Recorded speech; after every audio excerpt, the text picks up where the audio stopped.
What's up, everyone?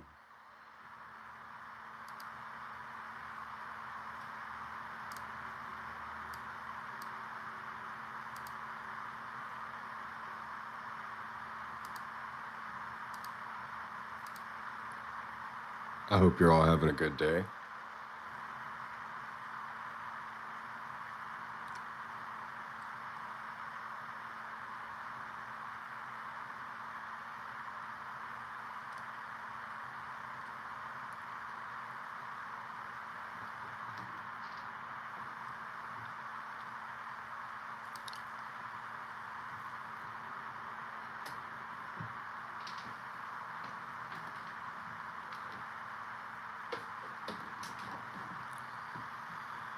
Let's do a quick audio check.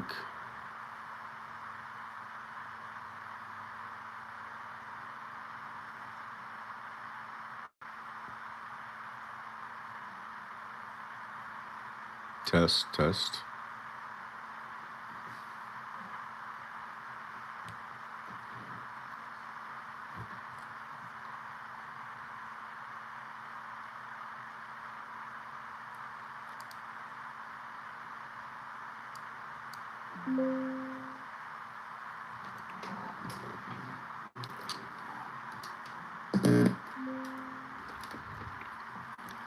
Ah.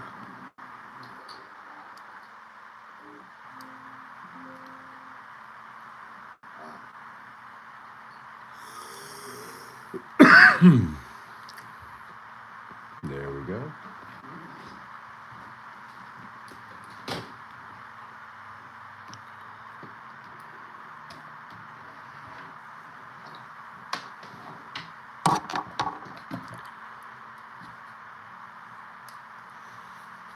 Hello, Gatita. How are you?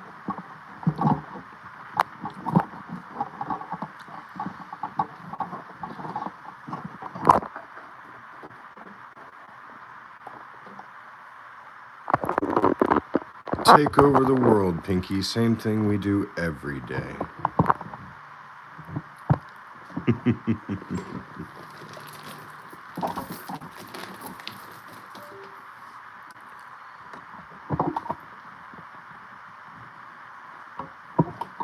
Long day, I'm sorry.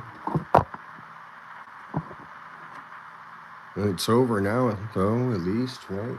Hopefully.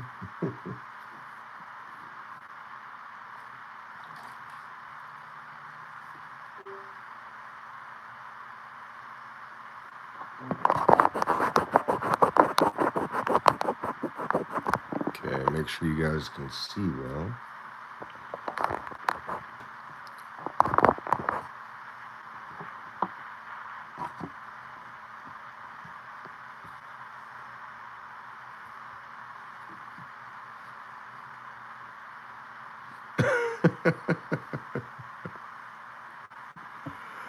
What's up, Oliver?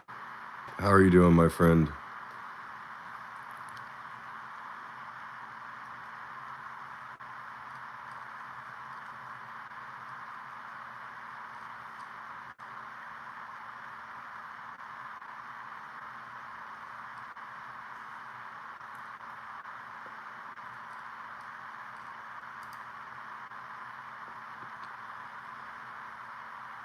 Let's see if we can't find some decent non-copyrighted music real quick.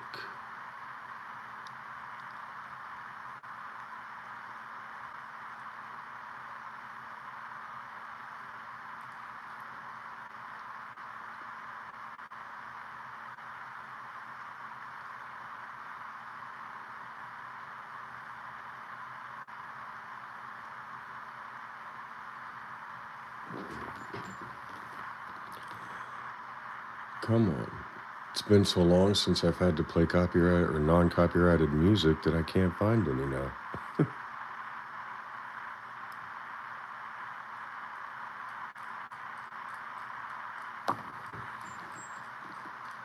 Thank you, Bellows Forge. I appreciate that. I'm doing pretty good, Oliver. I appreciate you asking, man.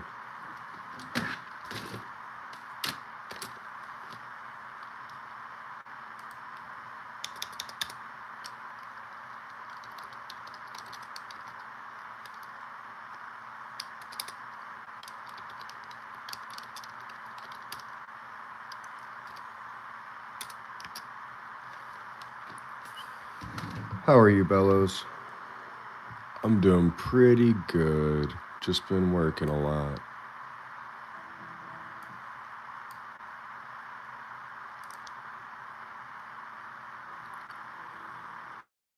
You know how it goes. No rest for the wicked.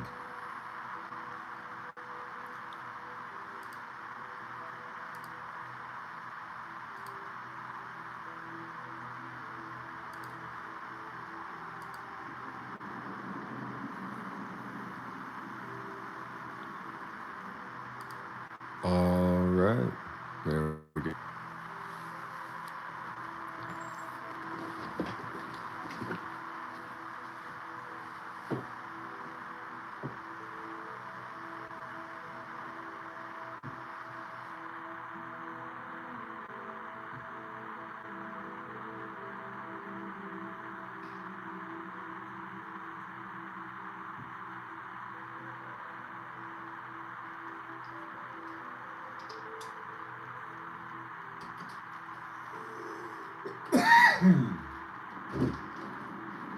Oh, I'm sure everyone will be trickling in here soon, Oliver.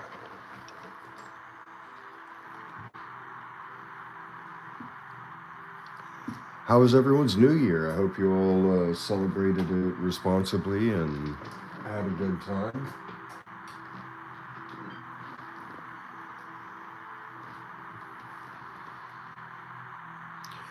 Good to see you too, Sunfish. How have you been, buddy?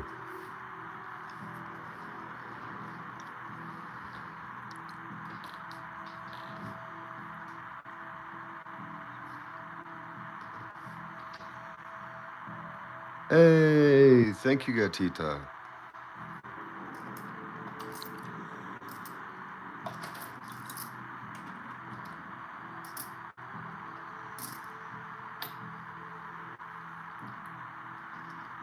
You're awesome.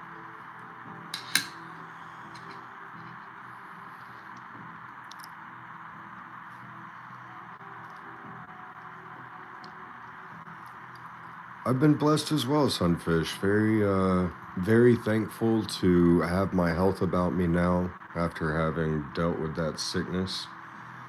Because at this point, I'm almost 70% sure it was COVID. I've never had COVID, so I don't know. But if I could compare it to anything, it would be having pneumonia and the flu at the same time, which I've had. And that was just unbearable.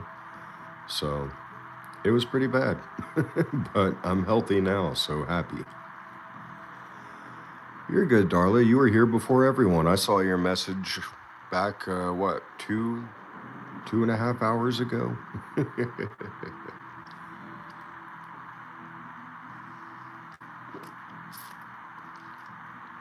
Before the stream even started.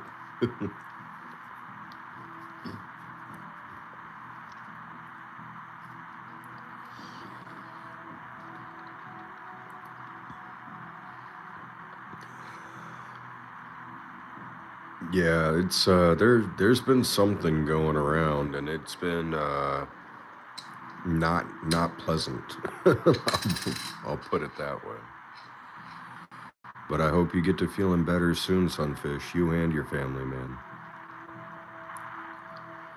Cause yeah, I've been telling people I would not wish what I had to go through on my worst enemy, man.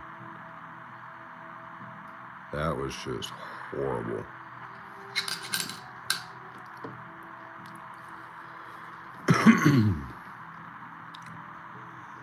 Thank you. Thank you. I appreciate that.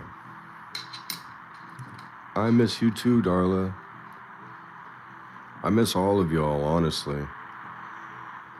It kind of sucked. I had to go from basically live streaming 7 days a week if I could to now just whenever I can.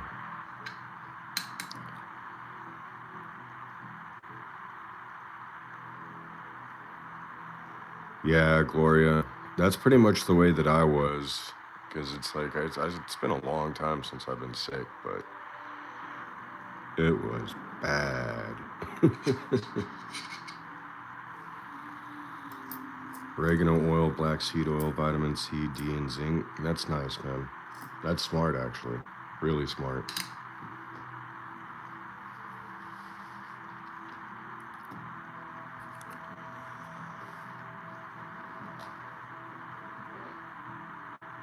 Capita. What's up, John?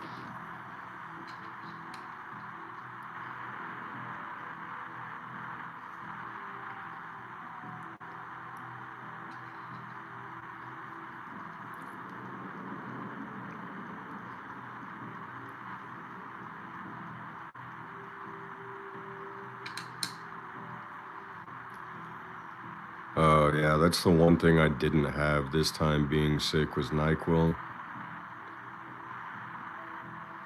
But that's okay because I just laid in bed anyway, slept for like 50 hours straight. It was not difficult to sleep for me.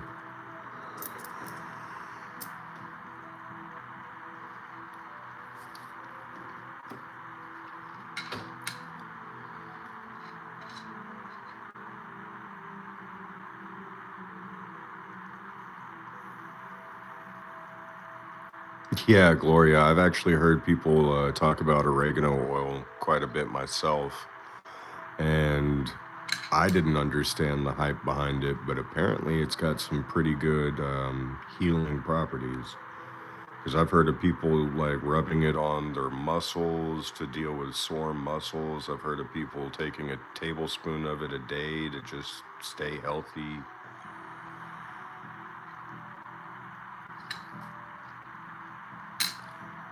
So apparently I'm missing out on something.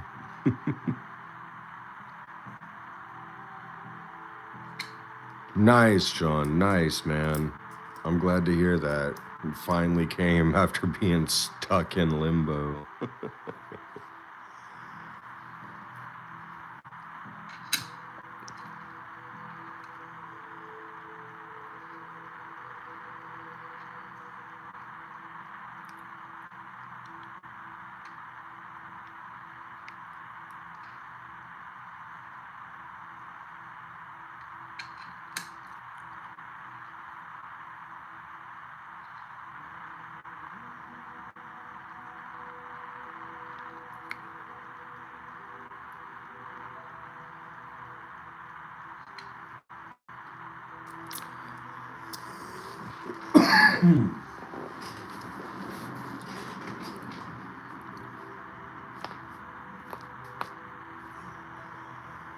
I wonder if I just swallowed a 1 gram bar of silver, if it would kill all the bacteria in my body.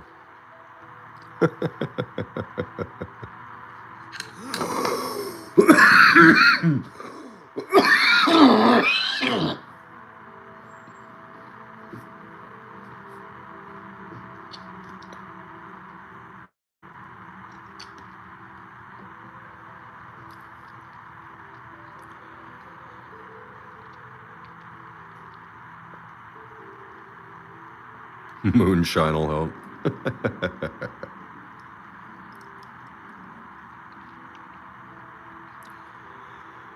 Well, you guys know why silver has antibacterial properties, right?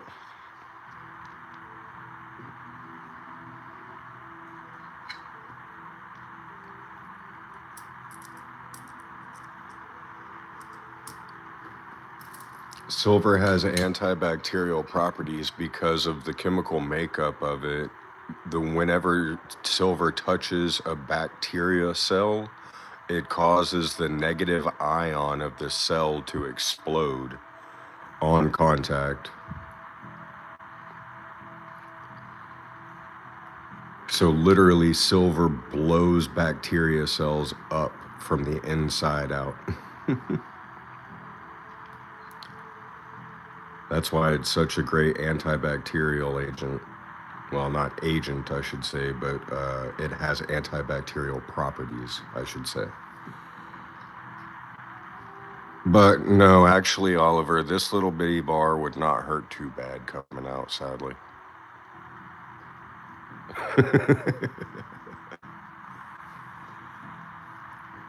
Yeah, I had to do a little bit of research on my own for that matter. Because you always heard of like back in the 1800s and the Victorian era that they would make children's toys out of silver so that they could stick them in their mouths and it would never, they would never really need to be cleaned or they would never really get dirty per se or whatever. But yep, silver literally destroys bacteria cells from the inside out by making the negative ion explode.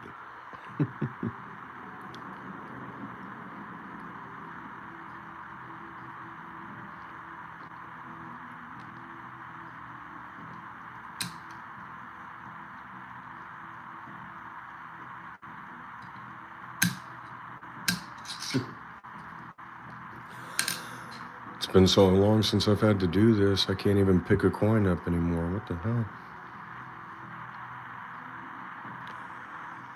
They're not very chewable friendly.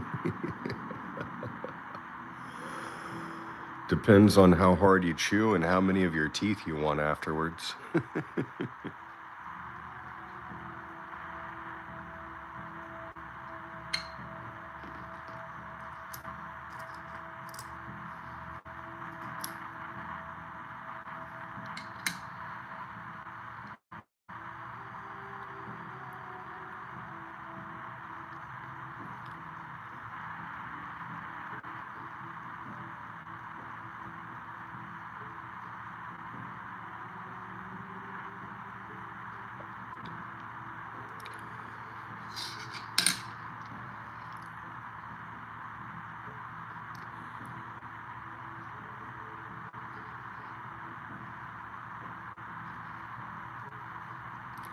I mean, to be fair to me, at least for being from my generation, Phil Collins only had In the Air of Tonight as his hit song ever.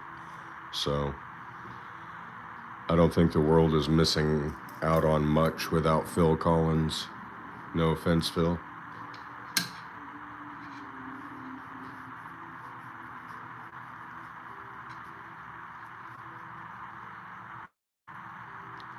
In the Air of the Night, not Tonight. My bad.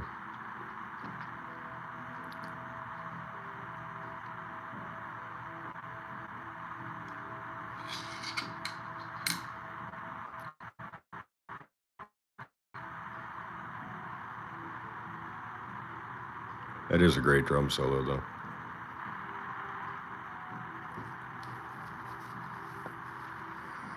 Happy New Year, Denny Blazer. I hope you had a good one.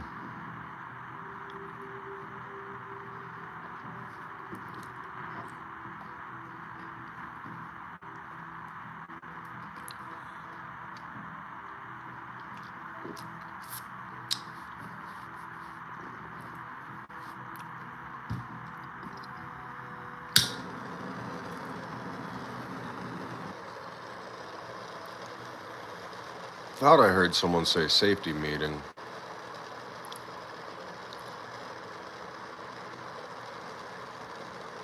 Maybe it was just inside of my head.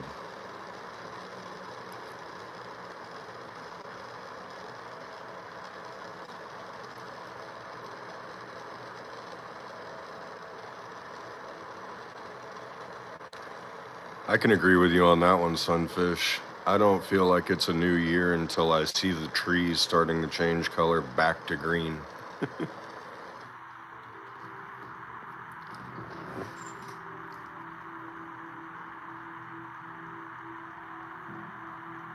Down here in Texas, not all trees really lose their leaves.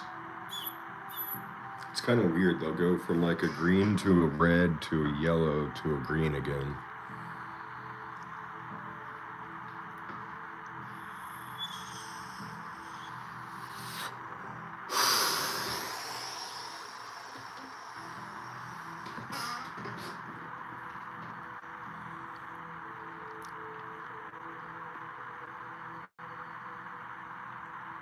Cheers.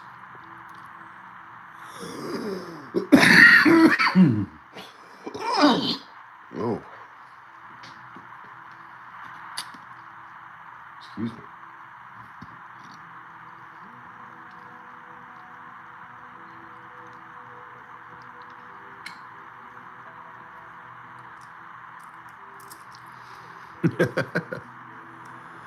All right, John, I'll have to check that out. That sounds pretty funny.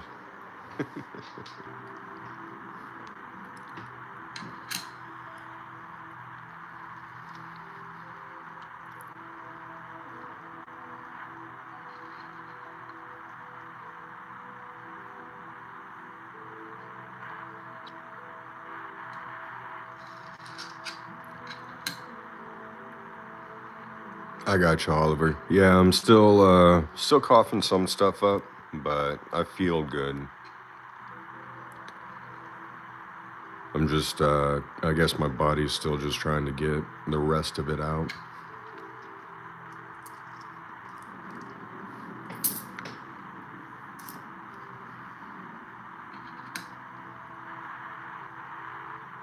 Will a coin be worth anything in years to come?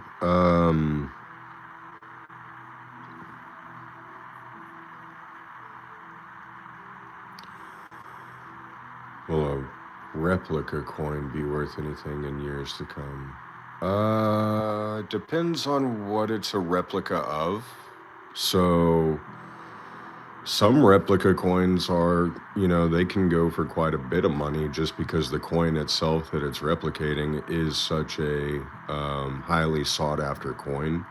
So, like Carson City, Morgan dollars, fake ones are still being sold at like $20 to $30 for some reason. But that's, 1/10 of the price of what an actual Carson City sells for. So, it kind of makes sense. Like if you don't want to shell out, hey, Kathy, welcome, my love. If you're not, willing to shell out $200 or $300 for a coin, but you still want it and you're willing to pay $20 for it, then buy the replica.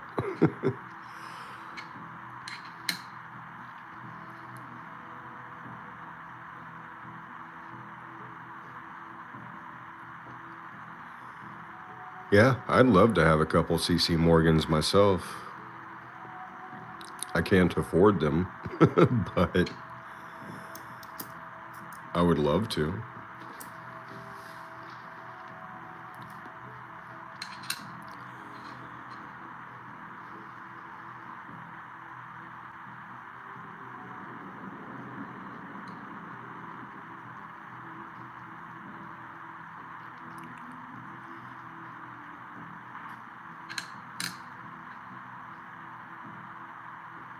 That's awesome, Darla.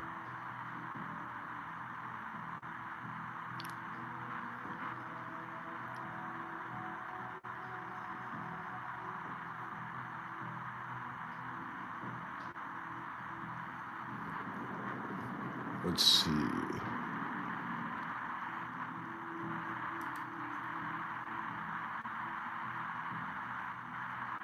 I can't watch it with the audio right now. I'll have to, I've got it pulled up over here in another tab, John. So as soon as I end the live stream, I'll just click on it and watch it.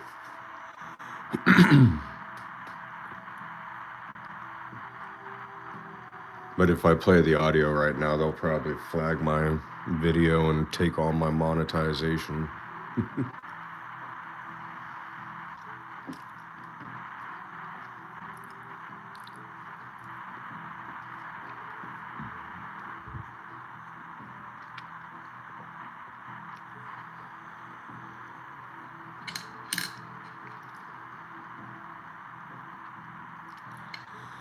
Let me go run and grab a couple things real quick, if you guys wouldn't mind just giving me 1 minute, please. I appreciate it.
Okay.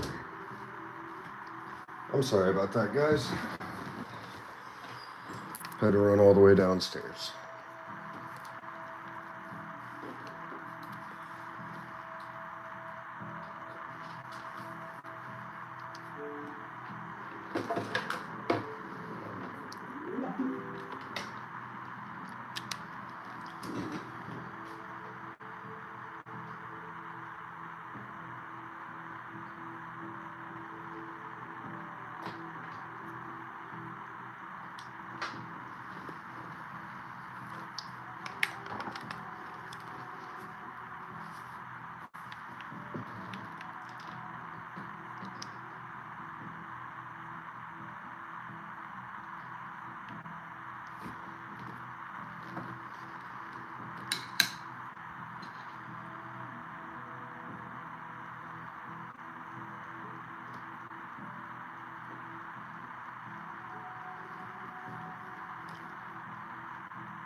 Ah, thank you.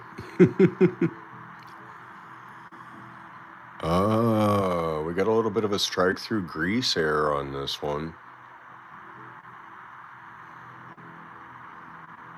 Looks like 5 cents, the words of in America, and everything on the top line did not get stamped very well. Not nearly as hard as the United.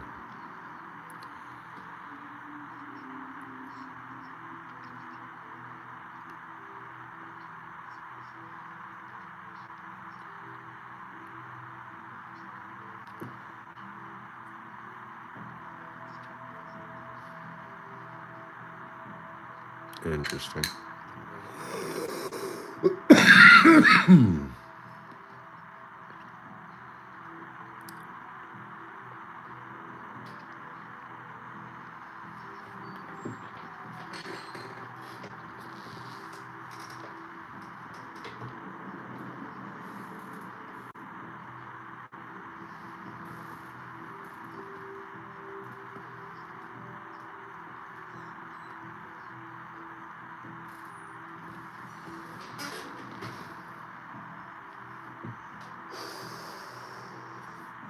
This whole thing's kind of got like a weird deteriorated dye going on.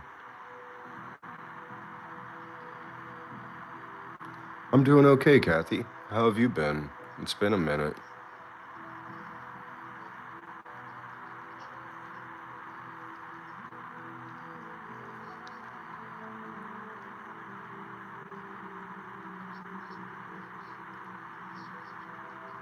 Oh, forgot the exclamation mark, Kathy.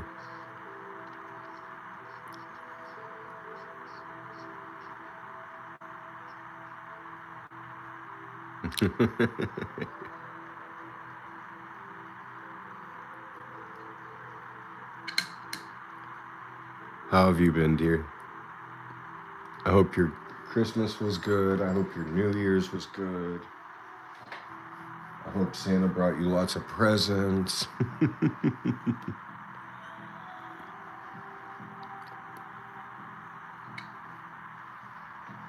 All right, we're keeping that one just because I like the way it looks. I like the way it looks.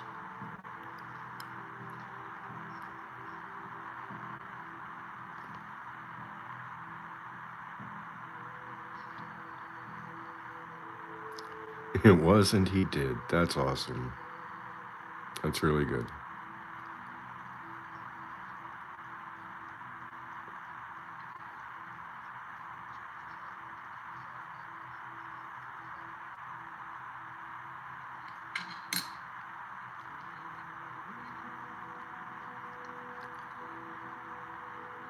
Yeah. Yeah, I got everything that I asked for, at least. And I couldn't ask for much more, except for, good health. So, I have no reason to complain.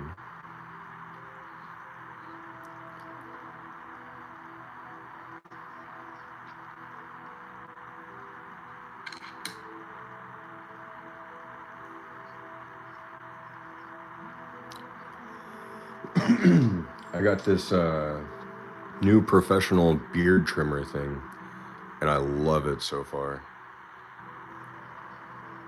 Hey, what's up, Nathan C? How have you been, my friend?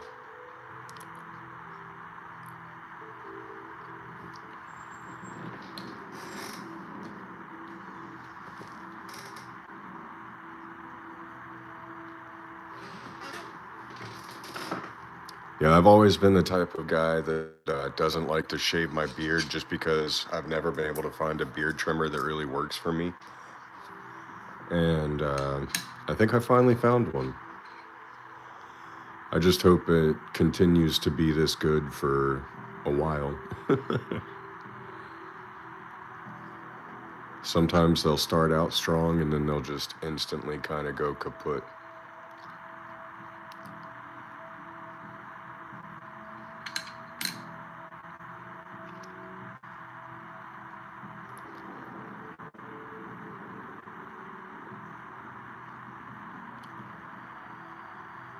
Oh no, what happened, Nathan?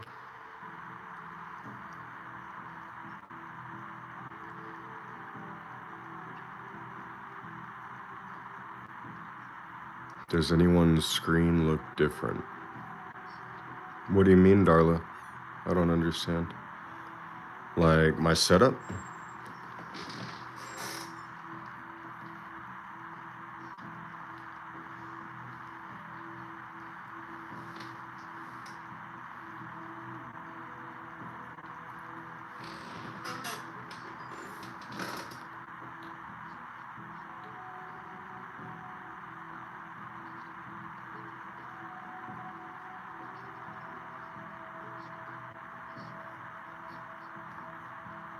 Whoa, that's weird. So, like, your chat's at the top of the screen?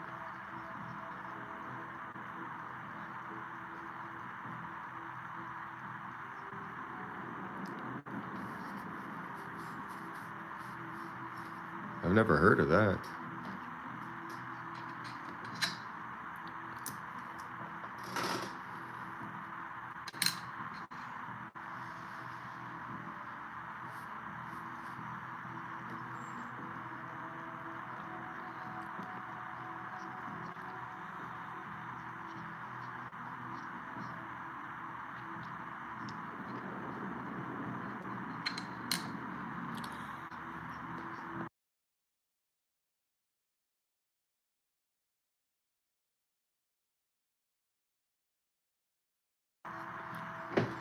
I'm trying to. I don't think that's a setting that I can change.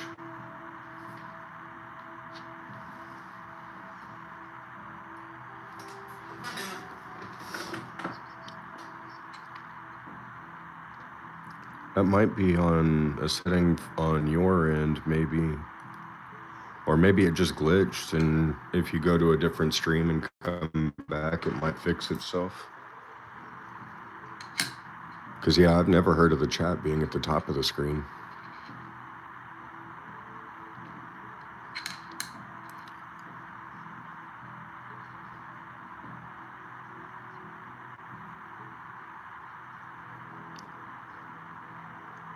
A little bit of a die cut in that T.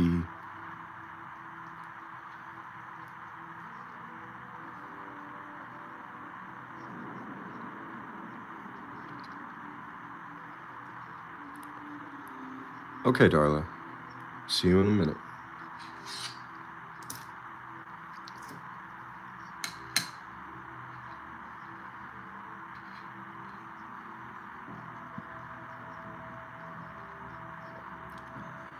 His hair is kind of ghosted. That's a little different. I wonder if that's just ew.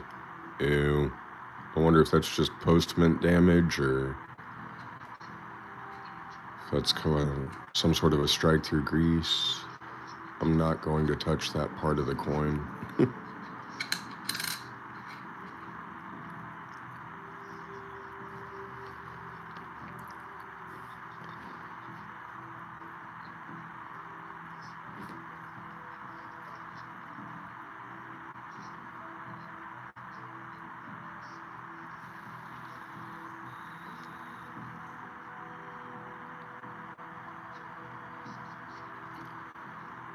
Bunch of letter damage. Pretty much all post-mint.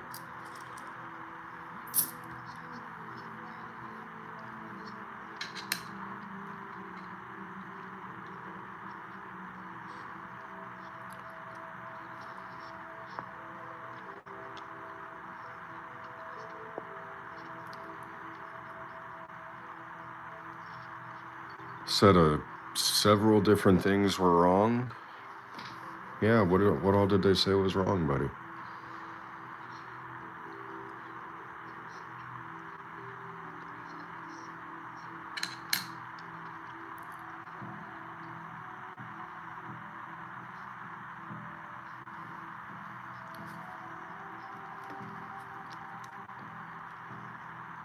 Nope, not necessarily yet, Gary-O.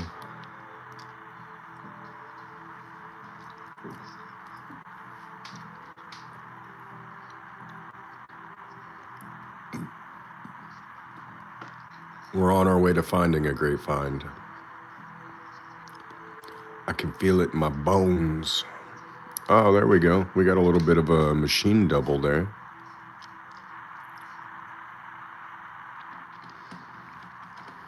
In the word of.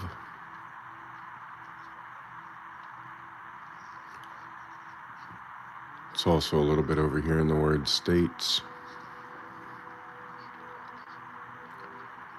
See the extra lineage?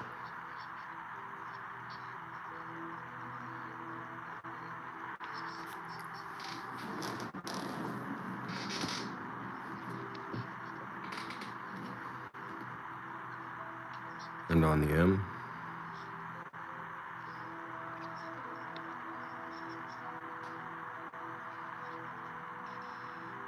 A little bit of a machine double on the Monticello there too. Right there on the edge.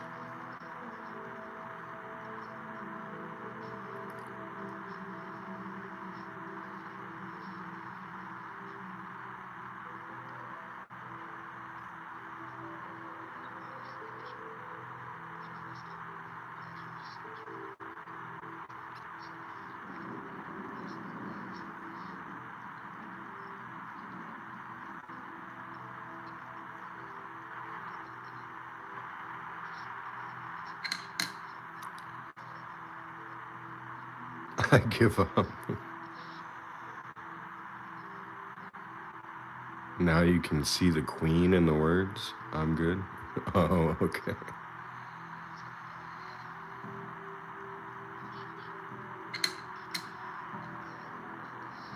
Mar-a-Lago. Oh, thank you for the flower, Kathy.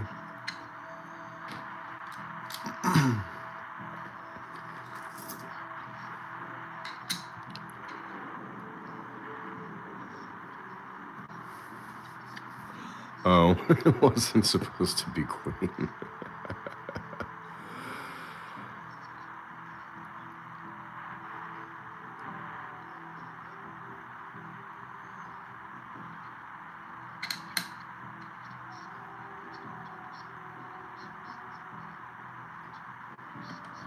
Oh, I just realized we were still zoomed in. I was like, why is it so close? Thank you, Charlotte. I appreciate the 100.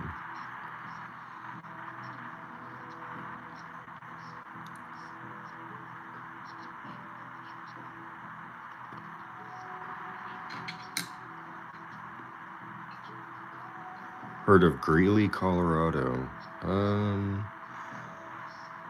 I think because I've got a buddy that lived in Colorado for like 20 plus years. I think I've heard of him talk about it. It's closer towards the mountains. Um,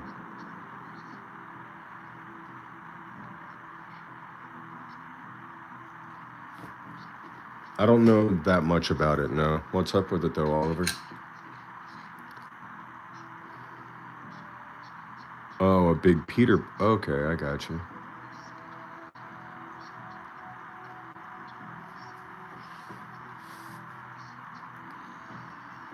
Your cousin lives in Fort Collins. That's cool. Is he a service member?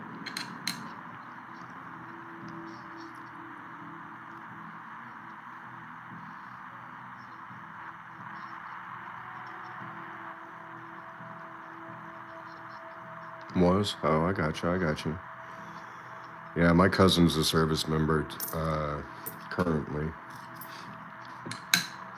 That kid literally, from the time he was like 10 years old to when he turned 18, just wanted nothing more than to be in the army.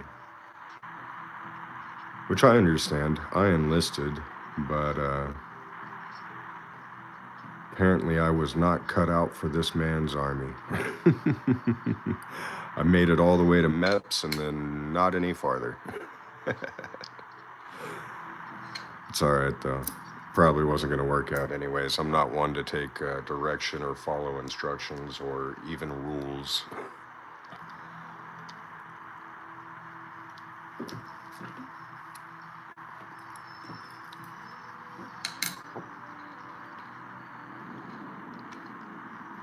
Oh, we got an 04. Which one is it? Keelboat or Louisiana Purchase Piece Metal?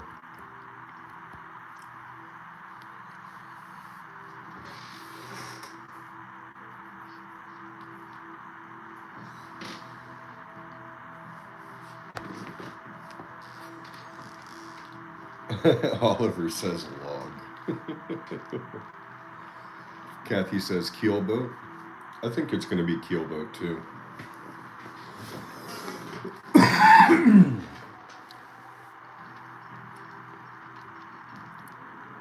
Louisiana Purchase from Gary O. Boat from Denny Blazer. I think keelboat's probably the best answer here, but then again, I'm usually wrong.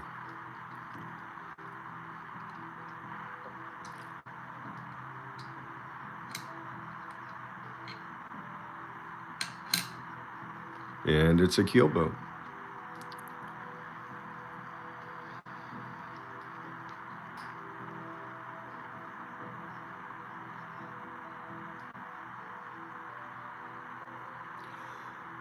Denny, Kathy, you were both right.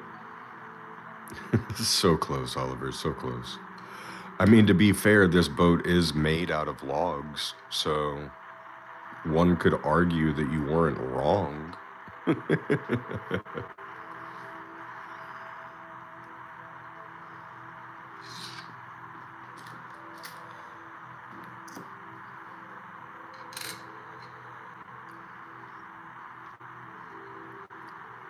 Really, Darla?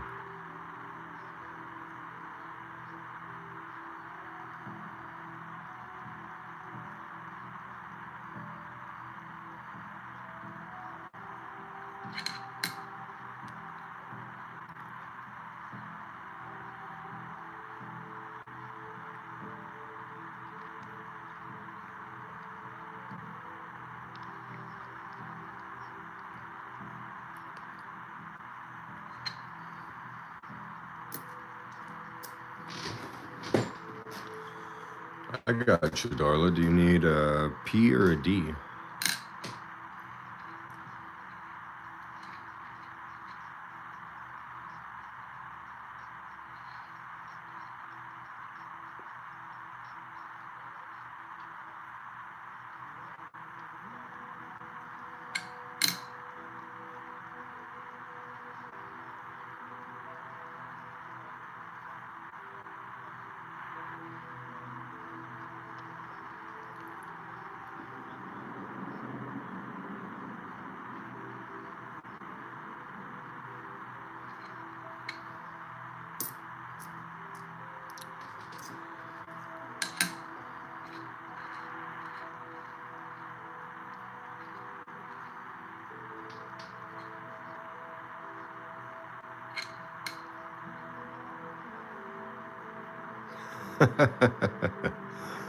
Well, that's pretty cool, Darla.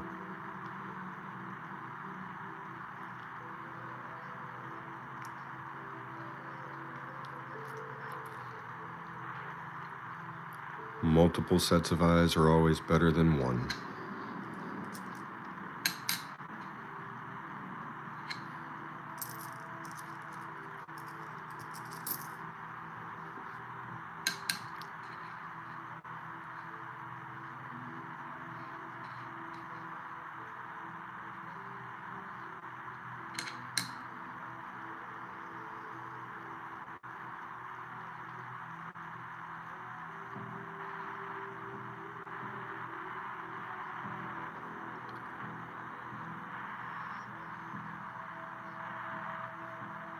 Yep, absolutely. More hooks in the water. Catch more fish.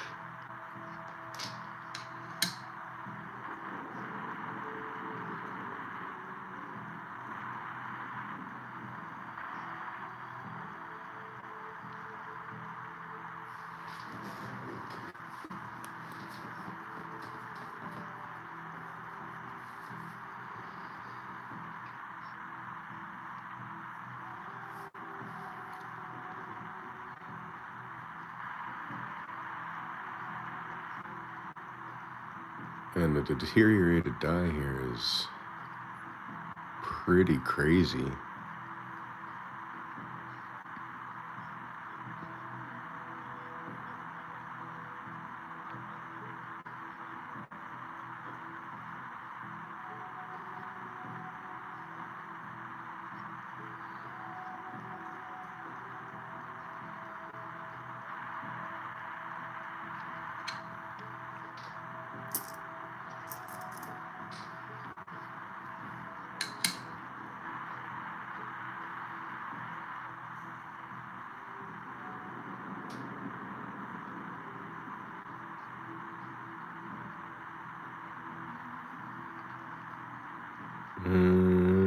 I don't think we'll have very many people in the Republic of Kazakhstan or Kazakhstan.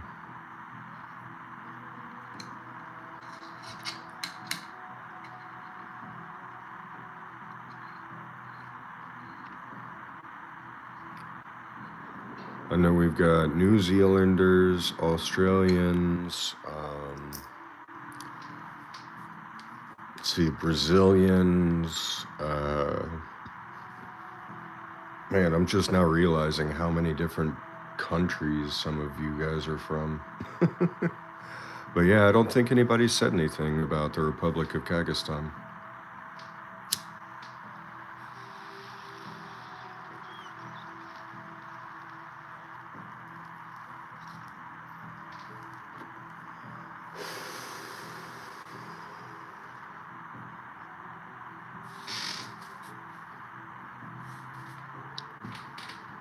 Let's go through some pennies.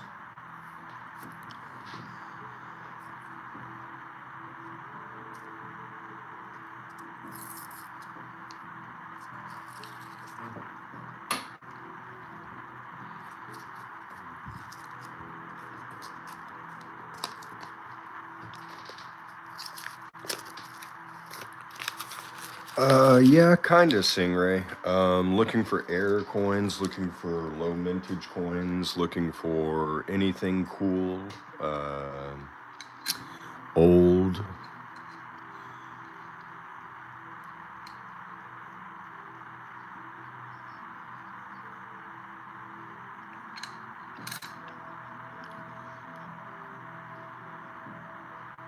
No, Bigfoot works for the CIA. The Abominable Snowman works for the FBI. It's easy to get those two confused sometimes, but they are different.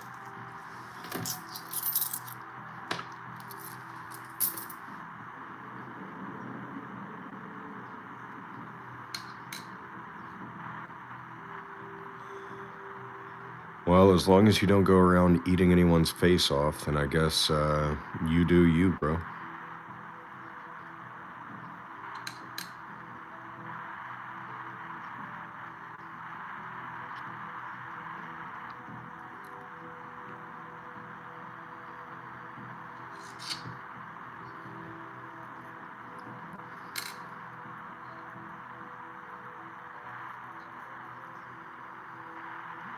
Bigfoot is dating your sister, Kathy. You sure it's not just an imposter?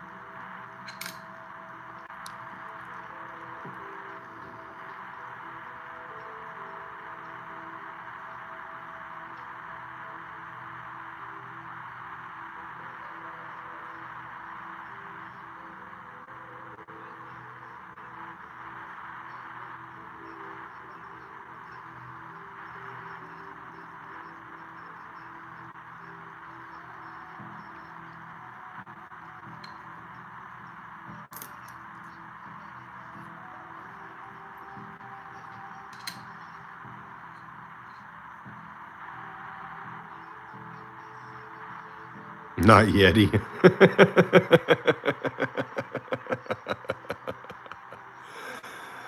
Oh man, that's funny. No, Twister, sadly, that's just something that's going on with my phone microphone.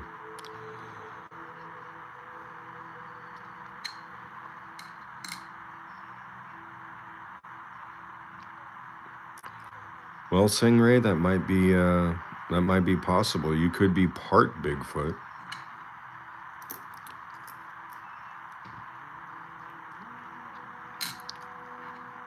Uh-oh, we got a parking lot special.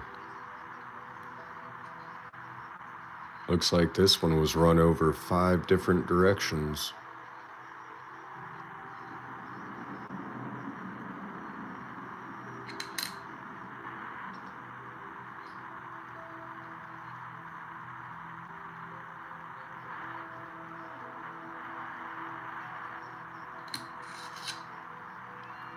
Yeah, Gary, that Yeti joke, that was a pretty good one, man.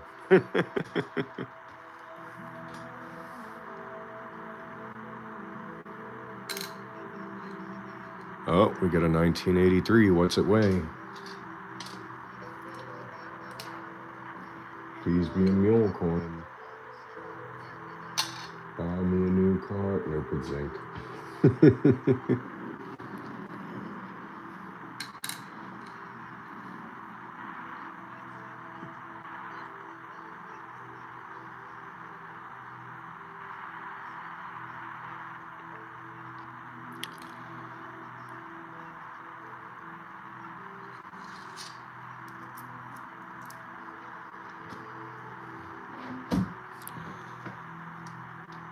The 1983 weight Stingray. So in 1982 is when they first started to get rid of the copper planchet for pennies. So if you find a 1983, which is the first year that they were supposed to not make pennies on a copper planchet at all, and it's made on a copper planchet and it weighs 3.1 grams, then you have a very, very expensive penny. A lot of people tend to get the 1982 and 1983 dates confused. So if you find a 1982 penny and it weighs 3.1 grams, that's a normal penny. But if you find a 1983 and it weighs 3.1 grams, that's a pretty penny. If it weighs 2.6 grams, then it's only a zinc penny, and that's normal.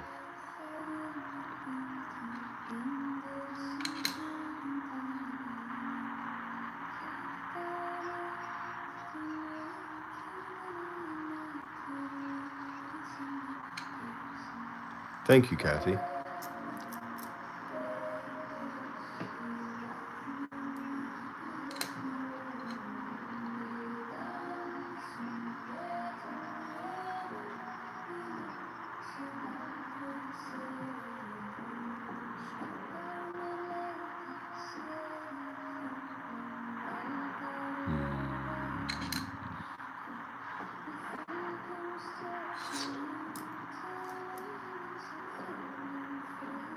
So far, the only good find that we got was that doubled, machine doubled nickel.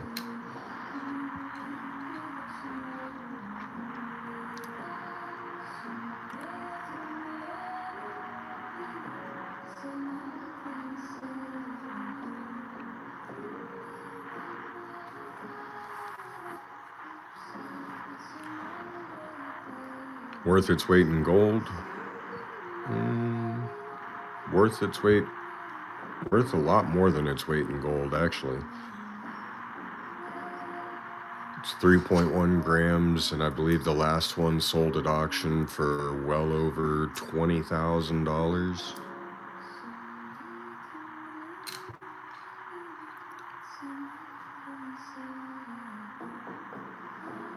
I think it sold for like 26 grand.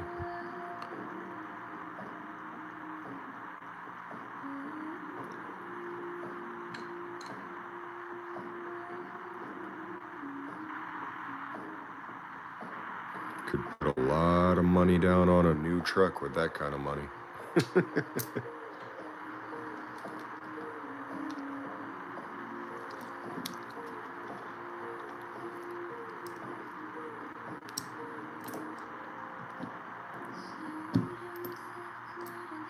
Yeah.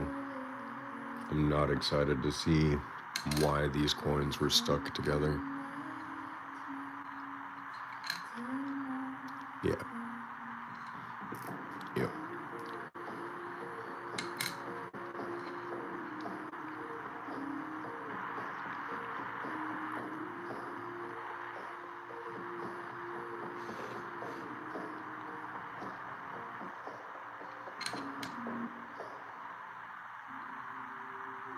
There's a bicentennial penny.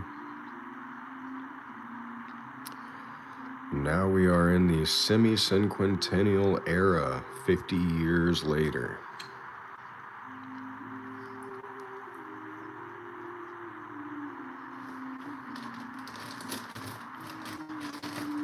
Oh shit, I just realized I haven't even been saving any of my copper. Like a dum-dum. Where'd that 64 go? There we go. 3 grams of gold right now is what? Roughly 100? No, 1 gram of gold right now is about $150. 3 grams of gold would go for about 500 to 600.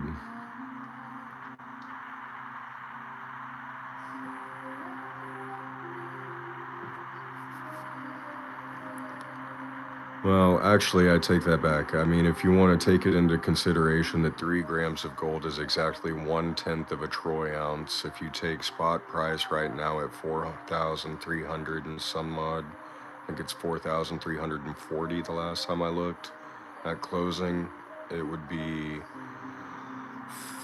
$430 for 3 grams of gold currently.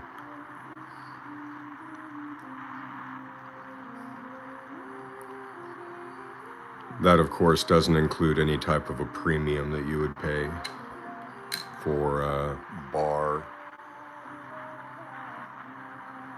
If you just had raw gold like this.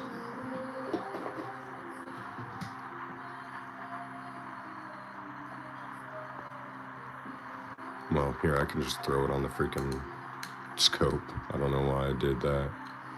But yeah, if you just had gold nuggets and you had 3 grams of them right now, it'd be worth about $4,500. $4,500. $450. Yeah, Gary O, there's 28 grams in an ounce of bud, but a troy ounce is actually 30 grams. It's different when you're dealing with precious metals, my friend.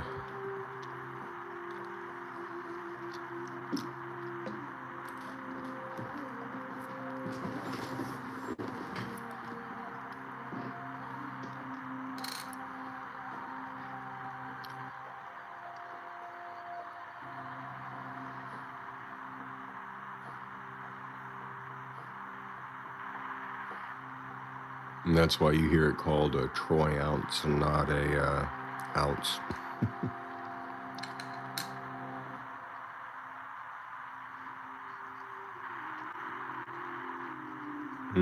Doesn't necessarily have to be a smoke or a bud, because technically an ounce of any drug is 28 grams, but bud is the only thing I associate an ounce with, so that was my answer.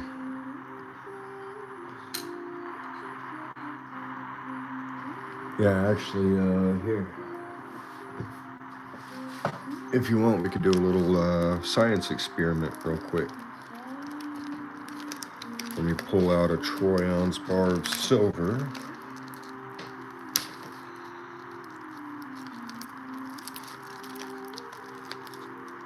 And we'll throw it on the scale real quick.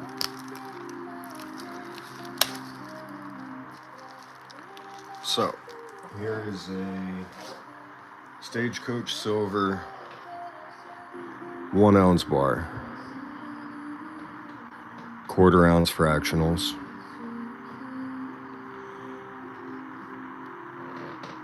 More buds on the scales these days. I feel you on that one, bro. I used to be a coke addict myself. This silver bar is actually 31.1 grams, so it's more than a troy ounce by 1 gram.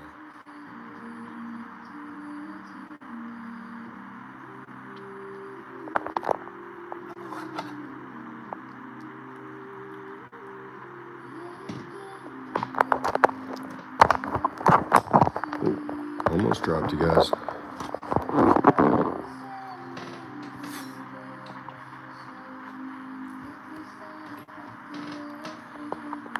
1.1 grams of finger oil, probably. Especially knowing my fingers. Although I did just take it out of the page, so.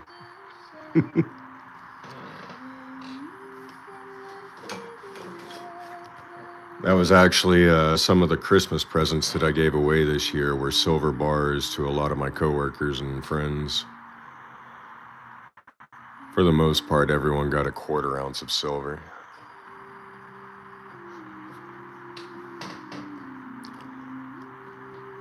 My next hammer forging experiment is going to be taking one of these quarter ounce silver bars and making a ring out of it, though.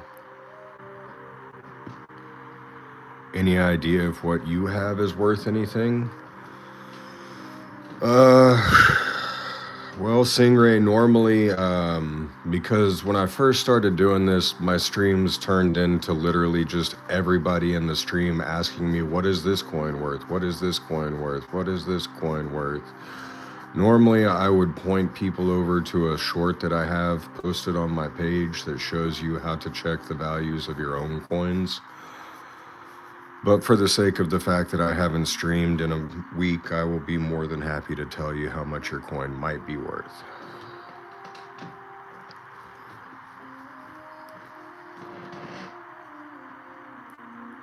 Look how close the S is to the of on that coin.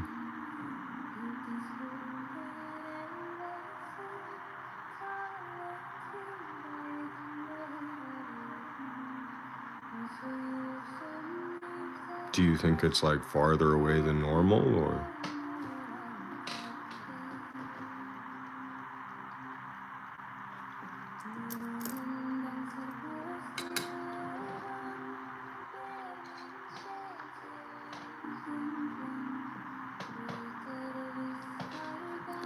I'd say that's about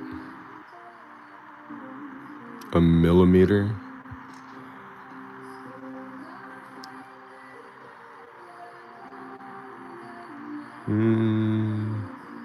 Yeah, it's still about a millimeter. 2017 Iowa Effigy Mounds quarter with no reading. Quarters with no reading can be really difficult to assess, especially without holding it, because chances are it's just post-mint damage. 2017 Iowa Effigy Mountains doesn't make it any type of a low mintage coin.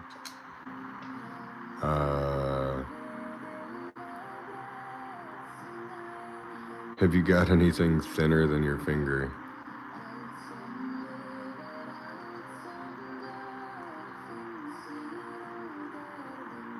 The distance between the S and the of?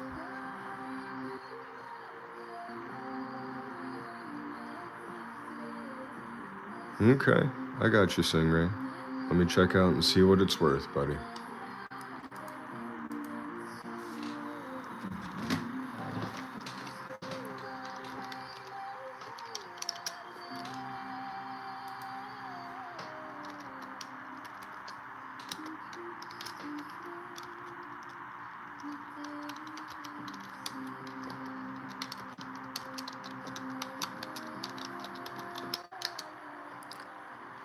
Do you know the mint mark?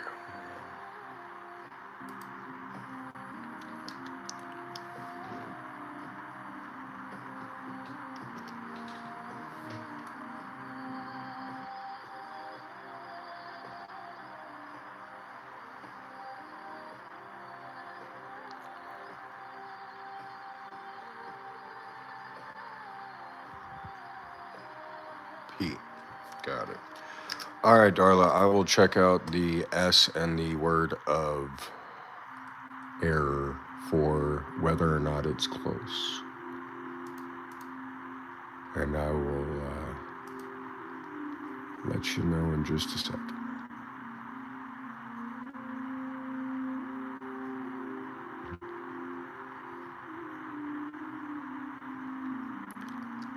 Yeah, I'm not seeing any recent solds for non-reeded.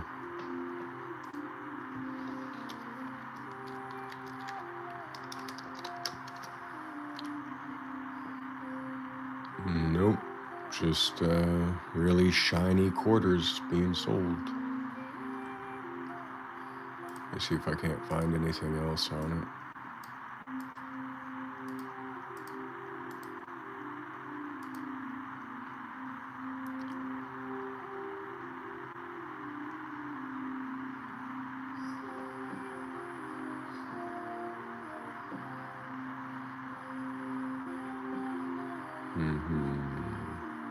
Right.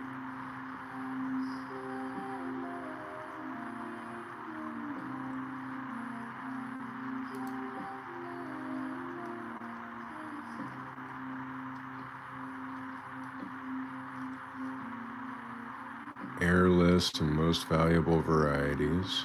Missing the clad layer, major off-center strikes, obverse and reverse, double die, strike through grease, broad strike, die cracks, and die cuts.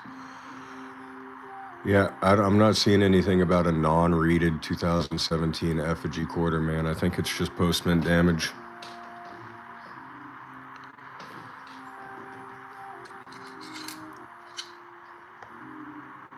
But then again, I can't see the coin that you have. Okay, so we have this one right here that you think is closer. And we have this one right here, right next to it, Darla.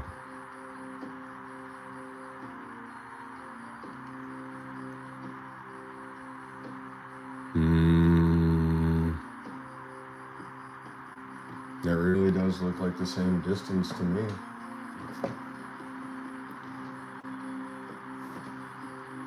See if I can't find something that fits directly in between there. Yeah, there we go, the tip of my pen.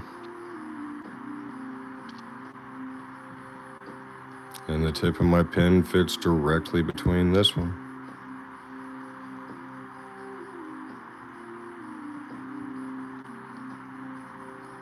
I can see a difference in the O's though, the font that they used, because this one's older. I think that's just whenever they changed over to the new font size.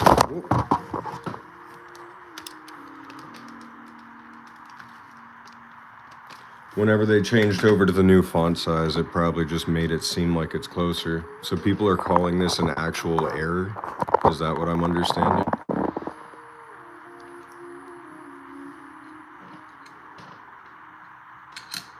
So the difference between a 98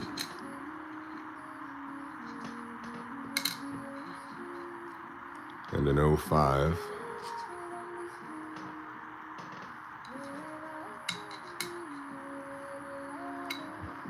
They made the font size smaller on the newer ones so that they didn't have to use as quickly of deteriorating dyes, but I do see a slight bit of closeness, I guess.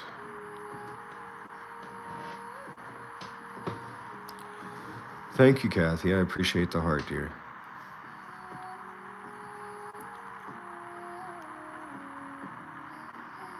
All right, Darla, I'll go ahead and keep this one because I guess it's a close S in the word of states to the word of error.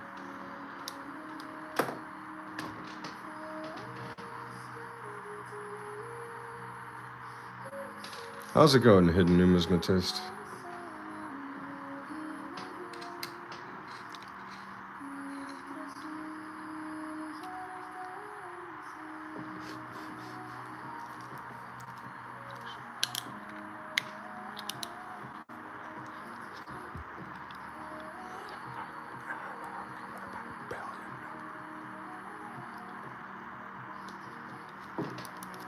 Do you know how much that error sells for, Darla? Oh, okay, I gotcha.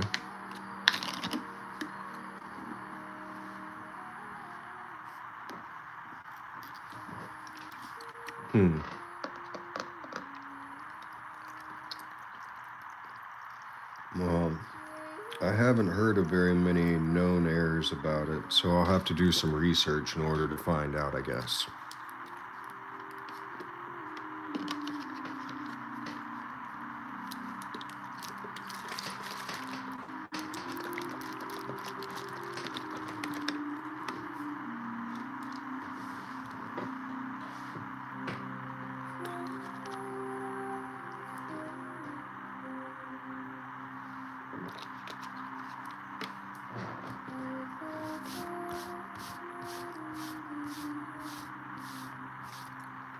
Got too close AM. Yeah, all the AMs on 98s, 99s, and 2000s are close. You're looking for a wide AM.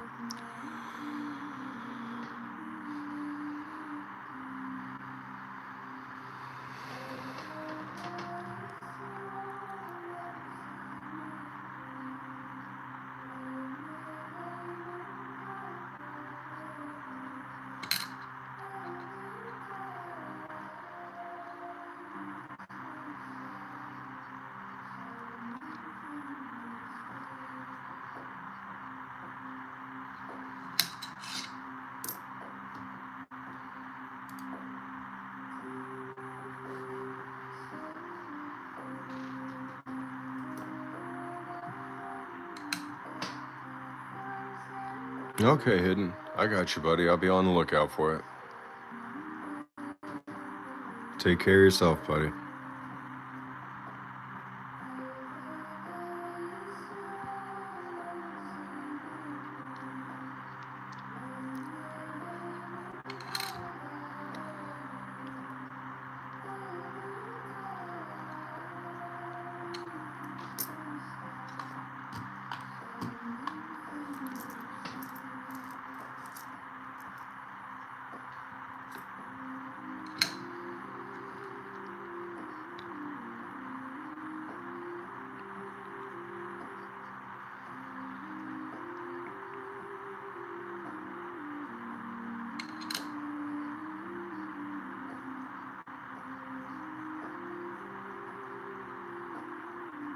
Okay, someone else said something right after me. You said, no, I didn't know it was an error. I held on to mine just in case. Also, looks like you got too close AM. Gotcha. I understand, Darla. I understand.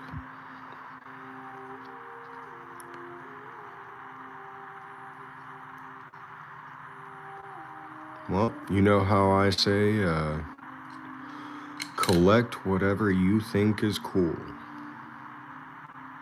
Here's another 98. Looks like the same exact one with a close AM.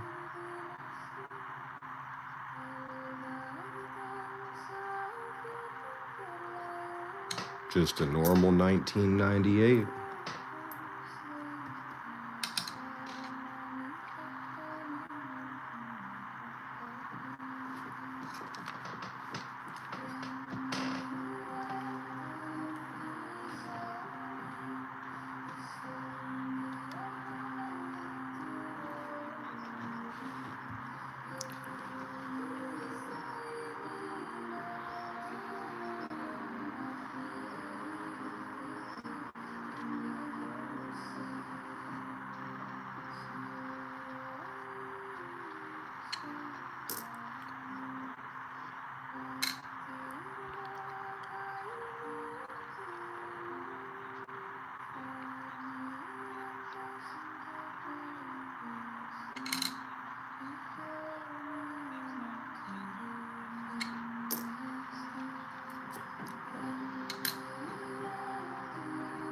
There's a copper piece finally. Looking for error coins, low mintage coins, old coins, cool coins, anything that I think strikes my interest.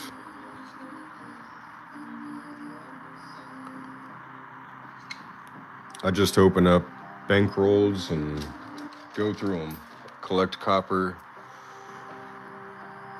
Yeah, looking for coins. Yeah, that was a road penny denny, but it was still copper, so we're holding on to it.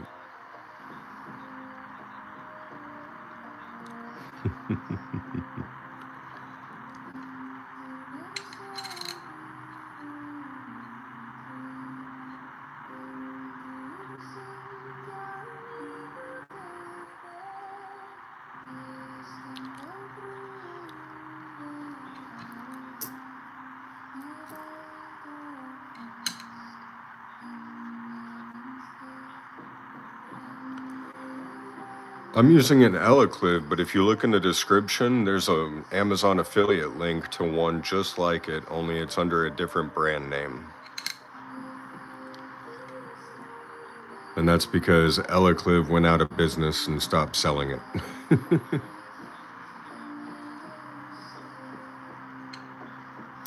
It'll be under the 7-inch digital microscope link.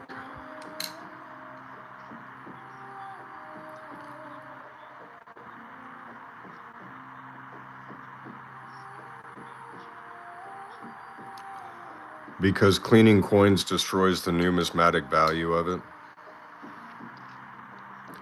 A lot of coin collectors collect coins because of their history. If you clean all of that history off of it, then, well, you're just left with a coin. That's not nearly as cool.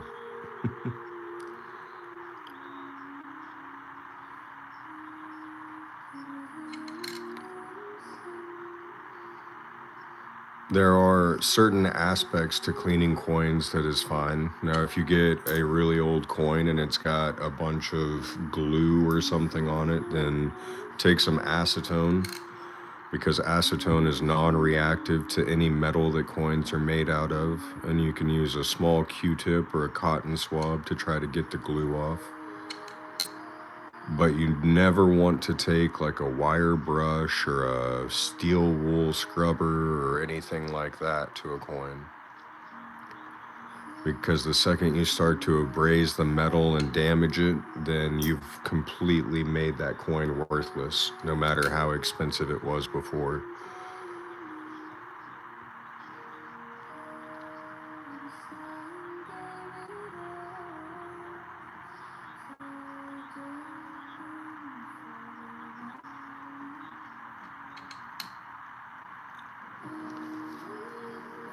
Alive? Ooh la la. Aw, sunfish.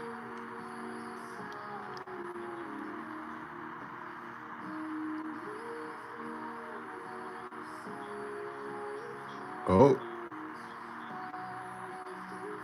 Oh, for a second I thought that was a die crack. It's looking like it might just be a scratch. Yeah, that's just a scratch.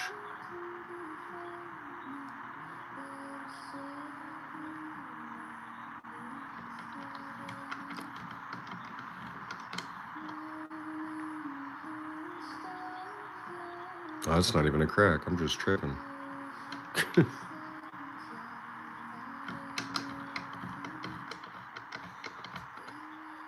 Seeing things that don't exist.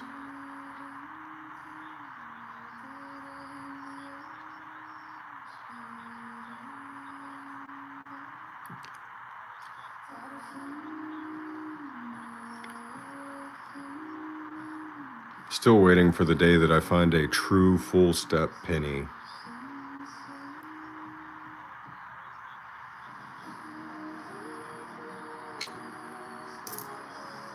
Oh, that's cool, Sunfish.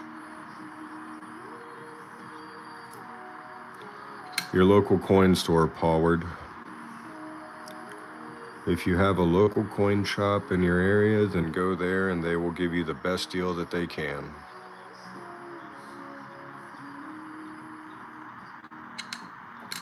Calling for a safety meeting? Absolutely.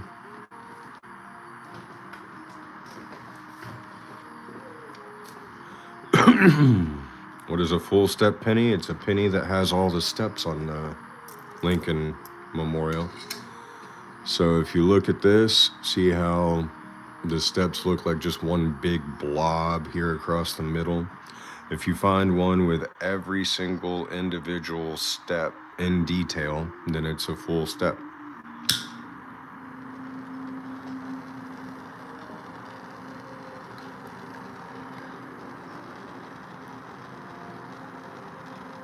You want me to tell you what it's worth?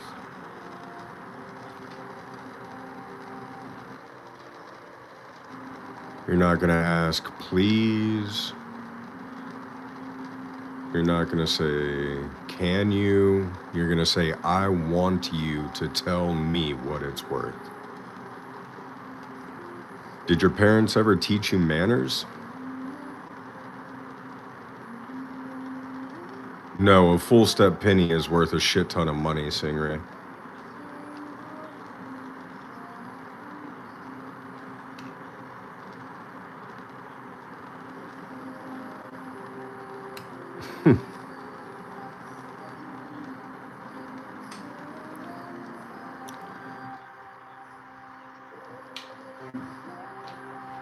No, it's okay, Crystal. I can do them one better. It's fine.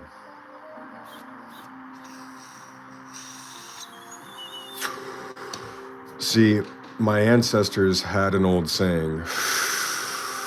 That saying is, you can give a horse water and it can drink for a day. Or you can lead a horse to water and it can spend the rest of its life knowing how to do what it has to do in order to find water. So, we're going to give you a link to a video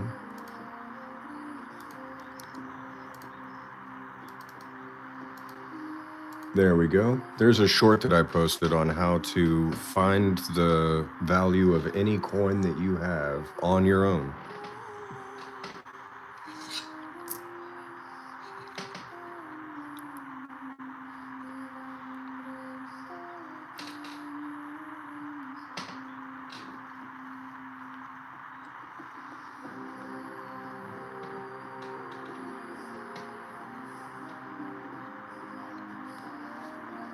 You're welcome, Terry.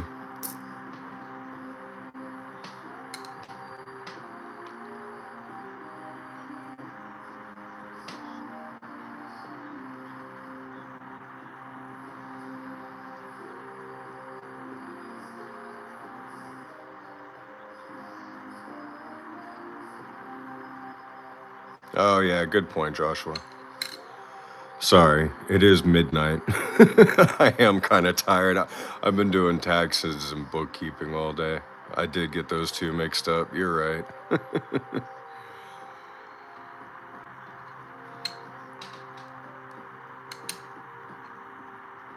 So we got a 2000 safety meeting, and it's still a close AM, sadly. Yeah, my brain is cooked, man. I have literally been crunching numbers and just typing on a calculator all day long. It was a rough day, let me put it that way, but I'm not going to complain about it. Joshua, we're just looking for anything that's cool. We're looking for low mintage coins. You know, we're looking for 98s with a wide AM, hopefully, but this one doesn't have it. So we're looking for some known errors. You know, like an 84 with a doubled ear, or 1972 close AM. Yeah, I definitely made up my own little story, I guess. I'm sorry. If you give a horse a fish, he'll probably kick you.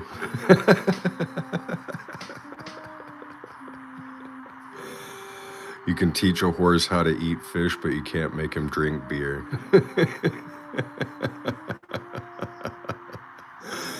Oh, shit. I'm loving these.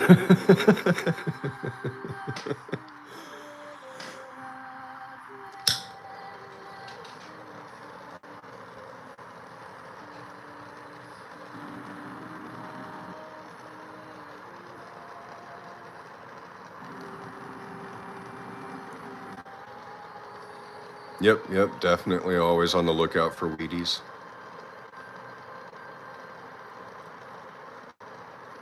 Mary! Mary! How have you been, dear? The pale sushi rider.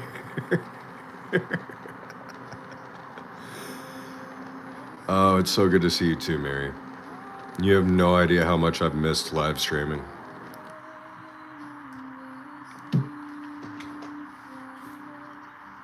Happy New Year to you too, dear. Did Santa bring you everything you wanted?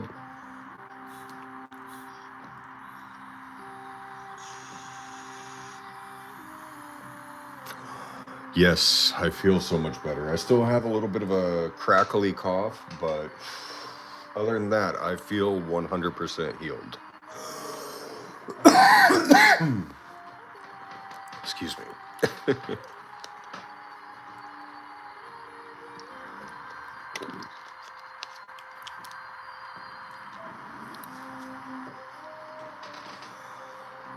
Chuck Norris can teach a horse to fish.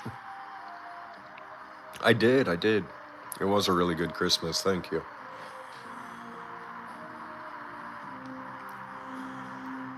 Kathy's in here, or she was.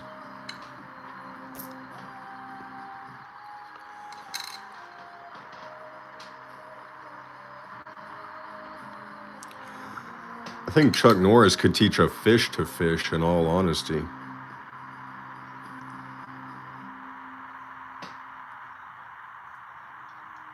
Wait, isn't that just called eating for fish? Never mind. That sounded stupid.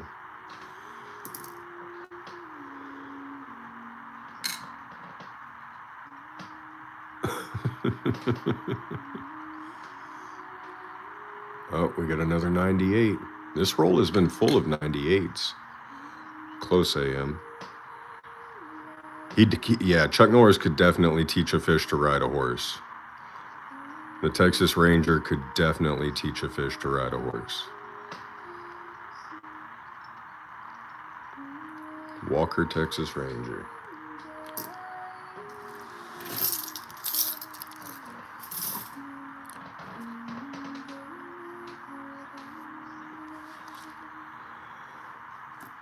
Growing up in Texas, it's kind of funny. That was like pretty much no matter what generation, you came from, you've spent at least 5 to 10 hours of your life watching Walker, Texas Ranger if you live in Texas from the age, of like 5. Of course, I was born here, but it's almost like you go into a hospital or an emergency room, Walker, Texas Rangers on TV. You go into the dentist, yep.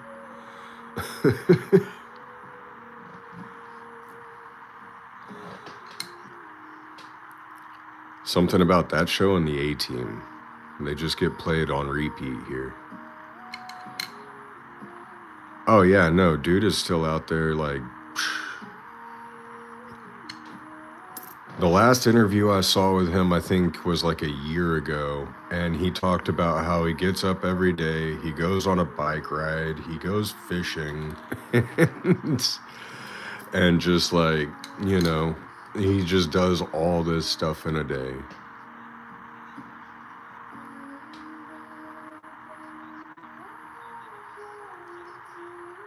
Oh, here, all you have to do, Darla, look, you just grab the screen and you move it. It's almost like a touch screen.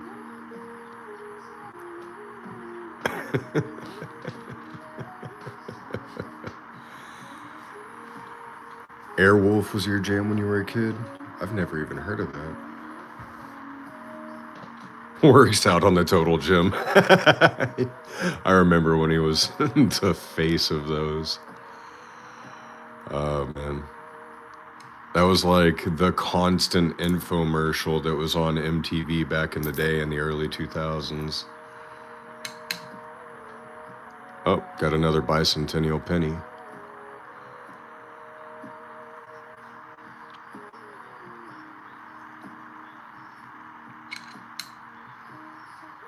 That don't work so good on my end.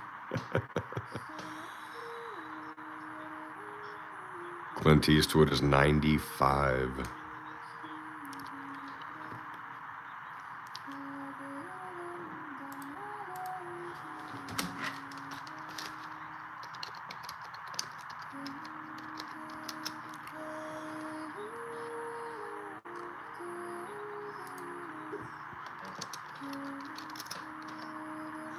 Willie Nelson is 92 years old and still looks the exact same that he did 30 freaking years ago, man.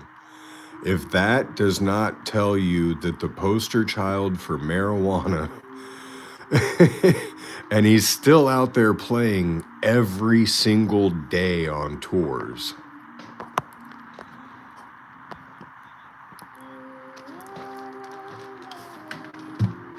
He's still out there working every single day, touring America, playing music every single night. So tell me that marijuana smoking is bad for you. Please. He turns 93 years old in less than 3 months. Actually, in 4 months, sorry. Wow, that's crazy, Gary.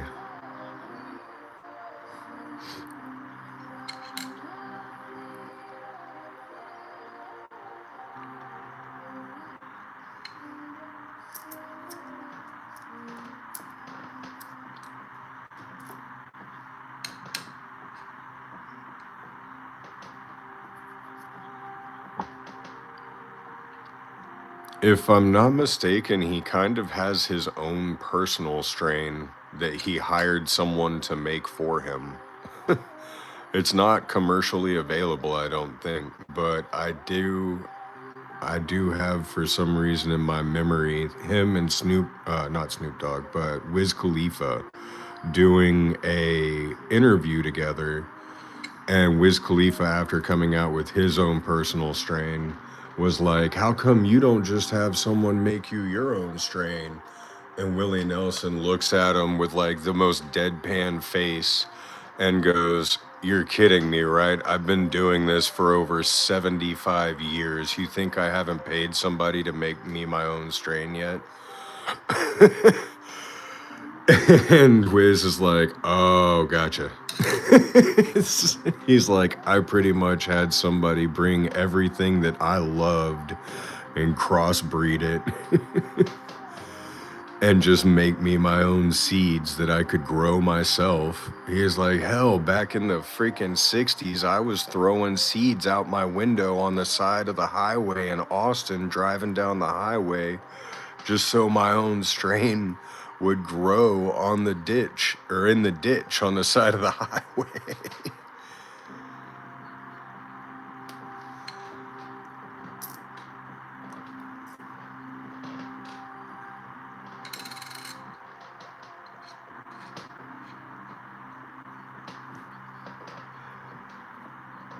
remember my dad telling me when I was a teenager that he advocated for that. He would tell everyone at all of his concerts, hey, whenever you're driving down the road and you're rolling a joint, just throw your seeds out the window.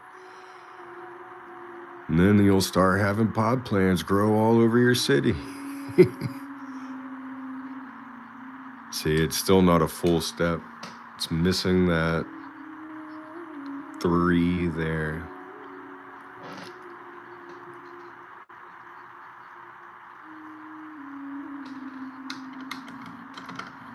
Oh, that's awesome, Stingray.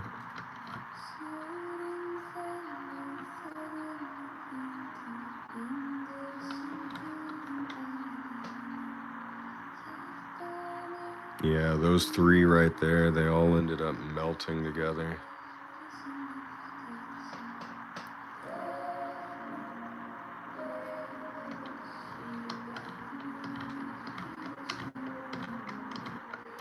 Well, the problem with that, Mary, is our weed doesn't come with seeds anymore.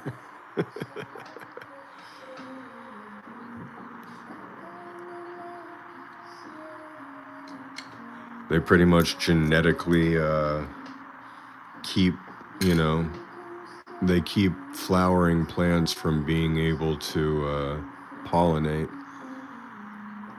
Therefore, it doesn't allow for seeds. If you keep the male away from your female, then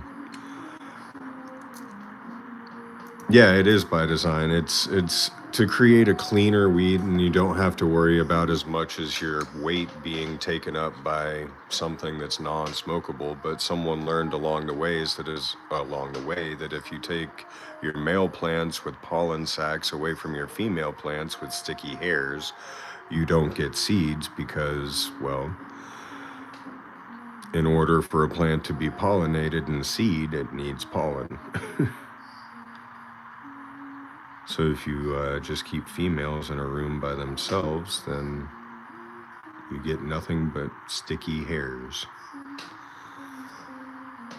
It's not until you hang it upside down and let it start to dry that everything kind of pulls together and creates what we know as the dense bud.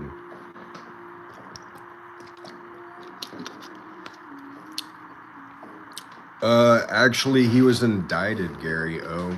So he had to restart in his life about 20 or 22 years ago. They arrested him, and because he had all of these Willie Nelson branded pot products kind of at a time when weed was extremely illegal, they federally indicted him and took all of his money. So, the man's basically just been restarting for the last 22 years, probably.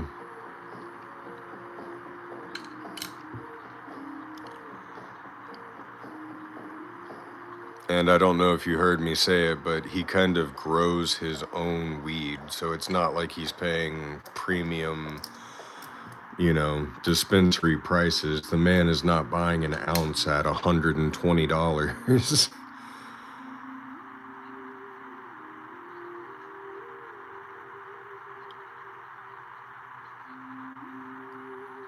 He has said now that he's older in age, he doesn't smoke weed traditionally anymore. He kind of just vaporizes it and eats it.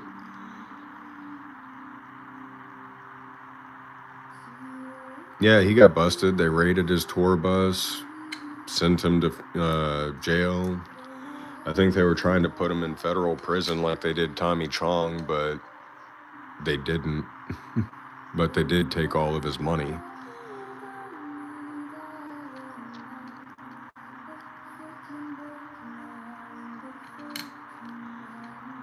But yeah, they actually threw the book at Tommy Chong, which is kind of weird because it was actually his son that had all of the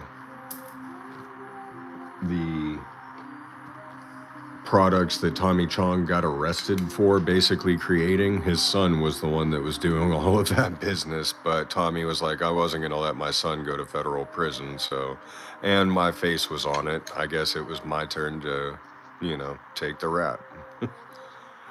So, I mean, one, good on him as a father, but also Damn.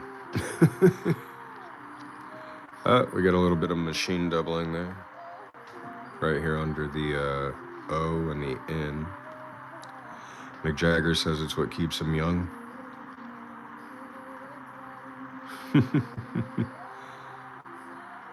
Was he driving? No, the federal government put out a whole RICO case on Tommy Chong for the business that he was doing under Chong's Bongs and all of his smoking paraphernalia and everything. They actually they arrested him at his house. The FBI did. They raided him. I mean, he's talked about this on stage even after he's gotten out of prison and everything, because he was actually in a cell with Jordan Belfort, the guy from Wolf of Wall Street, which is fucking hilarious to me. But yeah, no, they literally just they were watching his house, and he said it's so funny because the FBI thinks they're smooth, but when there's one new car in a gated neighborhood sitting on your street, and you're an actor and you're surrounded by nothing but actors that live in the houses around you, you kind of know it's either the feds or some pervert. He was like, I'm looking out my window at this fucking van like, hi, FBI. I know you can probably hear me if you've already bugged my house.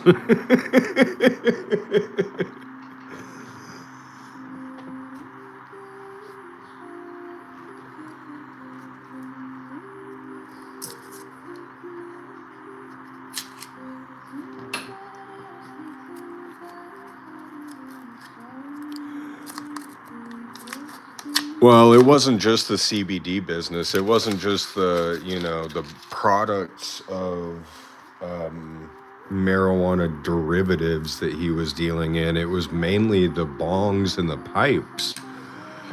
It was all of the paraphernalia, basically. And the reason is he was selling in other states online, right? So he's selling what would be considered illegal things to people in other states across state lines. That instantly makes it a federal case, not state. Now, if they were just worried about the CBD and all that shit that he was selling, then it would be totally different. But no, it was the matter of everything else that he was doing online. Hold on, I gotta mute you guys real quick so I can blow my nose.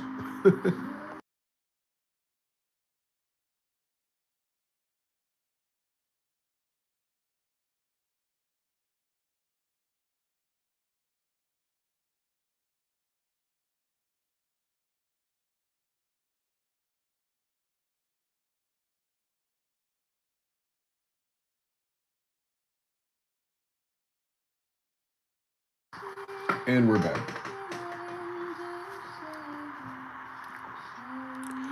What is a penny with weird bangs, like clearly hooked, thin rather than wide and fluffy? Not much. It's probably just a weak stamp. A lot of the older pennies actually looked like that.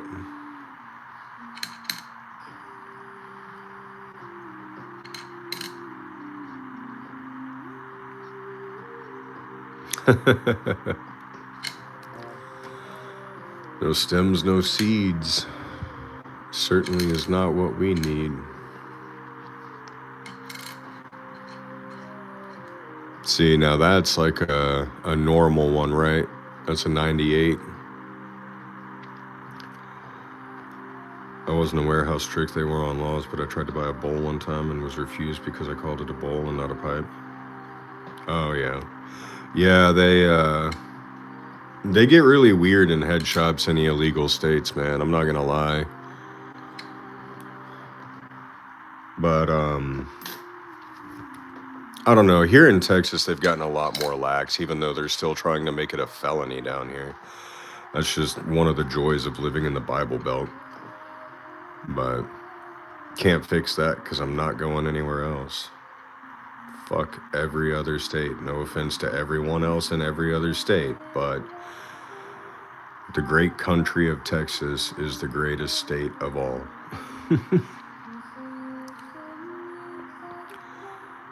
Sorry, not sorry. I've lived in Idaho, I've lived in Oklahoma, I've been to many other states. Nothing compares.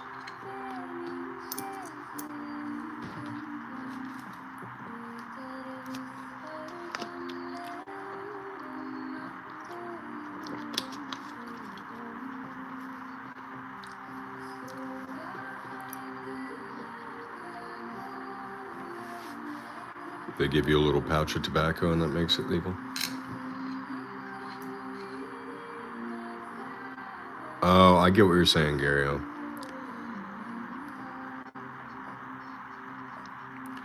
I mean, in my opinion, Texas is great for many reasons, but I won't get into all that. If you've considered moving here, maybe give it a shot. Or at least just visit for like a, few days.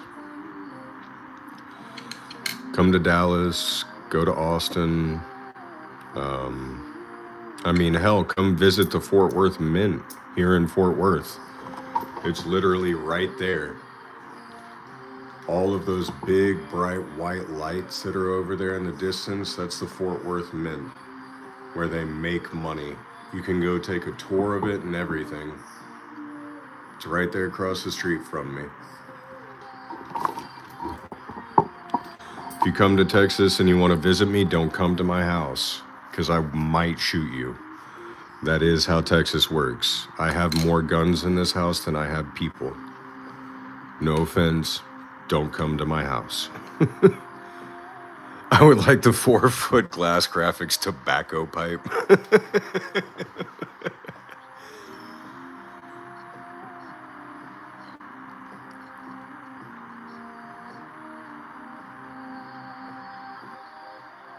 Oh, I got you, Mary.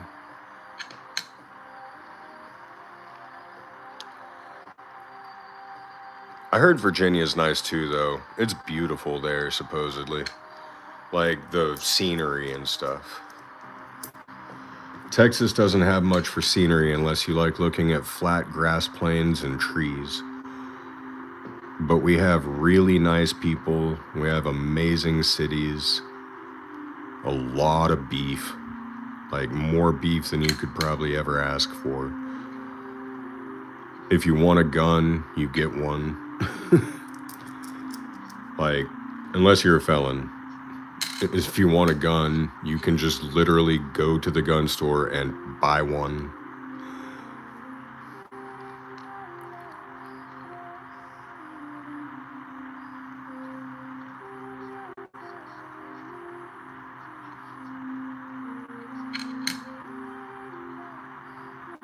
And here you are. Well, in that case, I'm glad he went to Virginia, because otherwise we wouldn't have you, Mary.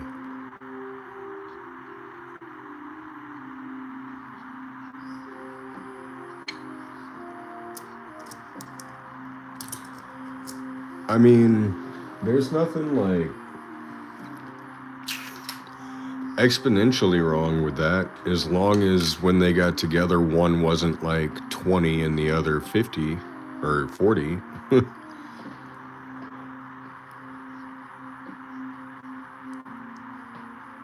I feel like 50 and 30 is fine.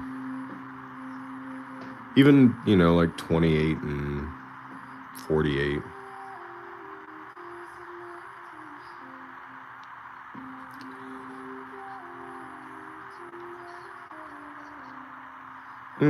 Okay, see, I mean, that's still not that bad, honestly. Because, like, I could see that happening for me. Because I don't have any kids yet. I mean, I'm only 30, but I mean, I might,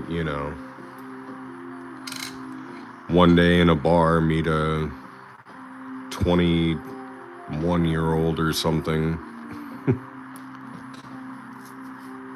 and fall in love. Hello, I have a 2015 double dollar coin plus over.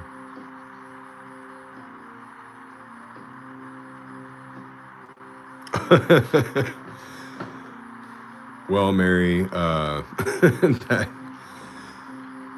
that might just be a factor of how you grew up. You might like older men for a reason. I'm sorry you lost your dad, though.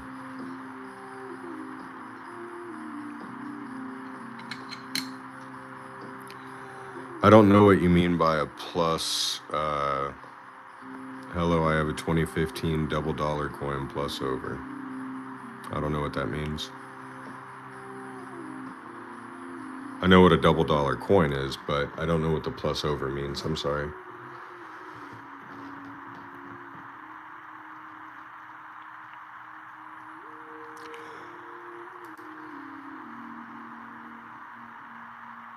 Yeah, I am pretty young, Gary.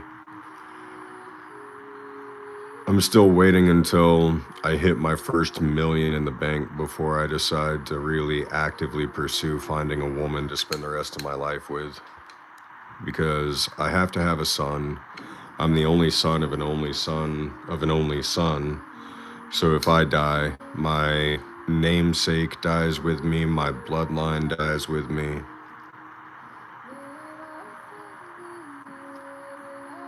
$30 years old. Sorry, 30 years young. Let me put it that way. With all the gray hair that I have, I should say 30 years young. But you guys already know about that.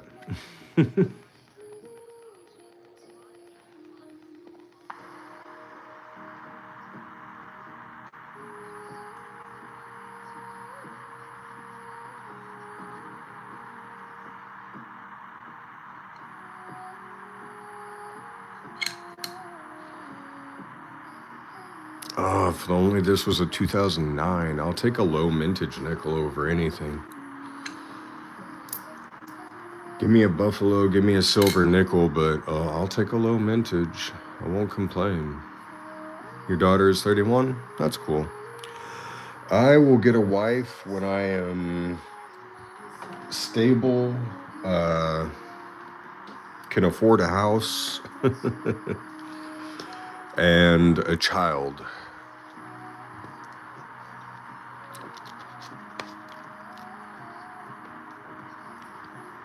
Before then, I am more than happy to be single. I'm one of those, because I grew up an only child, I have zero problem being alone.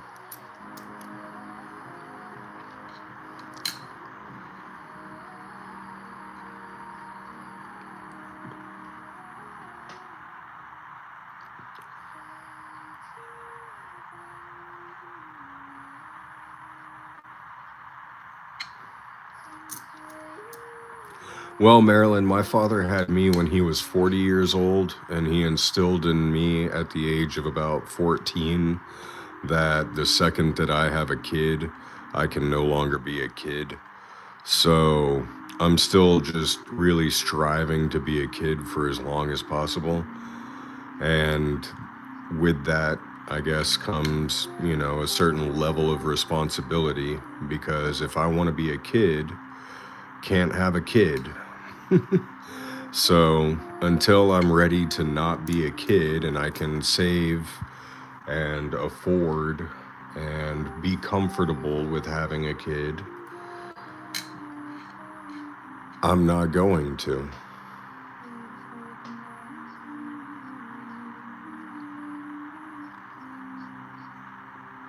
Your grandparents had 13 kids? Man. Yeah, my mom is one of 5.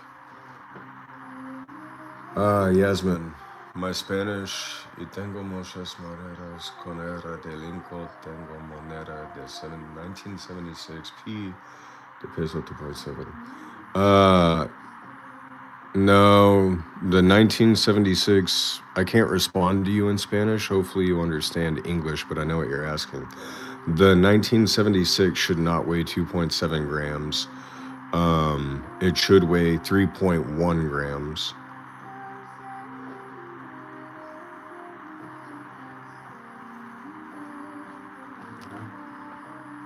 So I understand you think it's an error for a Lincoln penny, but it might be fake.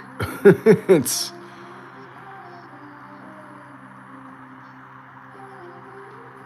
because I guarantee you that any penny before the year 1982 should weigh 3.1 or 3.0 grams.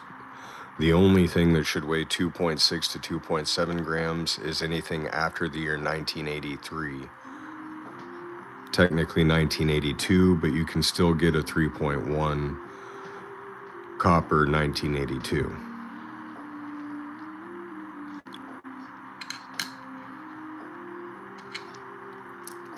Yeah, that's a lot of nieces and nephews, and that's a lot of grandchildren, or a lot of children. Yeah, not too many people can say that, that's for sure. You are correct, darling.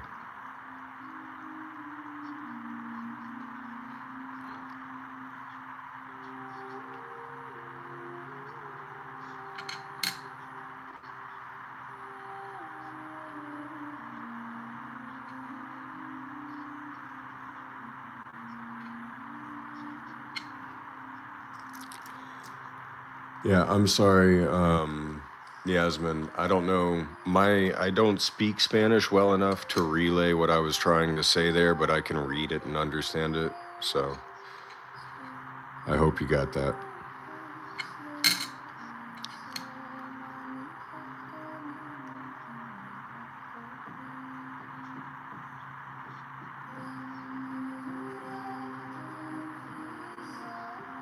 Oh man, the word 5 is practically gone off this, but it's postment damage. Yeah, it's a fake penny, it sounds like, but I mean, why fake a penny? That's my thing.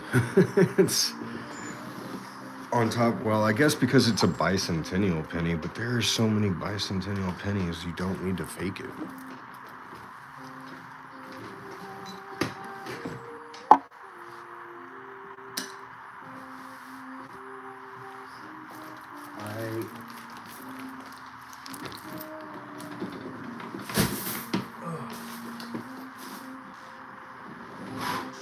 Alright. That was only a 20-pound bag of coins.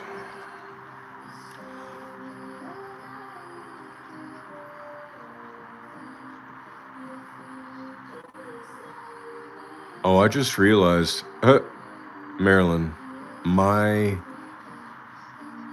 screen is auto-translating. That's funny.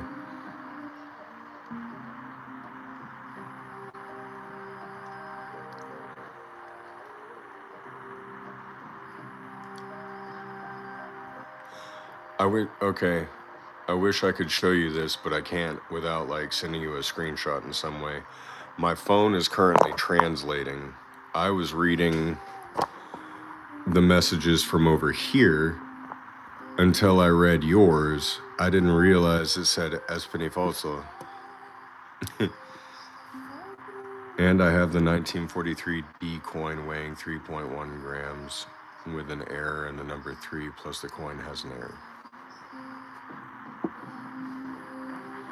That's actually funny. I just saved myself a lot of time.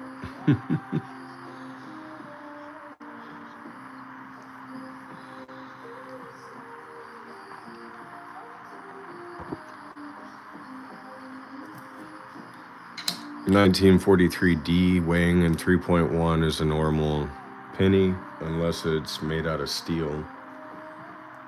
And well, I mean, if it's made out of steel, it's a normal penny. If it's made out of copper, I'll buy it.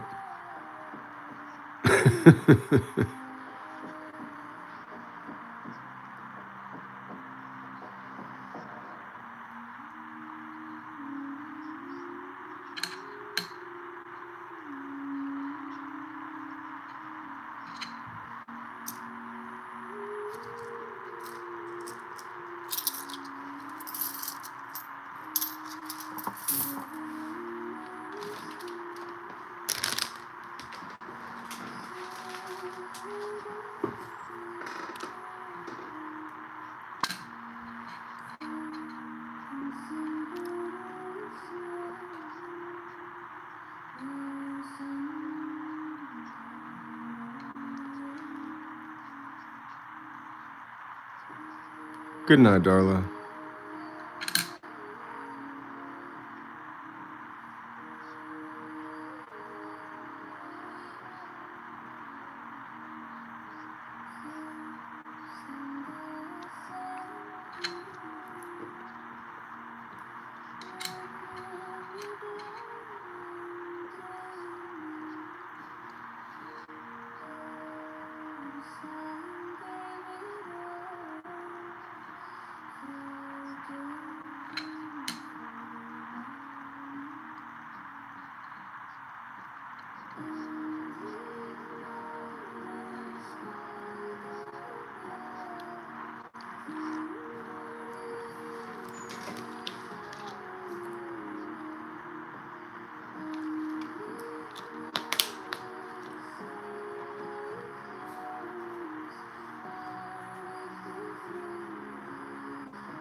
You won $270 for your copper 1943?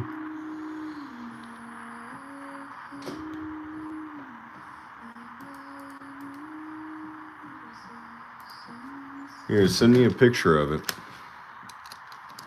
Because if all you want is $270 for a copy or a copper 1943,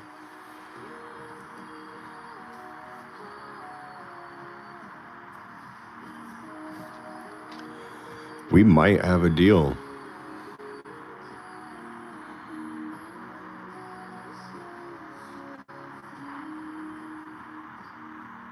Although, if you already have one fake penny, might have to question the legitimacy of your other penny. Deteriorated die caused some machine doubling on this, but it's definitely not worth keeping. It's not even really that cool. Just looks like bubble letters.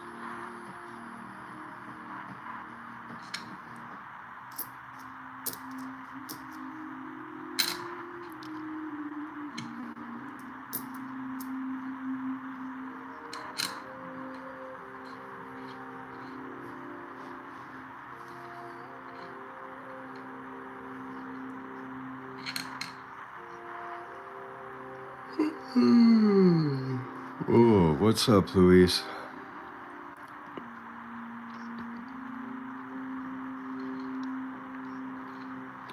Getting a little bit sleepy here on my end.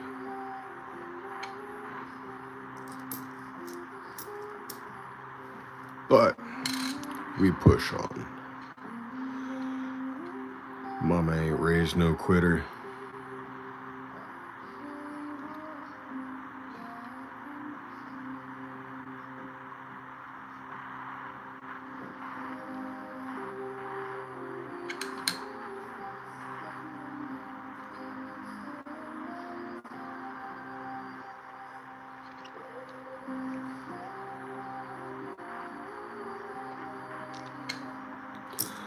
Oh man, yesterday I stayed up 24 hours straight after work.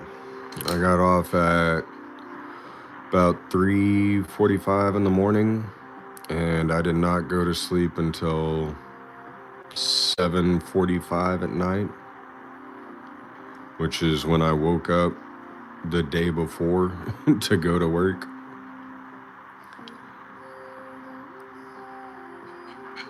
So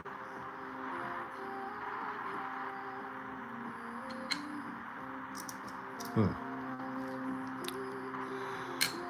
It's all good.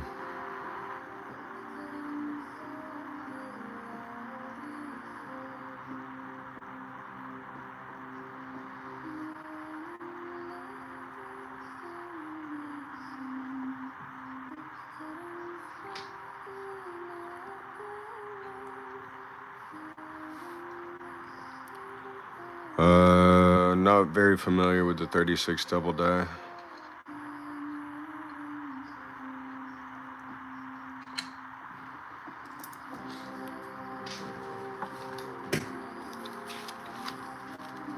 Let's see. Oh, I see.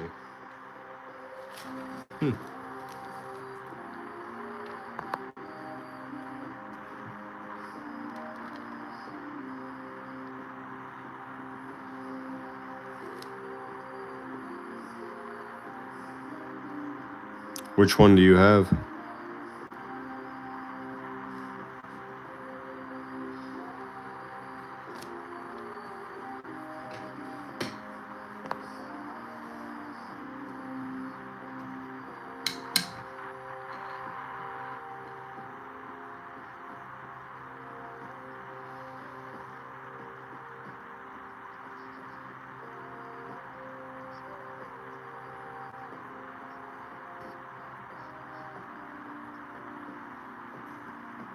That's so weird.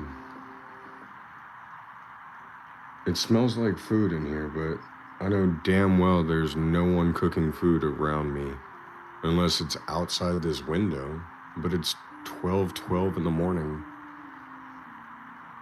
Good night, Gary.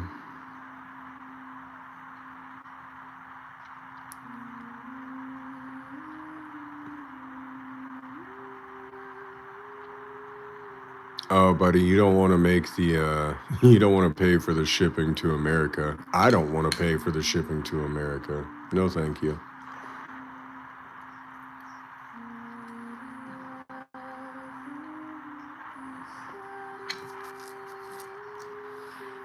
What is the smell of food today?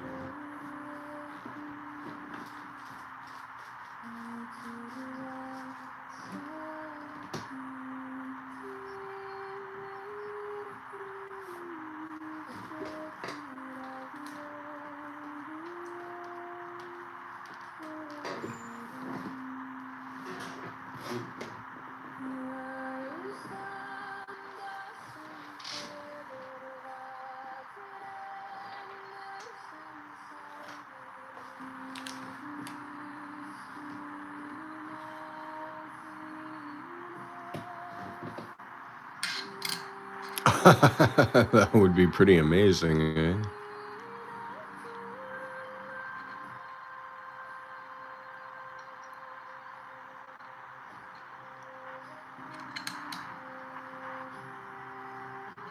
Accidentally drop it off at the wrong door.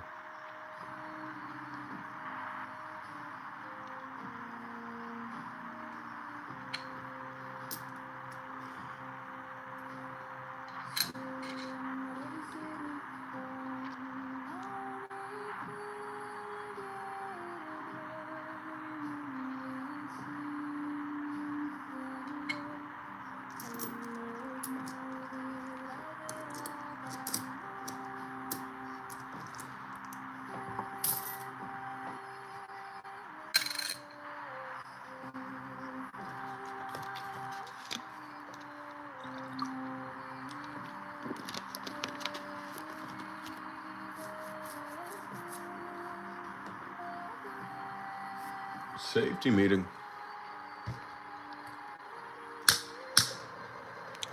My propane torch is running out of fuel, and that makes me sad because that means I have to go buy a new one.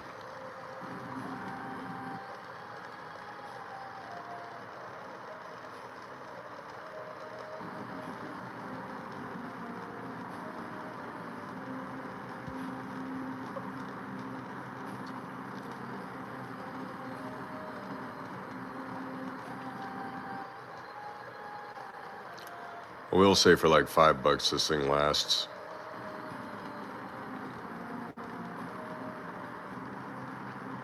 A solid month or so.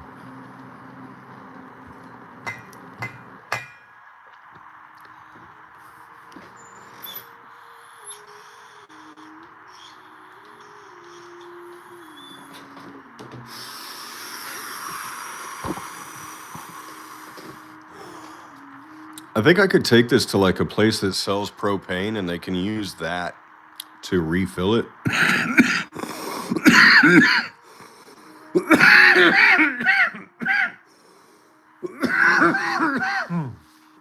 Like take it to an Ace Hardware and they can just refill the tank with another pound of propane. But I've never tried it.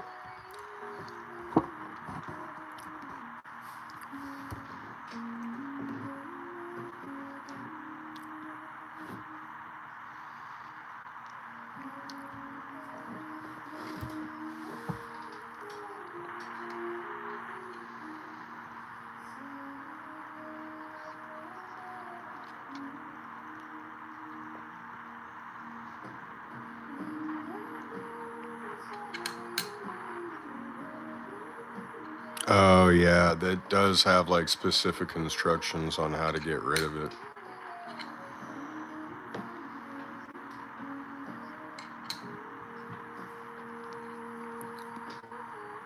Oh, got a 1962.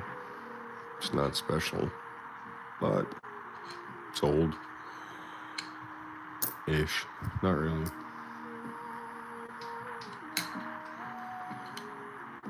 Actually, 1962 is the year my mother was born.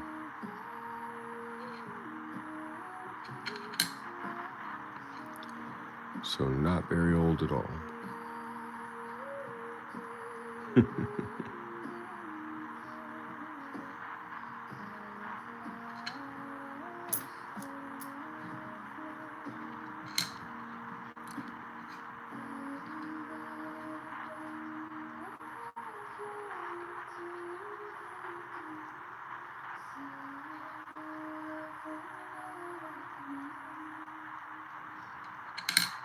Yep. I believe she was 33.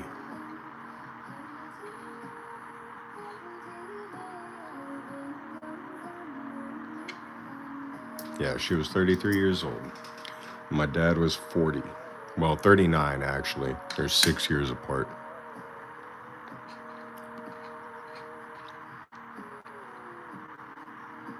Ah, I got you. So I have a half sister that was born in 1975. My dad managed to pop one out every decade.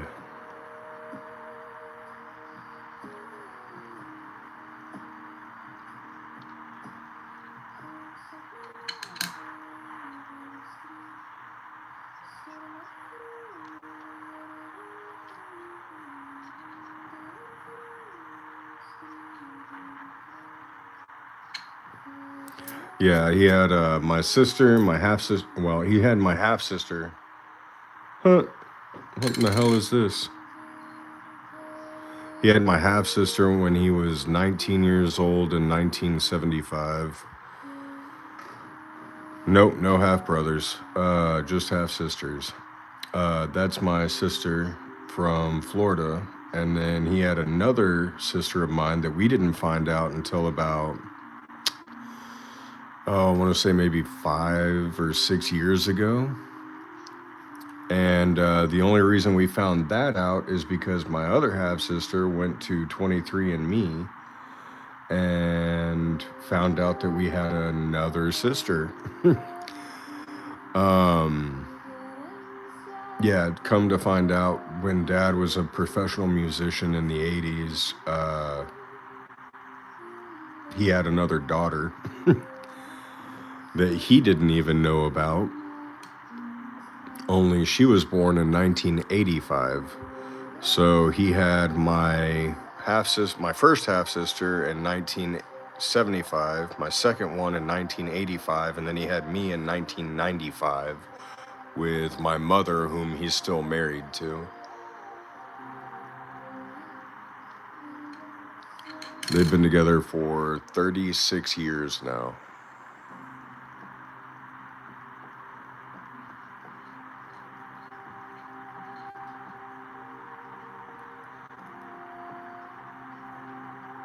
I'm kind of upset that this came in my nickel roll, But man, she's got some crazy eyes, doesn't she?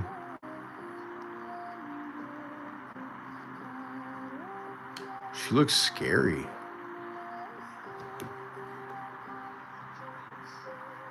Yeah, you settled down.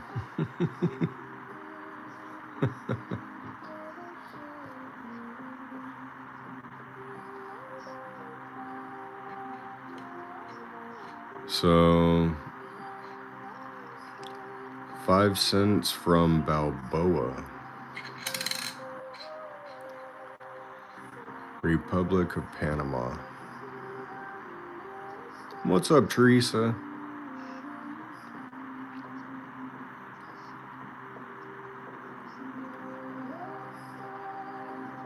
Look like she could laser you in both directions. I bet she's got blue eyes. This one blew that way and that one blew this way.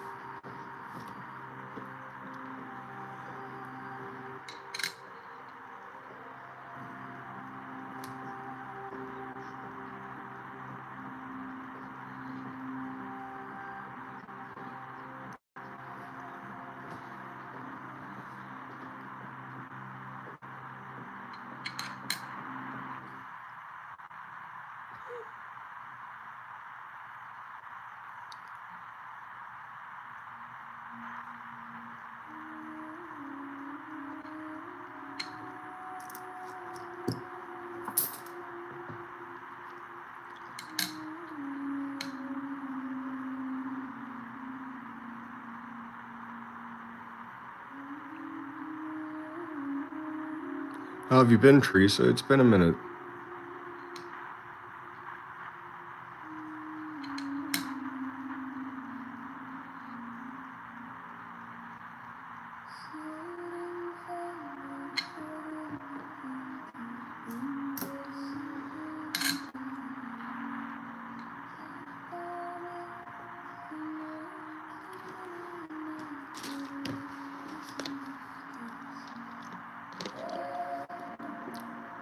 You were traveling? Well, that sounds like fun. Did you go anywhere interesting?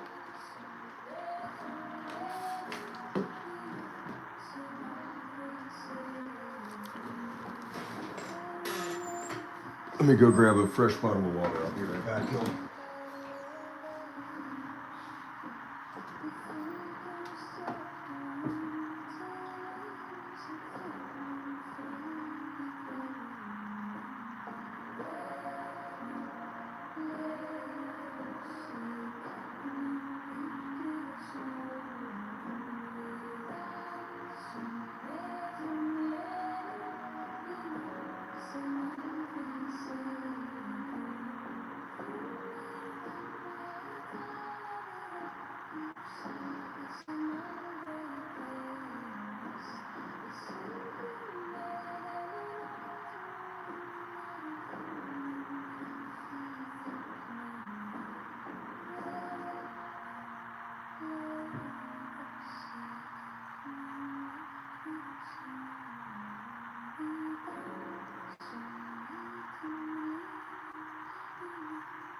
And we're back.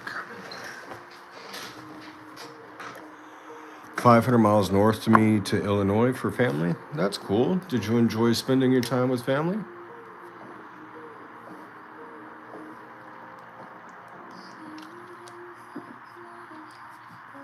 I feel like that's the most important part of the holidays.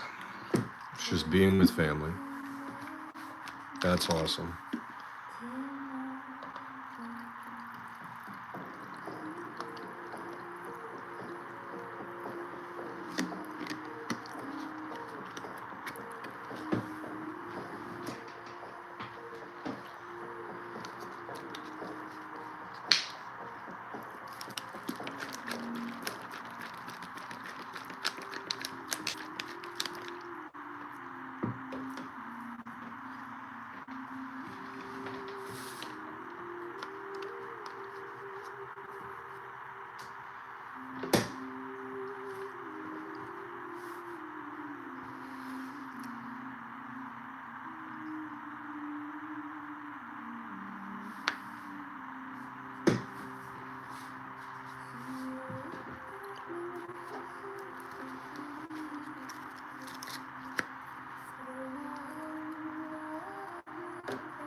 710.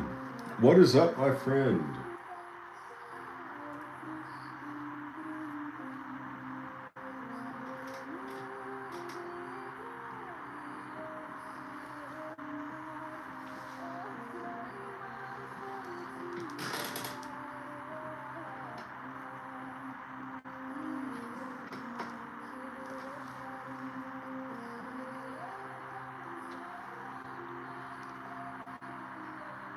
I'm doing pretty good, man. Doing pretty good.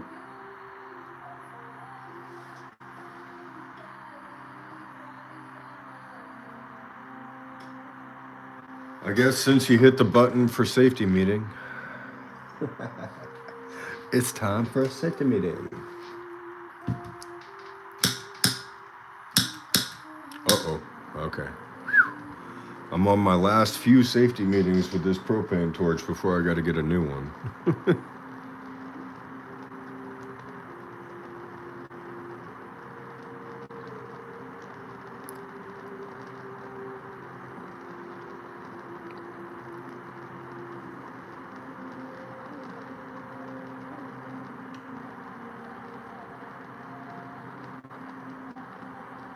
Yeah.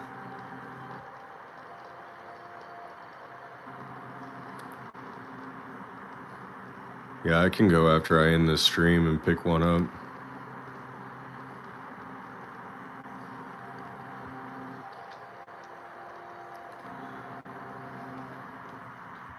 $1977, wrong year.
'Looks like he's throwing up. Yeah. Oh, my safety meetings are in the wrong year.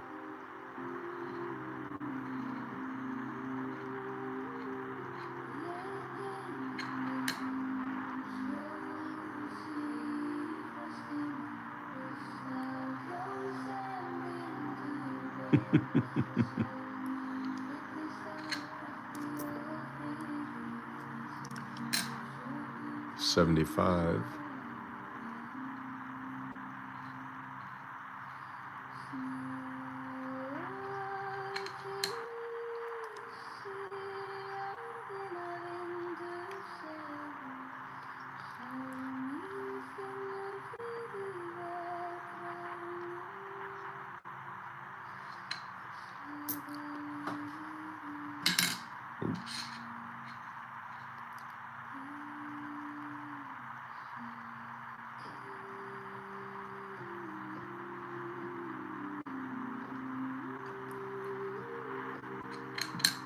Man, so the only thing we really found tonight is slightly doubled nickel so far. Let's see, what's the enders on this?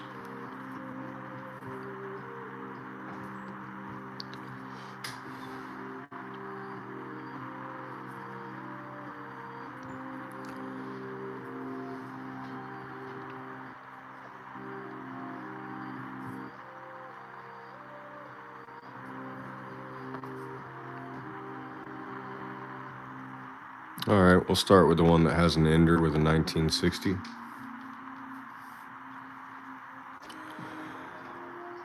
Wheat pennies are generally worth anywhere between 5 cents to $1, depending on the condition.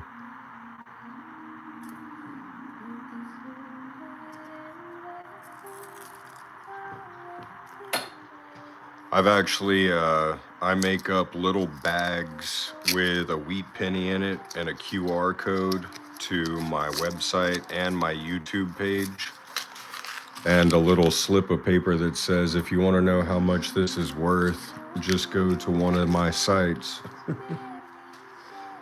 And that way, I drop them around town, try to educate people on how to be better coin collectors. So I literally just throw wheat cents on the ground.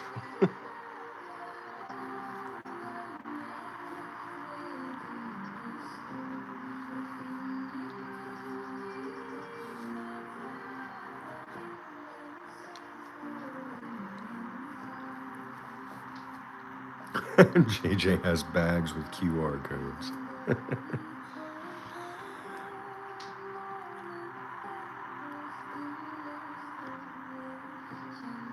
Yeah, Mary Jones, it's something I thought of while I was working up there at the casino one night. And it's like, because I had a few people that, I was telling, I sell coins now. It's a business that I started while I was away from there at the casino. And they're like, oh, I have a bunch of pennies from the 40s that I know are worth lots of money. And I just have to be like, I'm sorry, ma'am, but pennies from the 40s generally aren't really worth very much unless it's a 1944 steel or a 1943 copper. But, I mean, you can still bring them up here. I'd be more than happy to look at them.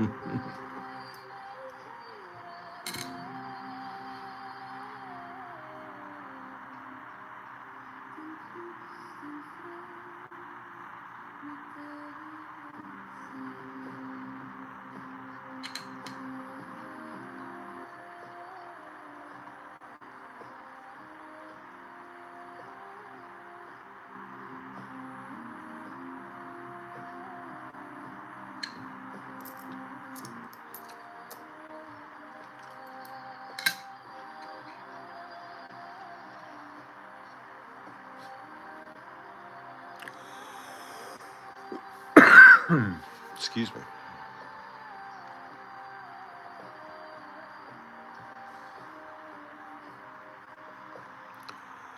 Silver dime, depending on condition, can go anywhere between 5 to, well, really it depends on the year. Now, if you get a key date,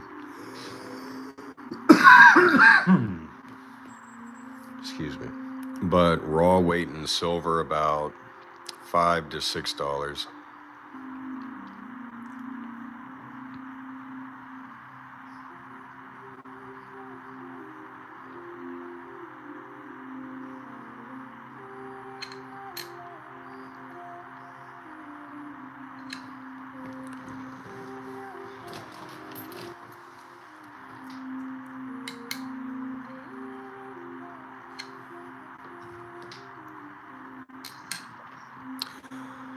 Generally speaking, you're going to be looking for a 98, 99 to 2000 with a wide AM.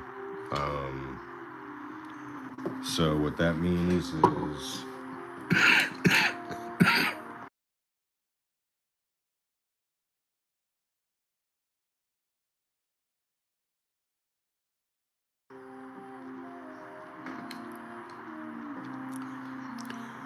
if you find a 98, 99, or a 2000 that looks like this, that's worth quite a bit.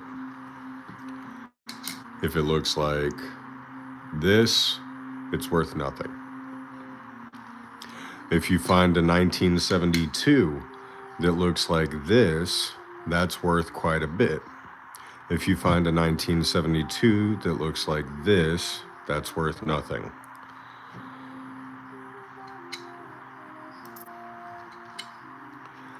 Look for a 1984 doubled ear.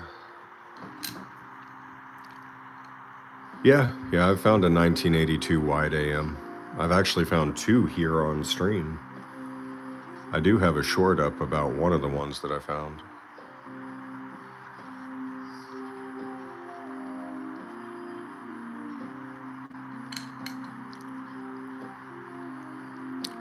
Let's see. 1995s have been known to have double die obverses, so on this side of the coin, look for doubling.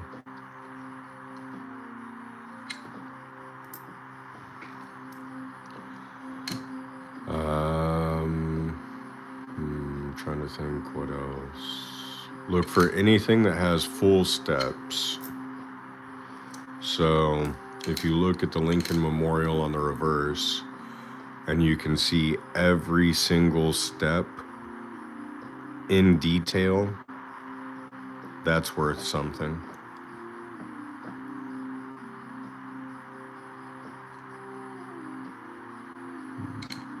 If you find a 1983 that weighs 3.1 grams, that's worth a lot.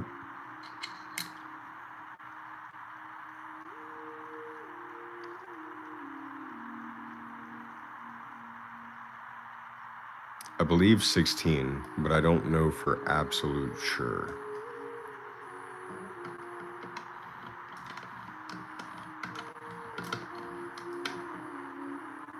But 16 is the first number that comes to my mind. There's no way.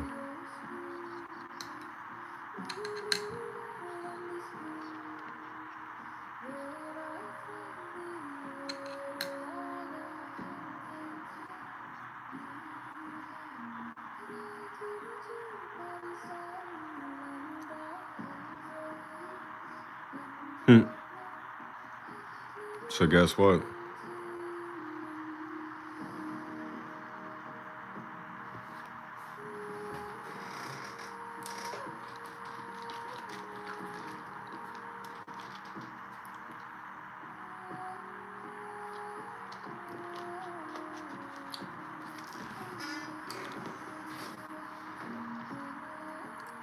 I don't know, I might need the help of someone else, but that certainly looks like a wide AM 1998 to me.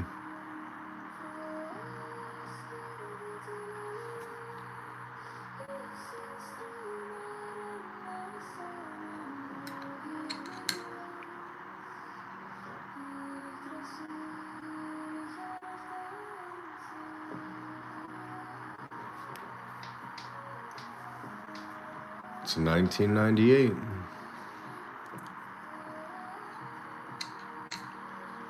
That A and that M are not touching.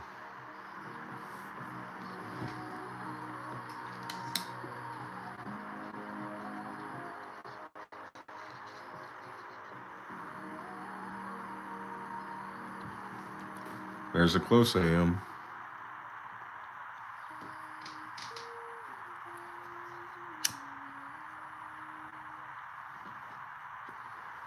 They literally touch.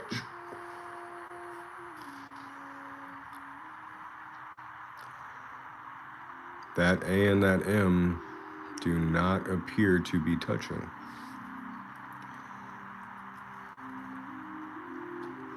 What's up, Dire Notice?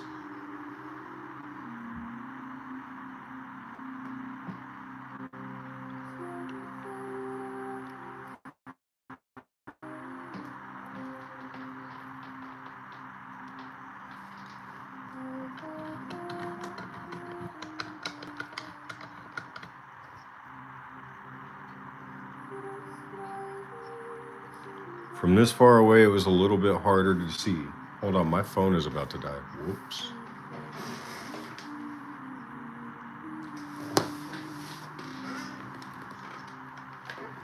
Very bad.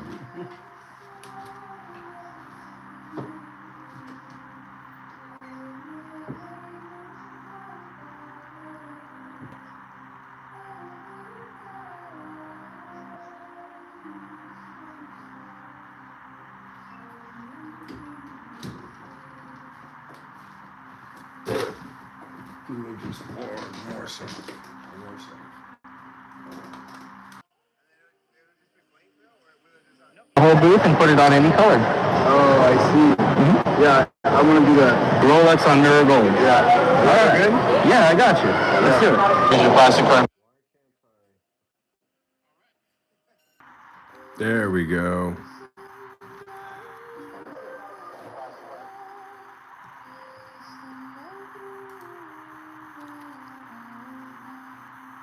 Test. Audio check 1 2.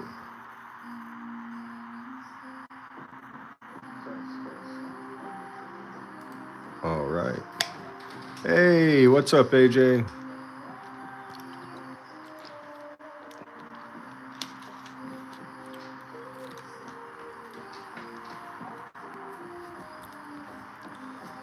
I appreciate you stopping by, buddy. We actually just found a wide AM 1998.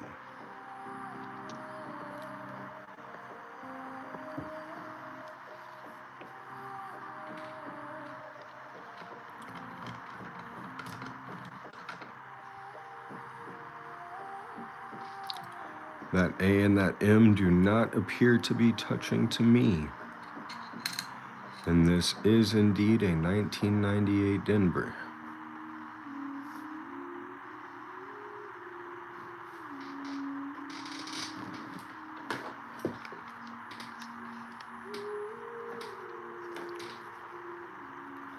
Voice.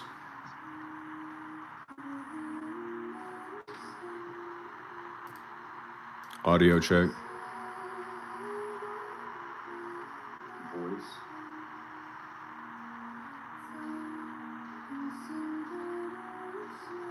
Audio check.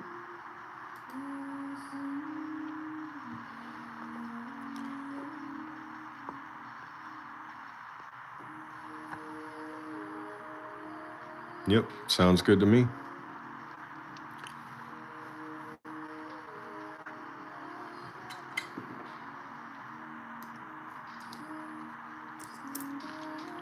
Sweet. Got a 1998 wide AM.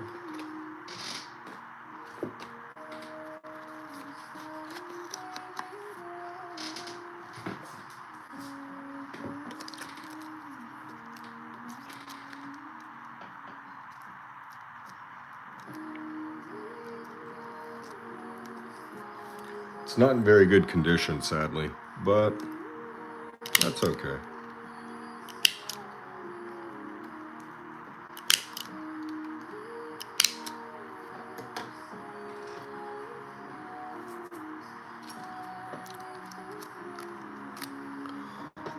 Valued at, I would put it, I mean, you know,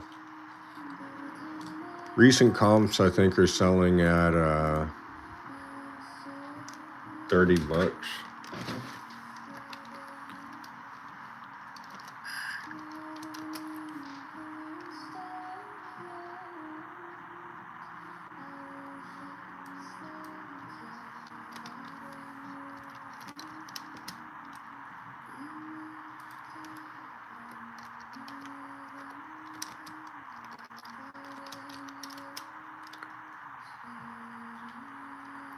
Let's see. All right, so one sold December 31st for $14. Let me see if I can't get that to focus. There we go.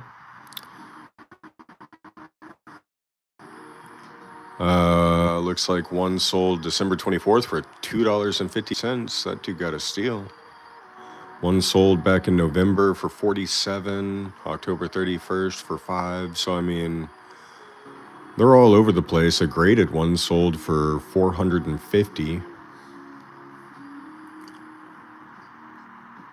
There's one that sold for $5.50. I'd average this at about $5 to $8 in all honesty.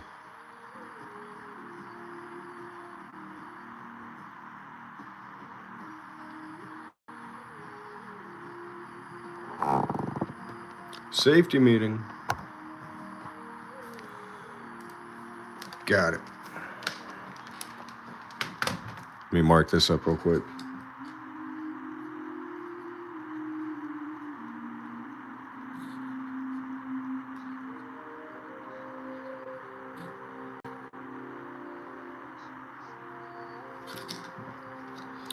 And it's not, like I said, it's not in the greatest condition. So this one I would probably sell for like $8. Just because it's got some corrosion, it doesn't have a whole lot of sheen to it. Yeah, $8 penny. Not bad to find in a roll. Certainly not.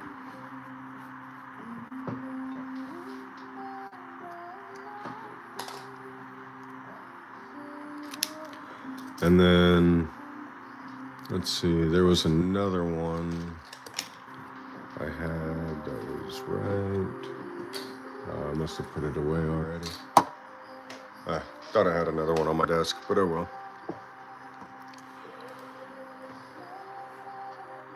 Where's my phone positioned at? It's between my legs, in front of my desk.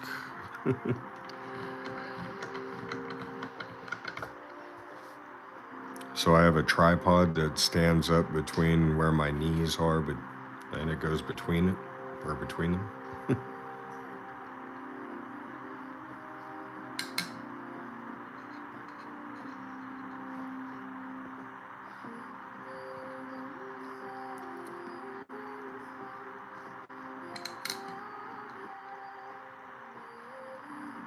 If you want to know the tripod that I'm using, there's an Amazon affiliate link in the description. It's a 10.5-inch ring light that has a light, well, RGB lighting system. That's pretty cool. I picked this up because it's hard to, well, it's impossible to use your phone's camera light whenever you're doing whatnot auctions. So I had to get some form of a lighting source that I could put my phone in. And then it's got, you know, all sorts of different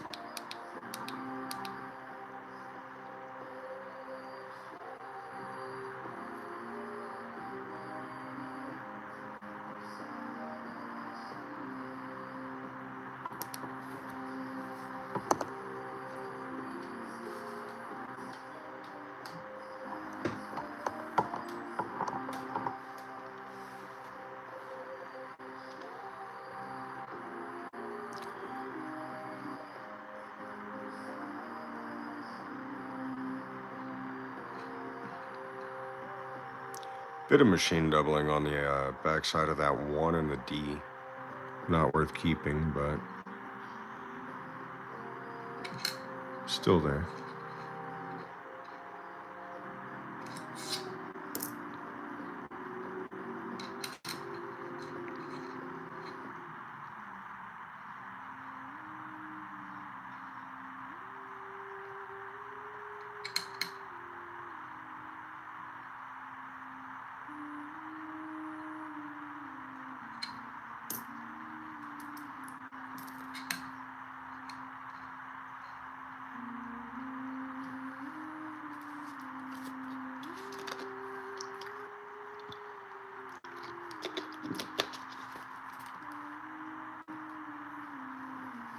Oh wait, I totally missed AJ's safety meeting. I'm sorry, buddy. Oh no. Come on. One last time. Yes. All right, this is the last freaking safety meeting out of this propane tank.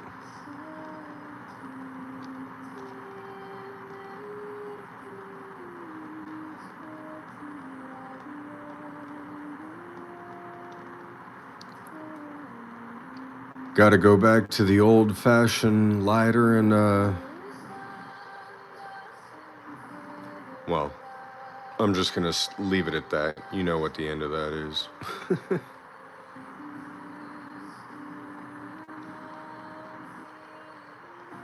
Because I don't have a butane torch.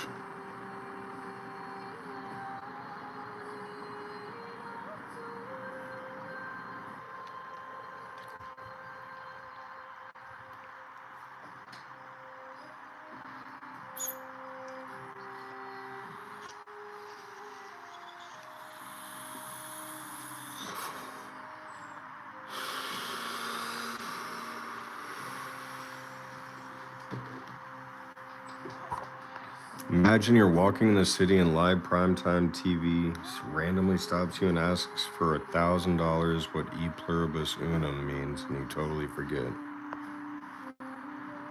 United we stand, I believe.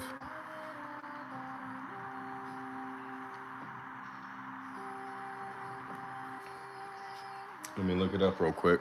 Don't let me lie to you. Don't let me lie to you.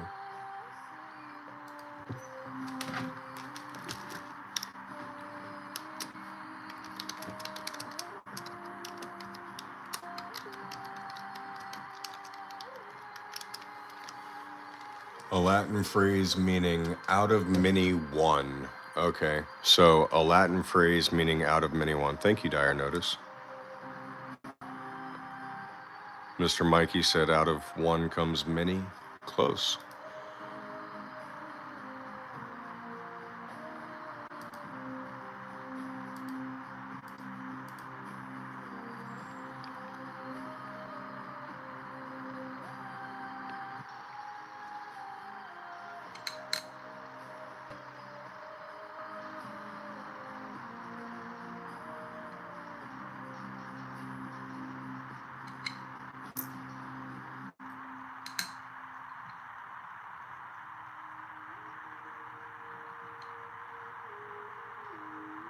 Oh, thank you, man.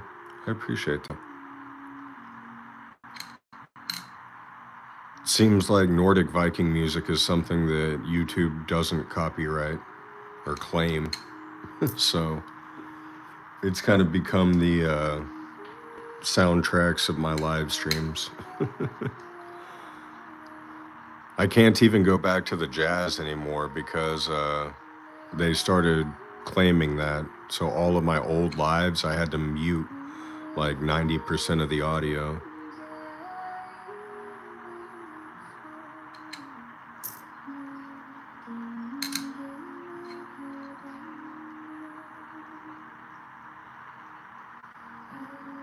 $2023, but it still has the VDB.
Oh, would you look at that?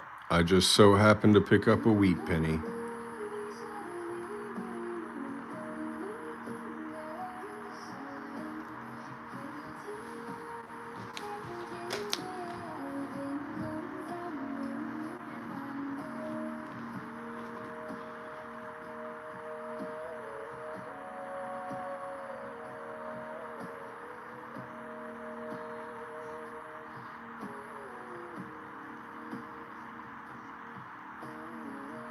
Well, now we have multiple questions.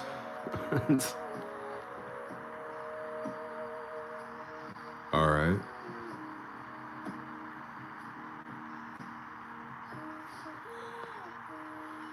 Let me get rid of this. I hope it's a 1909, Thomas.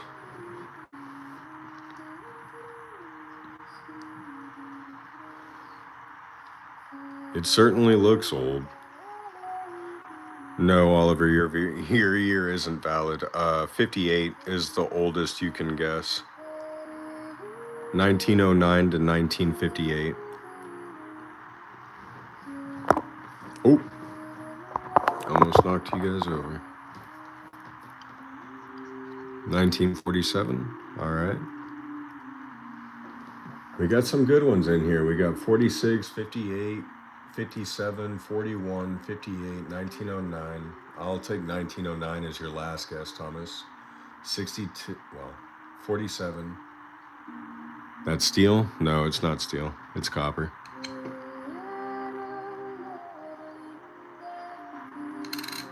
It's just the lighting that's making it look really white. 44.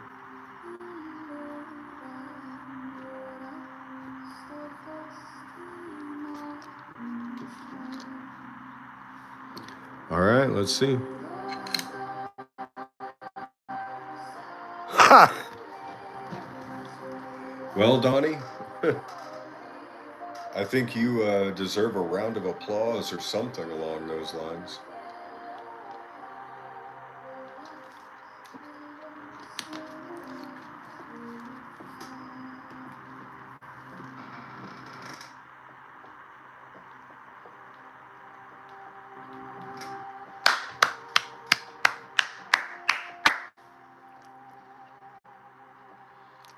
Man, this thing has seen better days, though, isn't it?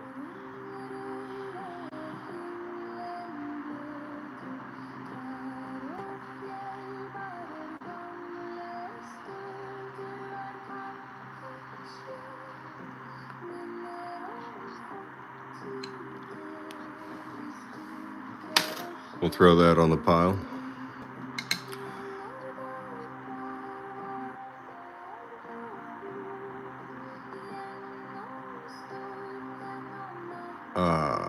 Wait, hold on. I hit the wrong one.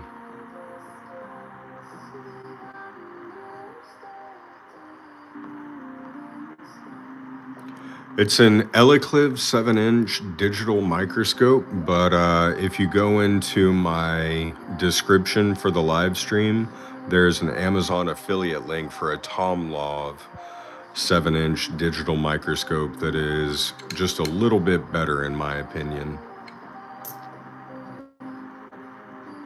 If you want to pick one up yourself, they're only about 60 bucks.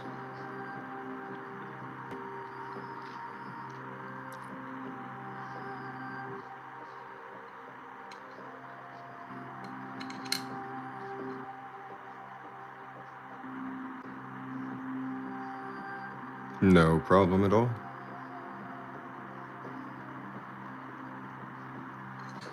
Yeah, Lighthearted actually is kind of going out of business. They discontinued their selling of this specific model of 7-inch digital microscope because I guess something went wrong with it at some point.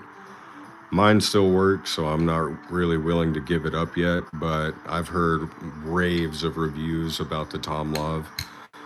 So, ooh, this is a nice 1973. Hey, Oliver.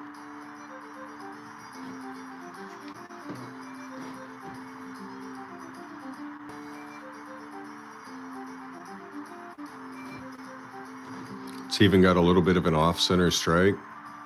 It's thinner on the right side than it is the left. It's off by about 1%. Nice shiny, got a little bit of toning, a little bit of corrosion there, whatever that spot was, whatever landed on it. Not a bad looking penny, honestly.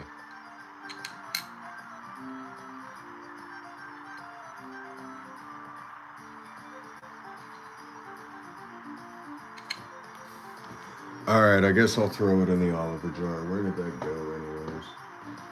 Ah, that's right. There you go, buddy.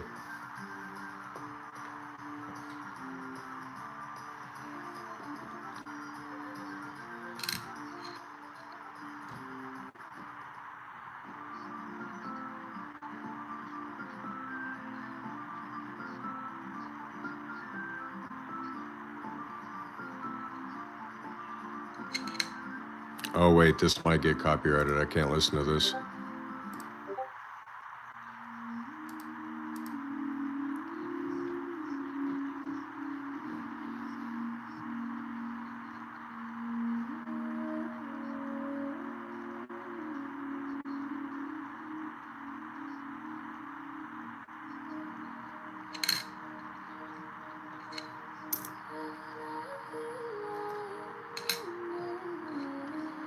All right, I'm gonna run for a quick bio break. I'll be right back, y'all.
I'm assuming Oliver said something that he regretted.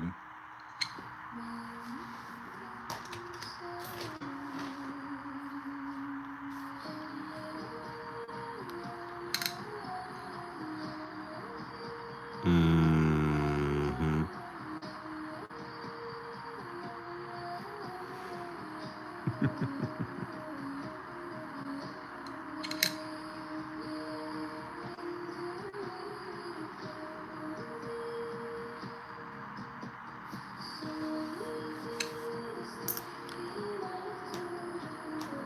Well, don't make us make you walk the plank tonight.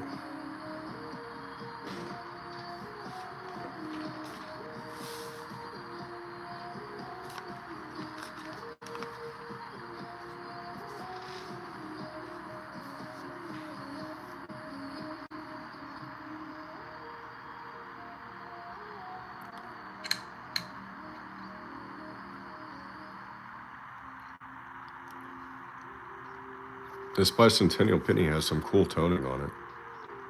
Kind of like the blue and purplish.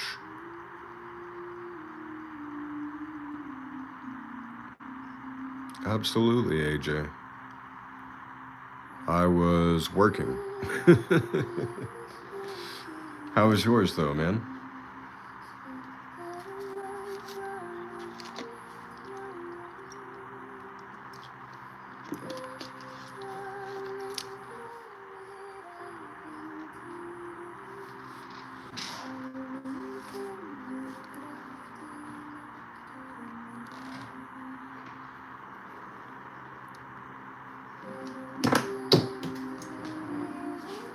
Ah, you were driving.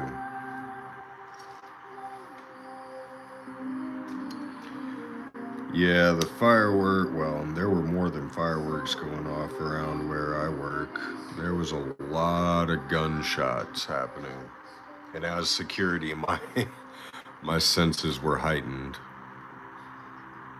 Adelaide from Darwin at 11, New Year's Eve.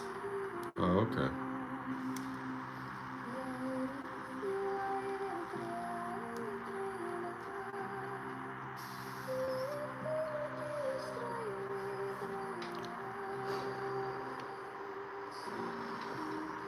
Safety meeting. You guys just can't hear it that well.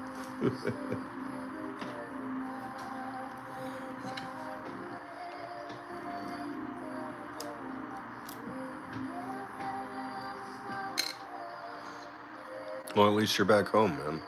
Did you enjoy your vacation?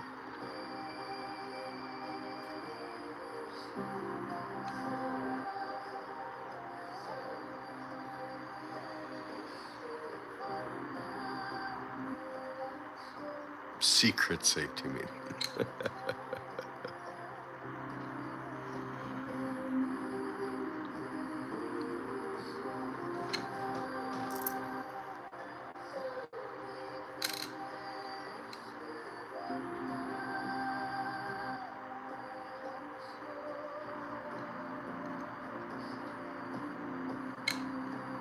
That's awesome, man.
Piece of copper. I'll take a 1977 over nothing, I guess.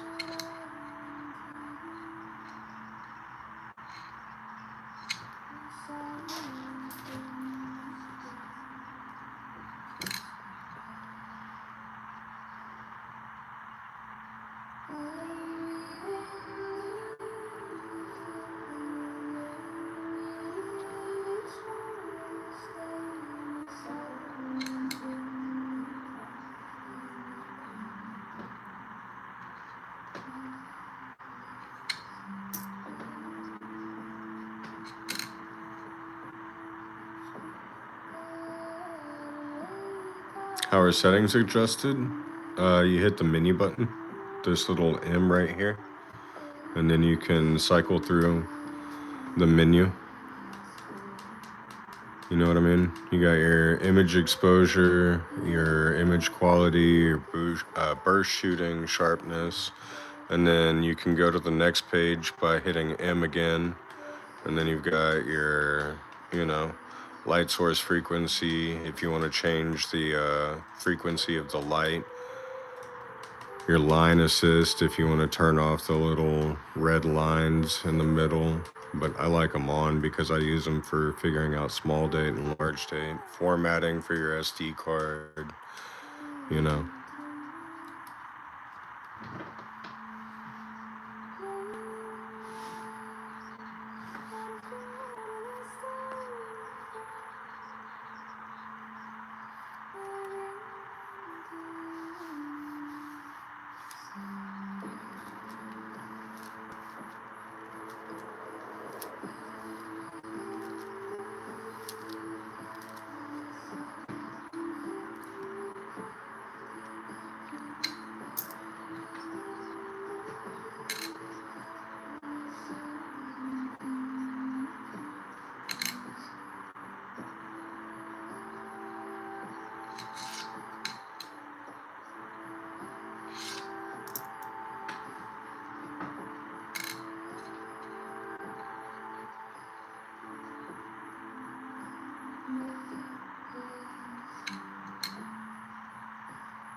There's the last year of the Lincoln Memorial penny.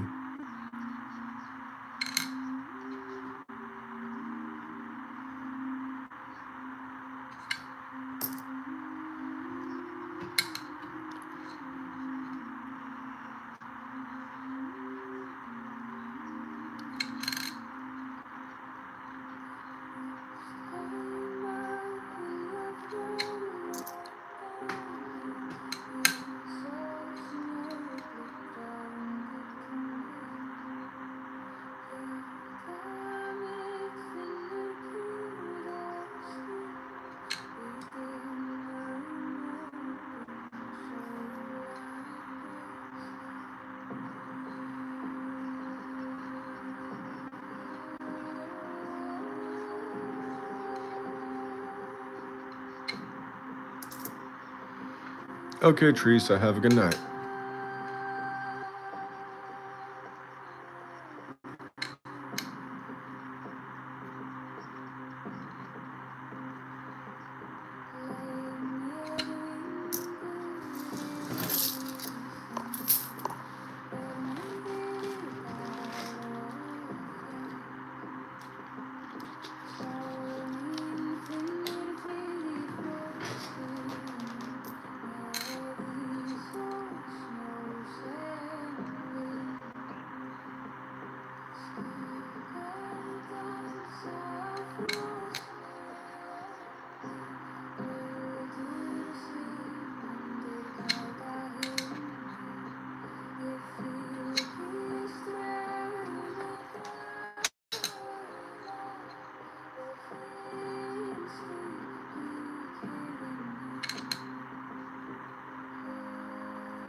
Uh, yeah, I think it's the SD card because mine just saved a picture.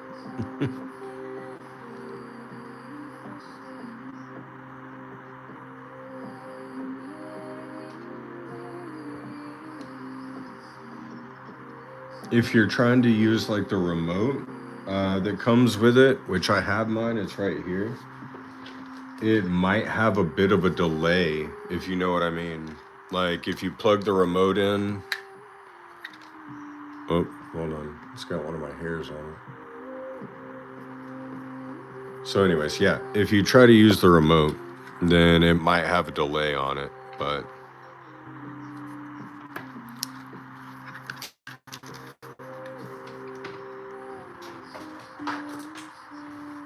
I've really never had any issues with mine, to be honest with you. And I've taken pictures of coins to post online to like sell them and stuff of errors. So,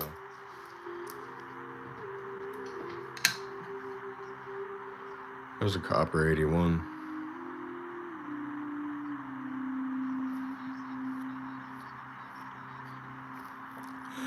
Peter Pick, one of the problems is that nobody buys pennies unless they're very, very specific, rare pennies. Pennies are not worth anything, sadly. I actually throw I throw wheat pennies on the ground in little baggies with QR codes that direct people to my website just because the wheat penny is not worth anything.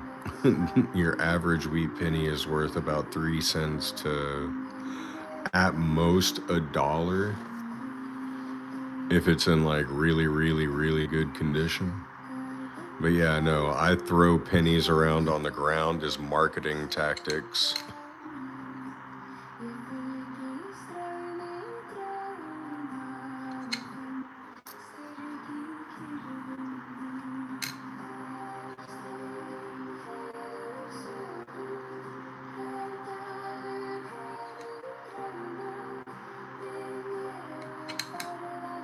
Yeah, they are cool to keep. I mean, I have thousands of them at this point. I mean, over here alone, to the left of my desk, is where I keep my pile of wheat pennies that I find in rolls on stream. So I've got bags of them as well.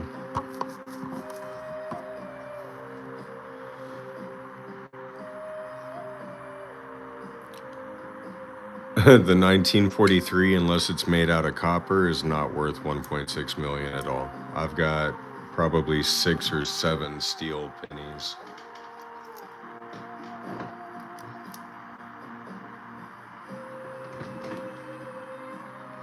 Trying to think of where the closest one to me is. It's probably in my safe. But yeah, no. Sorry, buddy.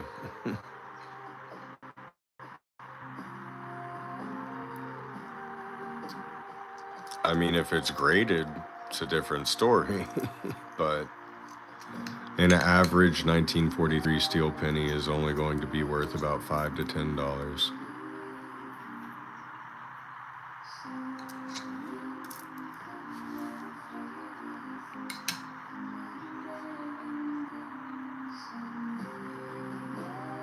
So the hobbies.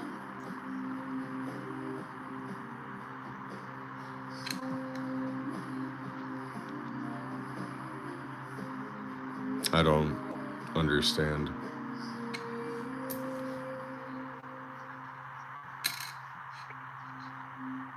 There's the last penny ever made.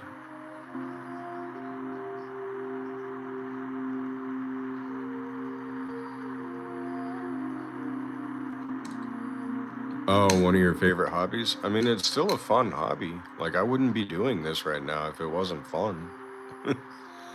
But it's also my business, and, you know, I've got a lot invested in it.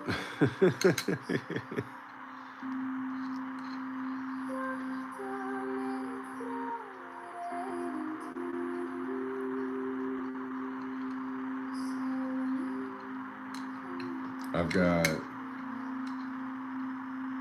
I mean, in my personal collection, some pretty interesting coins. Then are you bullshitting me?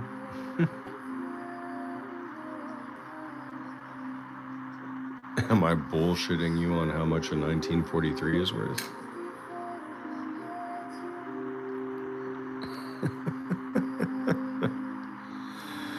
No.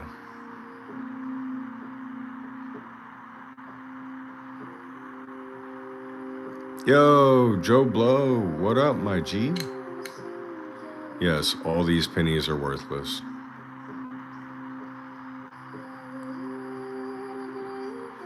I'm just sitting here opening rolls of pennies, my guy. They're worth a penny at most, for the most part.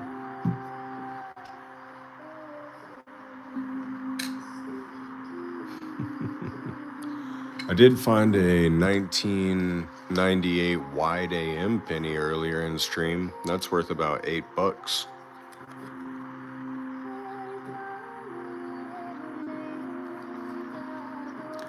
Silver's going up right now. What are we at? We were at 73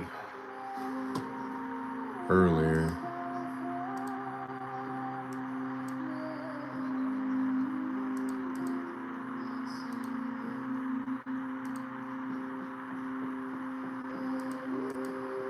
Nope, we're at 72 now. That's not up. I mean, yes, the chart is theoretically going up, but we're still down right now.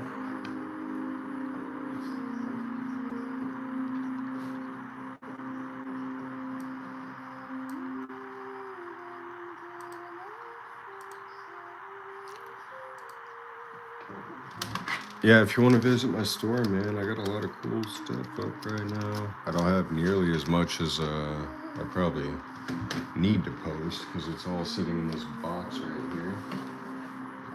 But yeah, lots of stuff coming soon to come. More American Silver Eagles.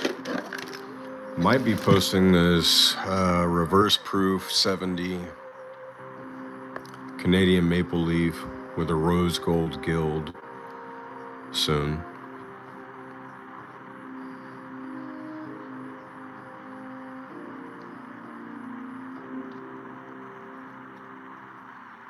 Might be posting that one, but it is a $400 coin. So I don't think there's going to be many takers on it. But yeah, going to be posting Benjamins. Posting full bands, Mercury dimes.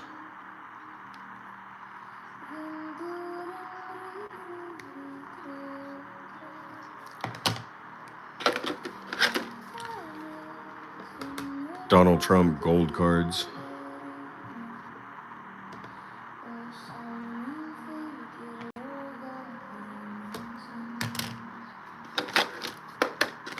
More American Silver Eagles, because of course.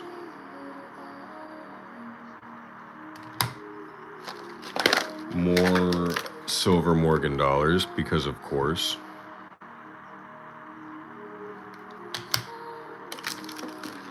Let's see. More Morgan silver dollars. Or I mean American Eagle silver dollars.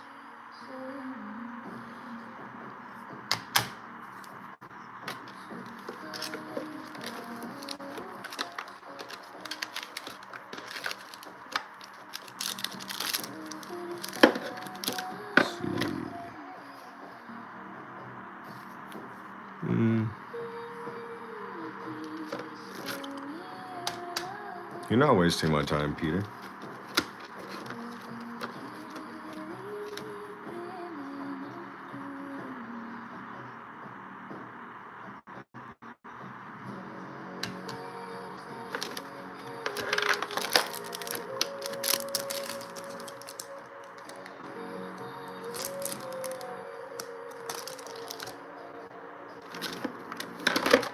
Yeah, I'll be putting up Red Seal 5s, silver certificates. Let's see.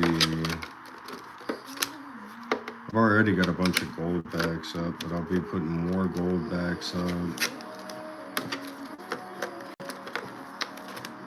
Yeah, silver certificates.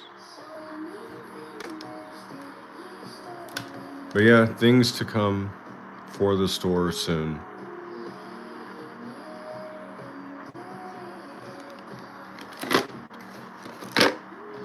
There's already gold bars and silver coins and silver coins way under melt value currently.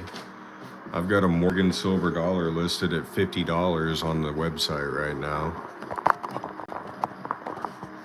It's called an Eisenhower Oliver Moore.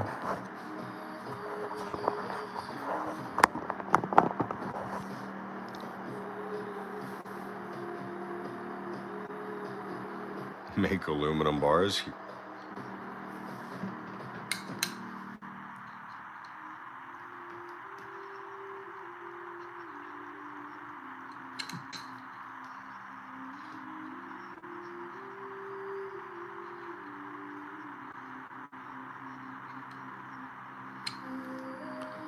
So zinc and copper melted down make aluminum.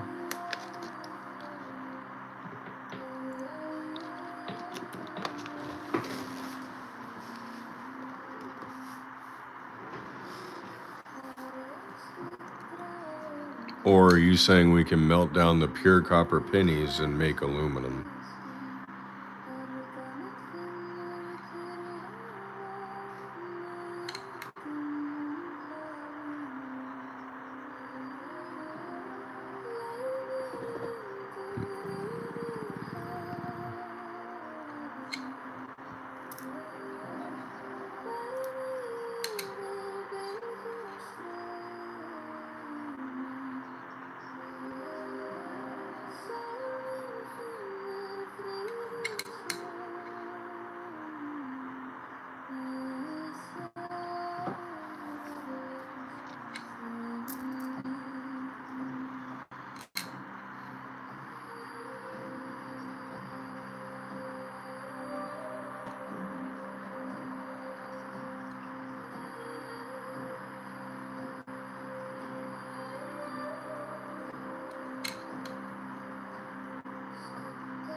Why are you angry?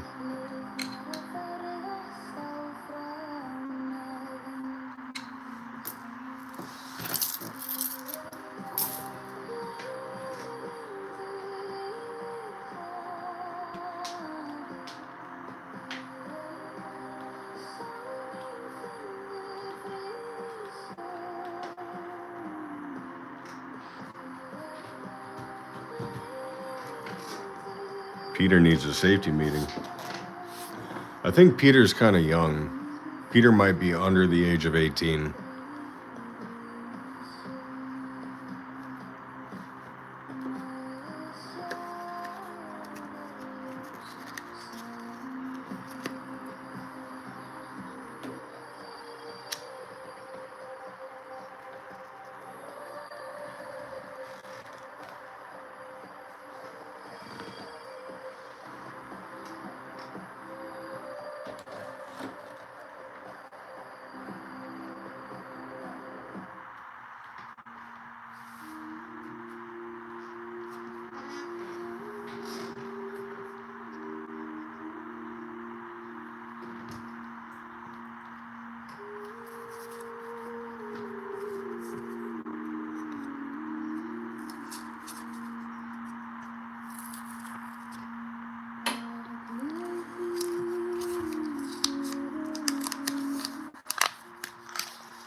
That's pretty cool, Joe Blow. Probably came right out of a bank strap.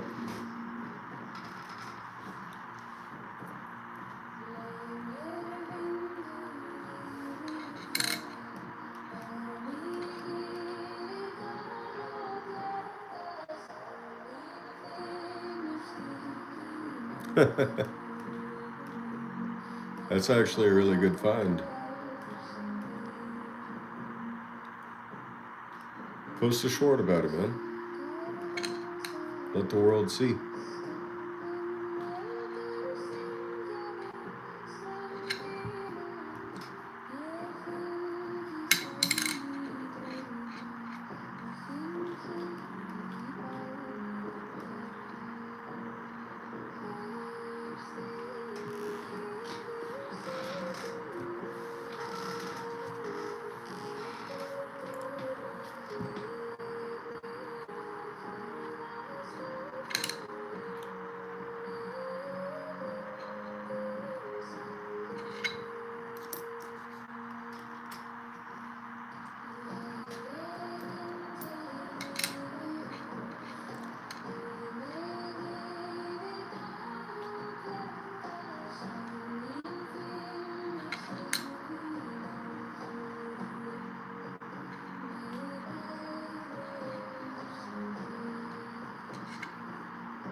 Aw, thank you, Kathy.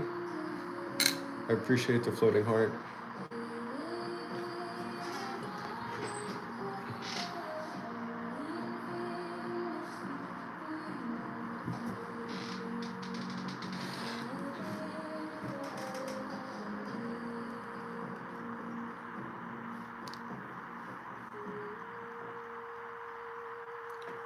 Looking for low mintage coins, possible error coins like Beehive errors of the 2023 series, silver nickels, buffalo nickels. I've just been opening bankrolls of nickels and pennies because I still have about 5 boxes of pennies to go through. How's it going, Chris?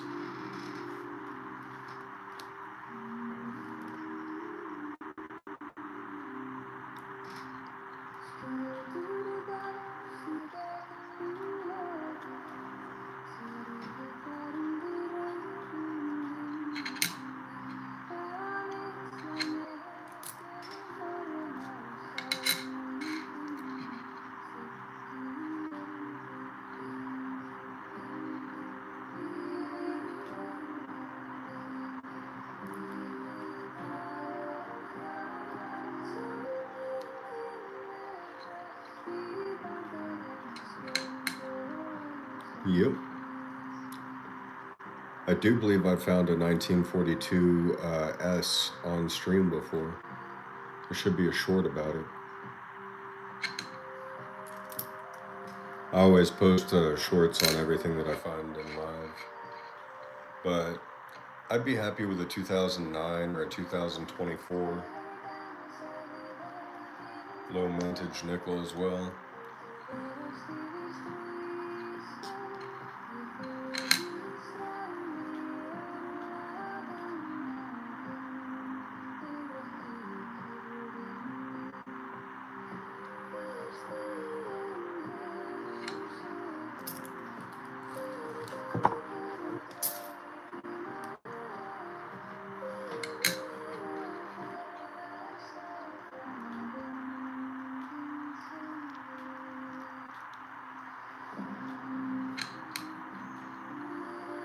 There's a bicentennial nickel.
Repunched mint mark on that one?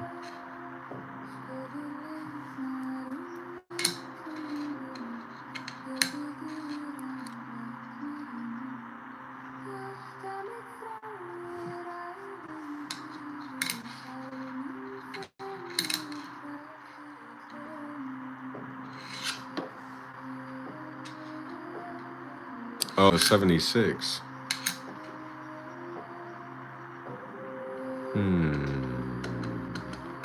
I see what you see. Hold on. It could be considered post-mint damage, to be honest. If something just clipped the side of that D and dented it a little. It really didn't look like doubling to me at first.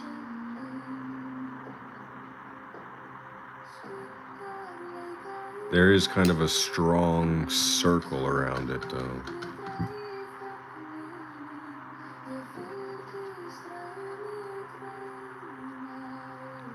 Okay, I see it. The coin is in rough condition.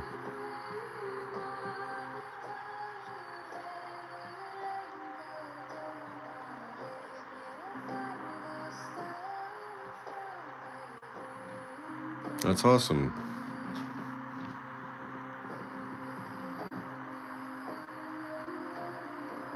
That 1868 dime might actually be worth quite the pretty penny.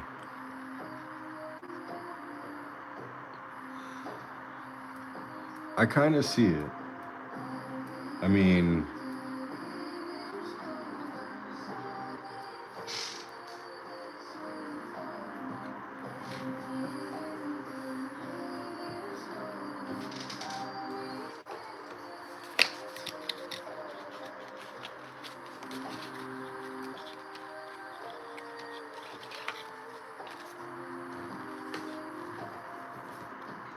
we'll throw it in a slab.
We have a D mint mark on the reverse. I think this is going to be a 1963.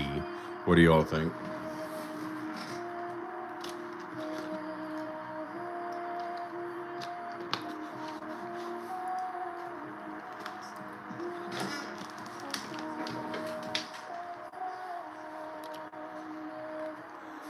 Oliver, you got to go a little less than that. 64 is the top here.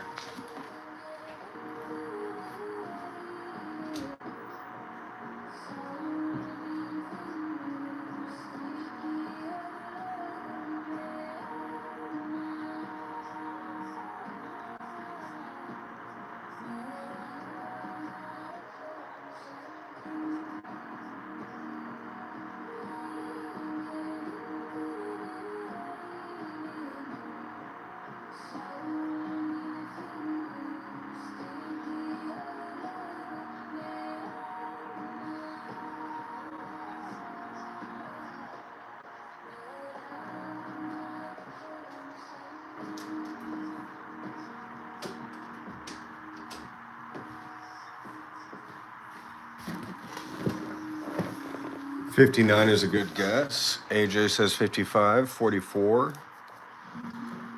45th, 44 frith.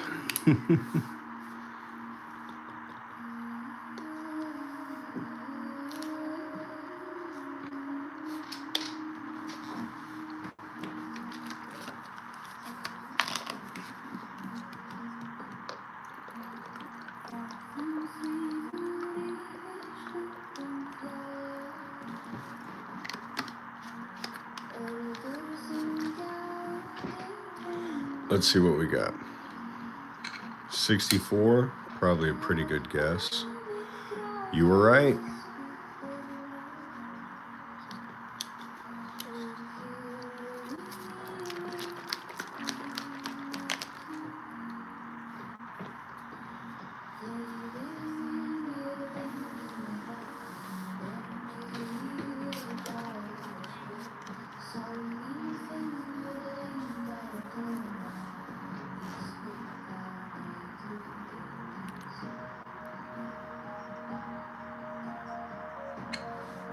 Yep, the most common year possible.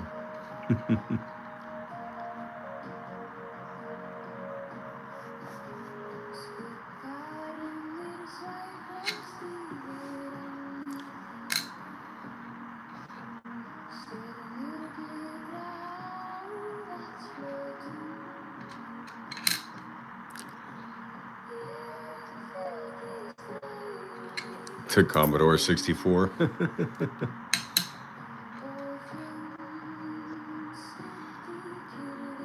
Got to be a pretty big computer nerd to remember that one.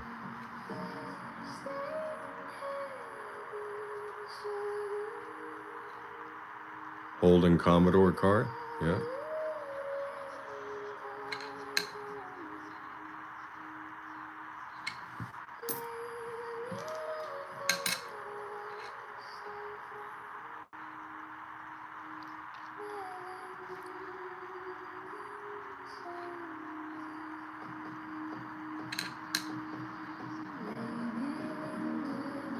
Your friend got a Commodore 64 in 83? That's what's up. That was early for them, wasn't it?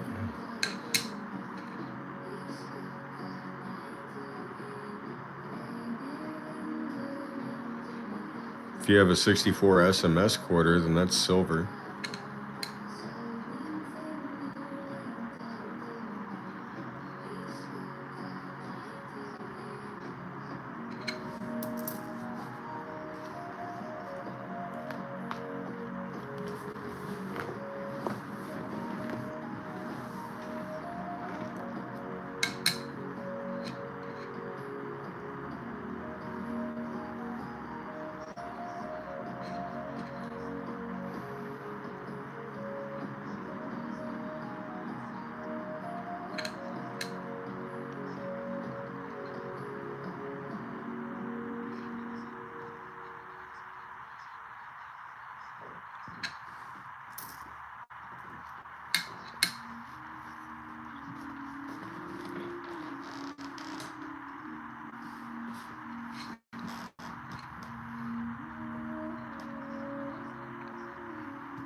Yeah, that was the early years of the Commodore 64.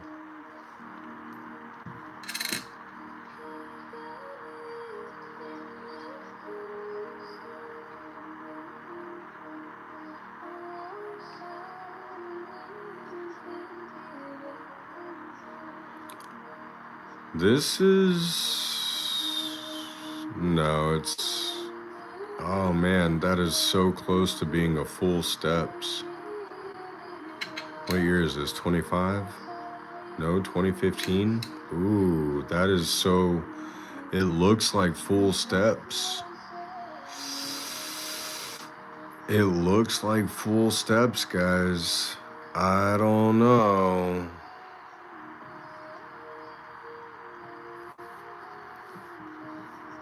It looks a lot like full steps to me. I mean, the ones on the right are extremely faint, but you can see every line there. I mean, 1, 2, 3, 4, 5, 6.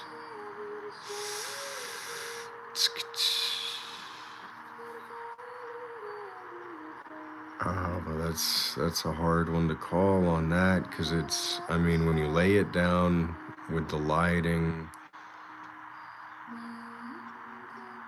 I'm gonna label that as full steps. Yeah, full 5. I count the bottom step as 6, but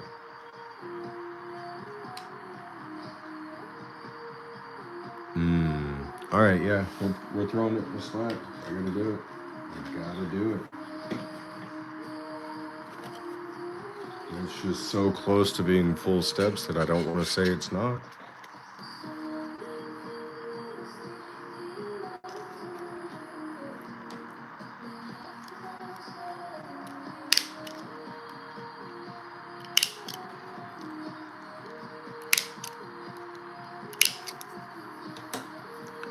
It's a 2015P.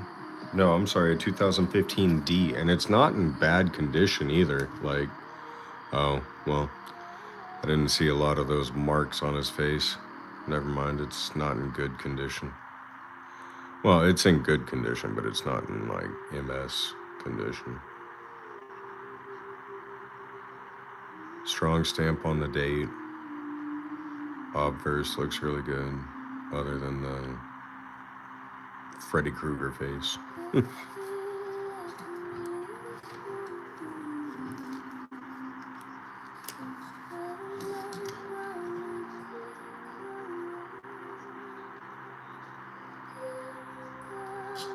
$2015D, full steps with a question mark.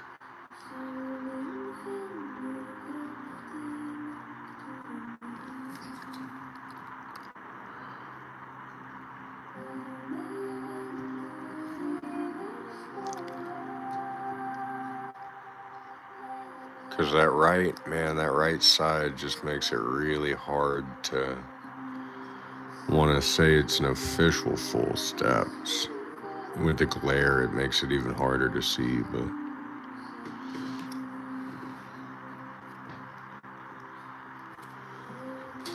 we'll hold on to it.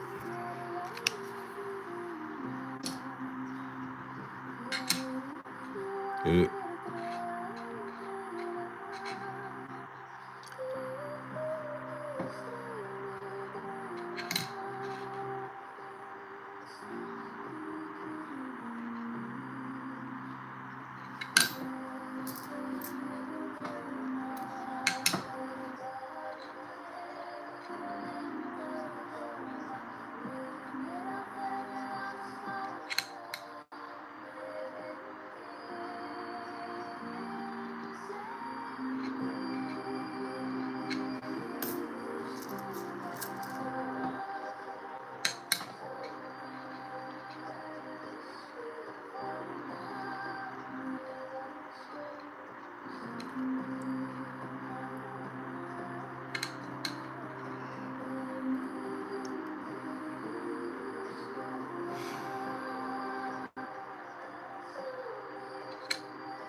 Ahoy, sunfish.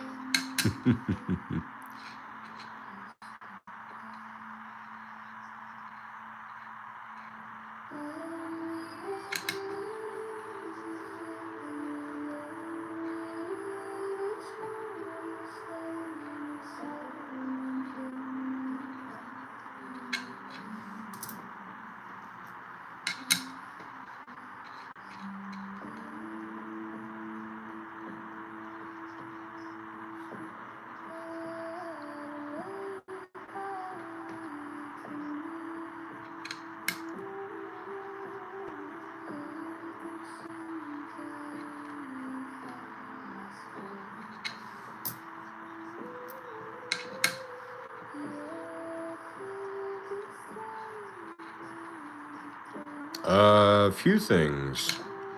So, were you here for the 1998 Wide AM?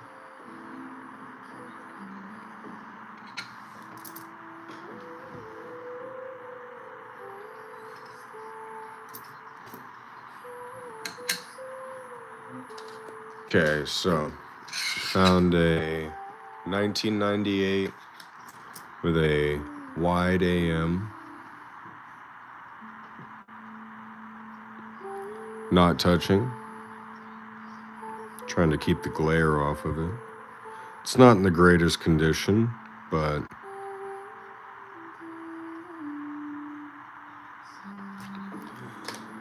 found a 2015 Denver with potential full steps.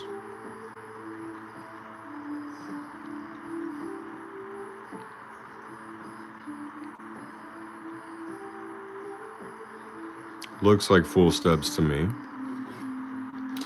And then a 1976 with a double punched mint mark.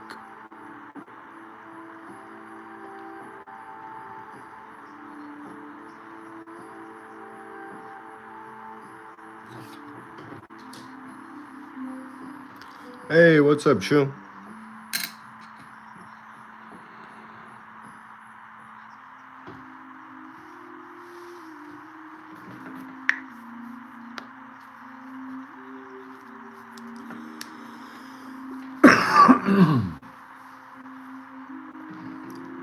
Excuse me.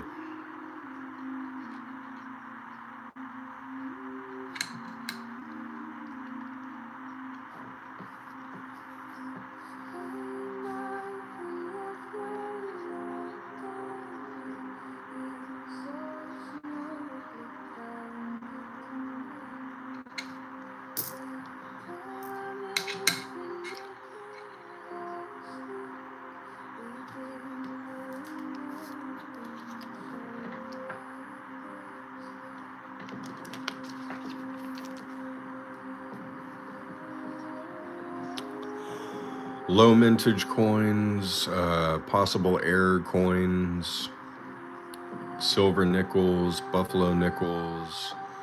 We're just looking, opening up bank rolls and looking through them. Got nickels and pennies.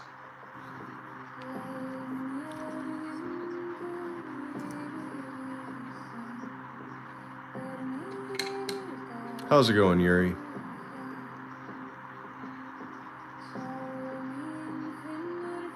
Appreciate that, Secret.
Yeah, it still weighs 5 grams.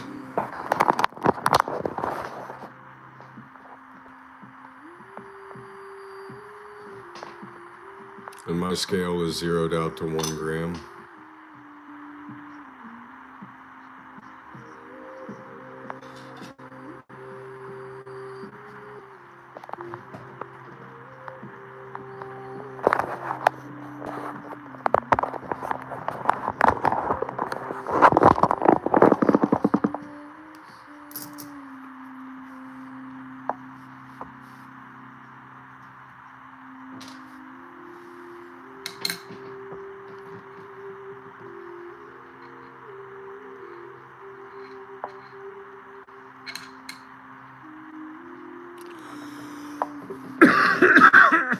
Excuse me, guys. I apologize.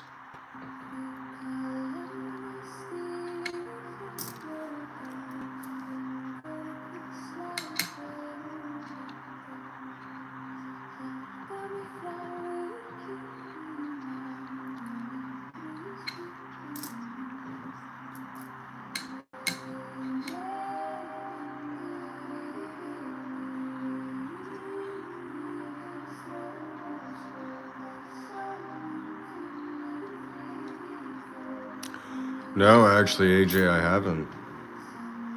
I hope he's doing all right. I have his phone number, but I haven't talked to him.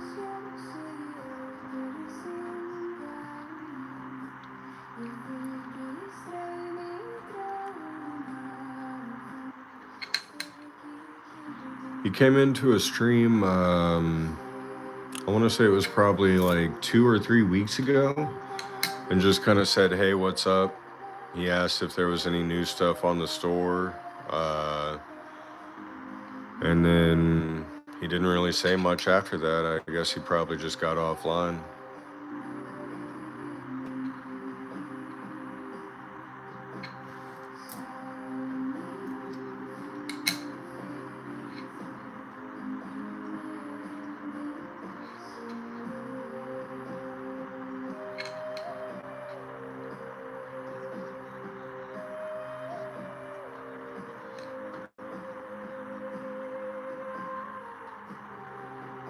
No, Sam is a very private individual. He lives like kind of off in the middle of nowhere and prefers to be that way. Got a 1959.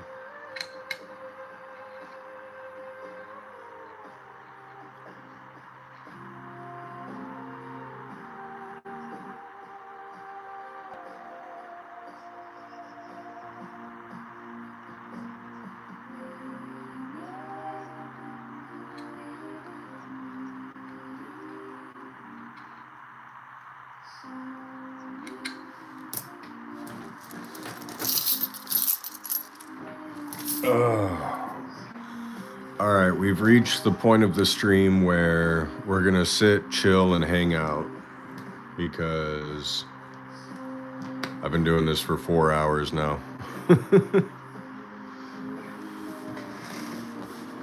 And I'm about ready to almost go to bed.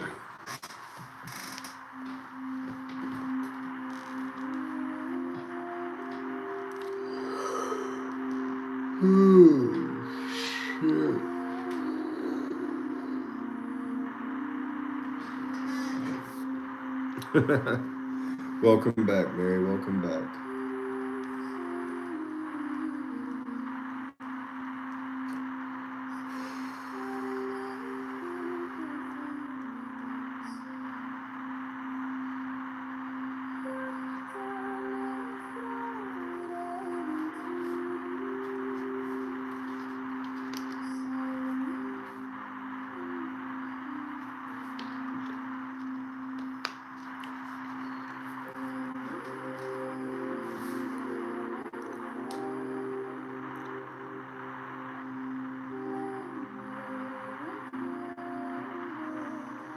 I did see the supermoon. We had a giant moon.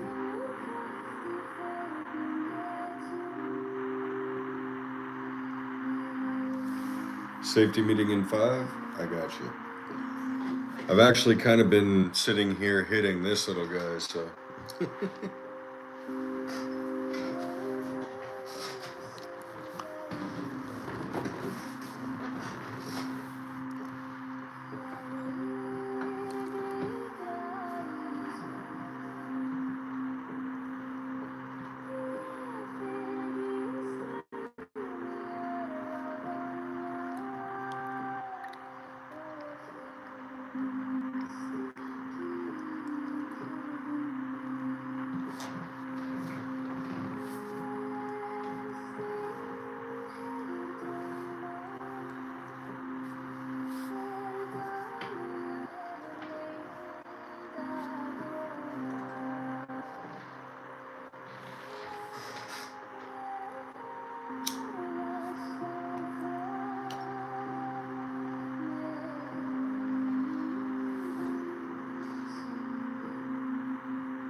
In the UP of Michigan, take care.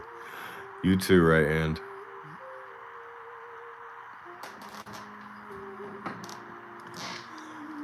I actually got to organize the back end of my desk here because I ended up knocking everything over one day. I had my race simulator wheel up here on the desk, and the vibrations literally just catastrophically destroyed everything up here.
Maple?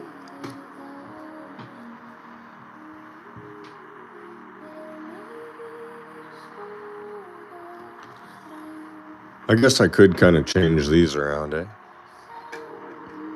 This one's really big, so I think I'm going to get rid of that and put it with this.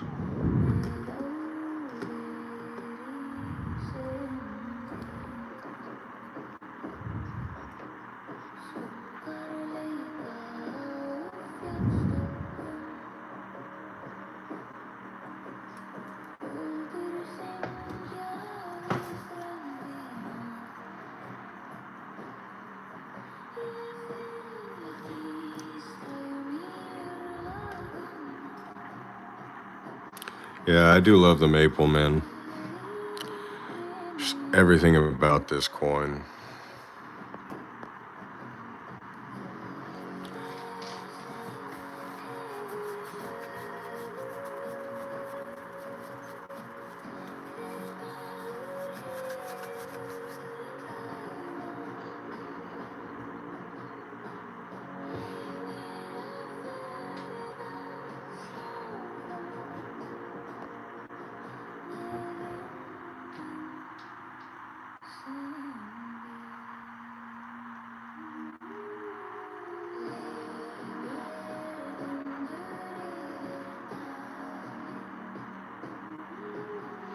Well, there's only been 1,118 of them made.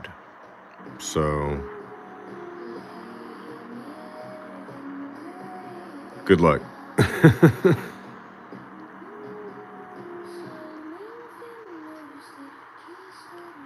And not all of them are graded at a reverse proof 70.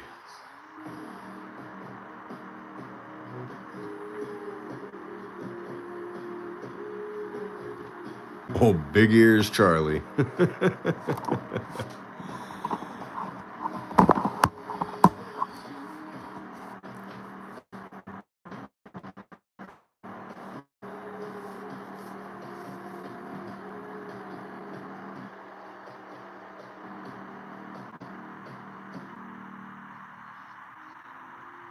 Reverse proof is whenever the background is shinier than the foreground and it's... All right, hold on. Let me see if I can't...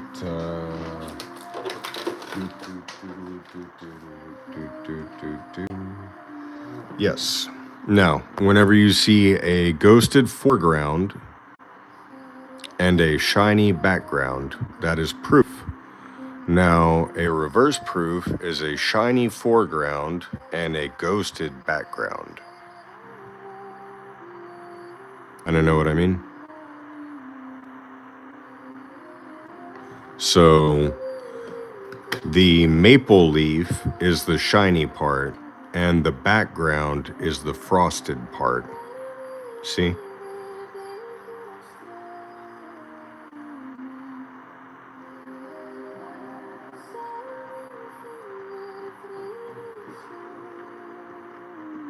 Getting close, Jay, to what? Ed or Nirvana? I don't know what you're talking about, Oliver.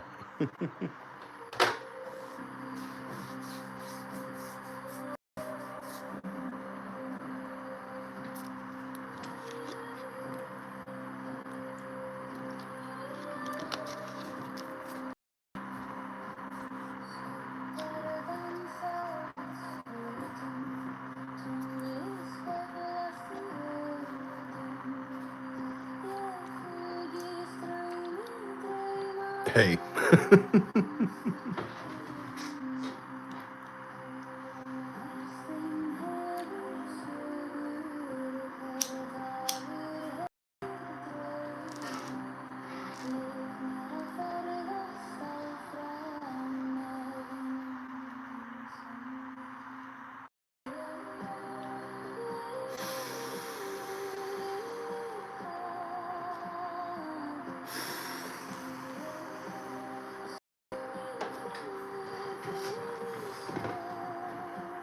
What? Mira. I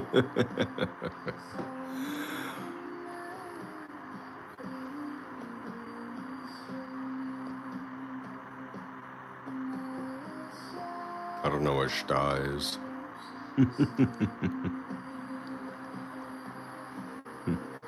We're only 2 away from 69. Oh, yeah.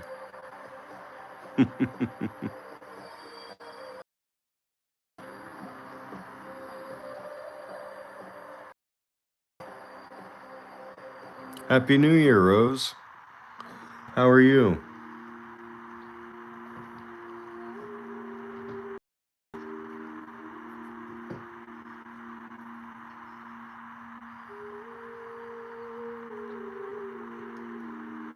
Oliver.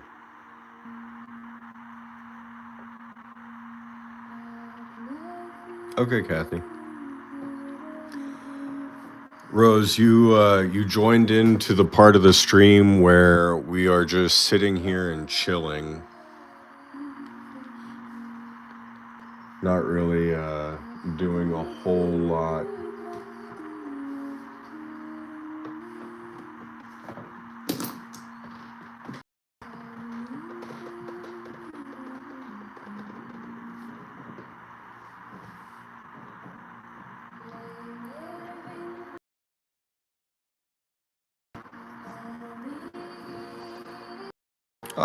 Thank you for the gift. Happy 2026.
Mort calling Orson. Thank you for the party hat, Sunfish.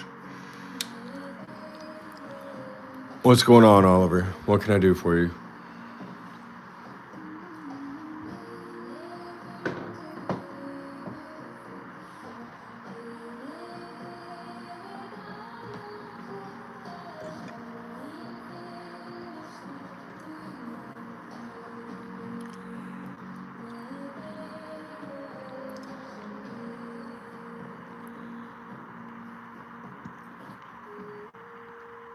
You guys have... Yeah. Oh, no. Back down. You were right, Sunfish. There for a second, we had 69. You guys have been killing it tonight, I swear. Like, I've seen more views tonight than I have in a long time. I'm so thankful.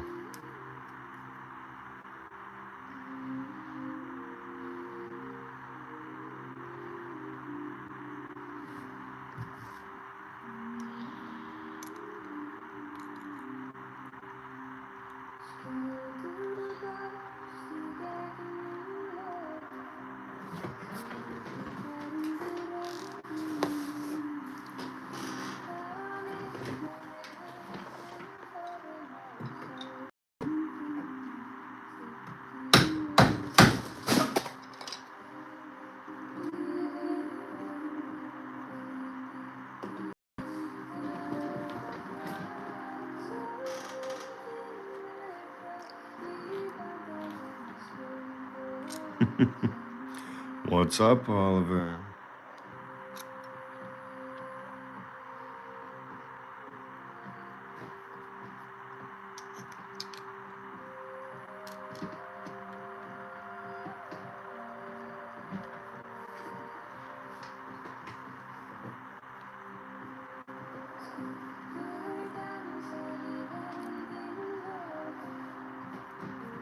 $69.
It's funny, I'm sitting here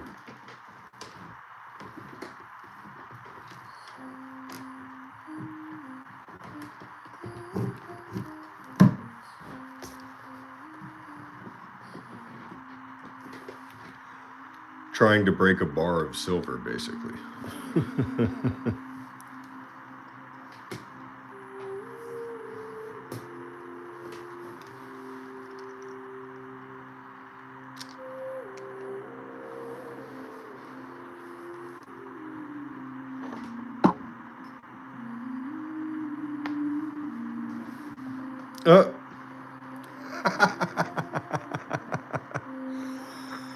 That's hilarious.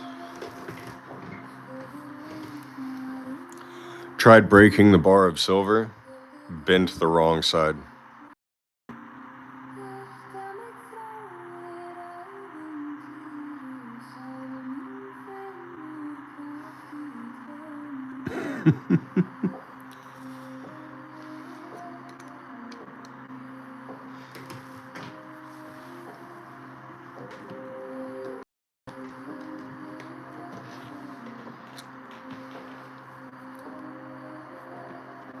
kind of got it back in place. There's a little bit of a bump.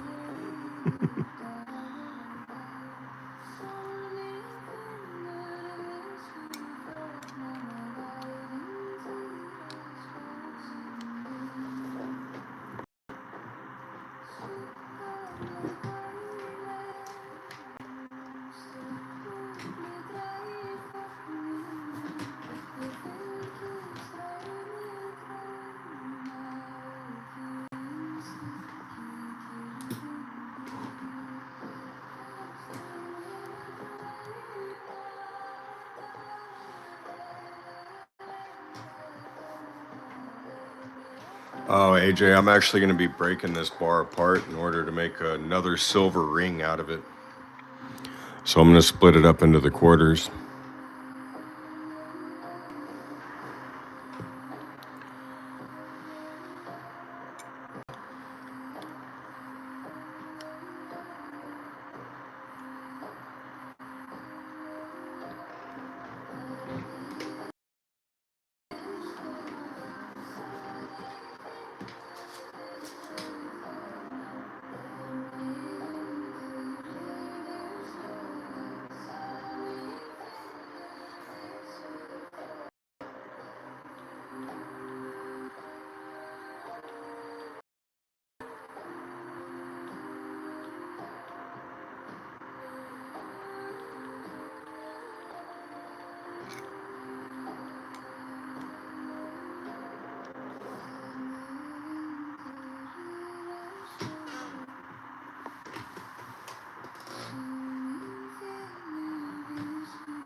What's up, Tundra Mike?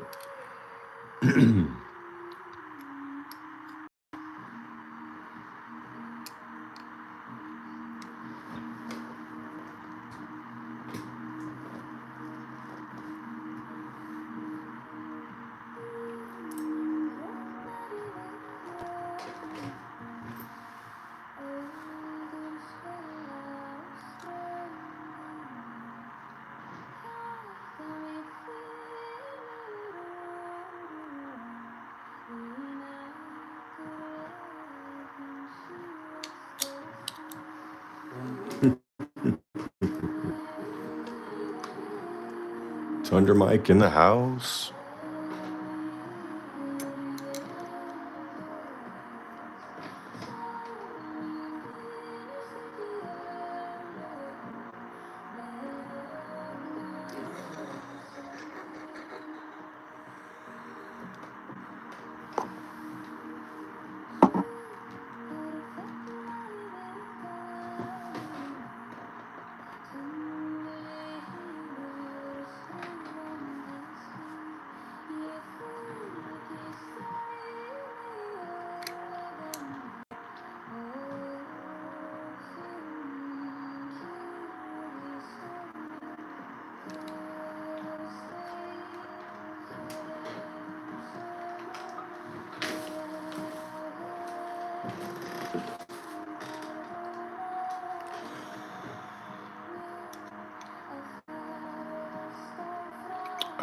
It's not that large. There's only about 120 machines. Thank you for the happy poop, Kathy.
Hello, hello.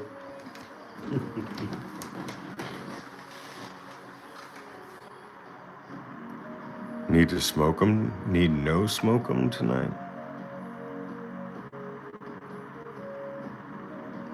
Teresa Smiles, hello.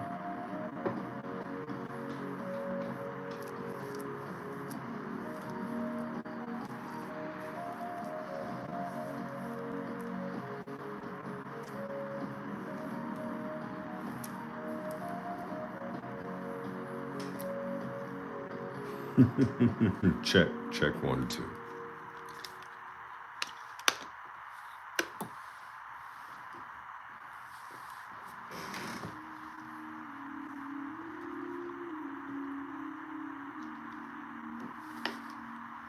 Ah, shit, Mikey called safety meeting.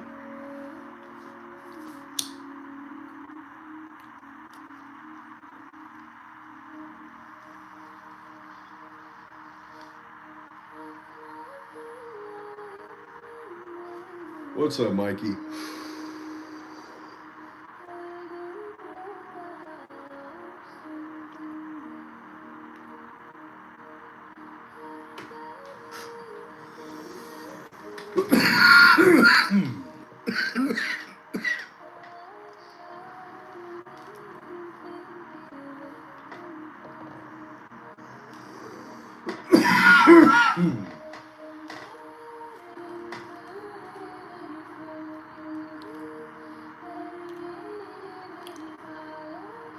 I really need like 2 pairs of pliers to break this silver bar apart, apparently.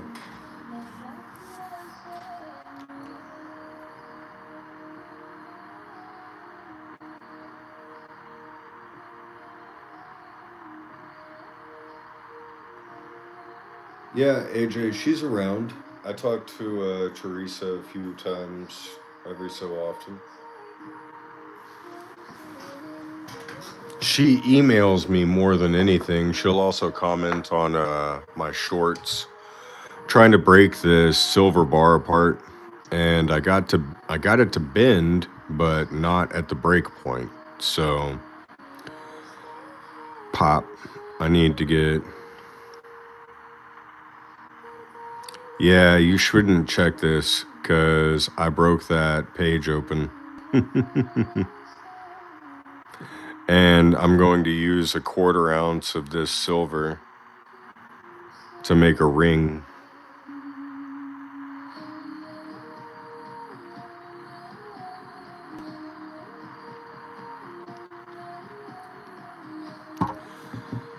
Yep, Mikey, I opened the page, buddy. I opened the page and there's 3 missing now.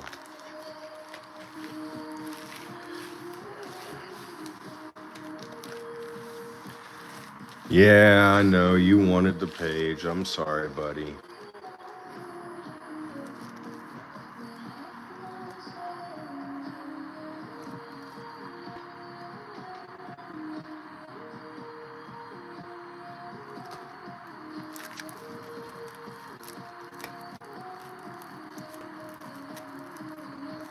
I have some gold backs listed on my website.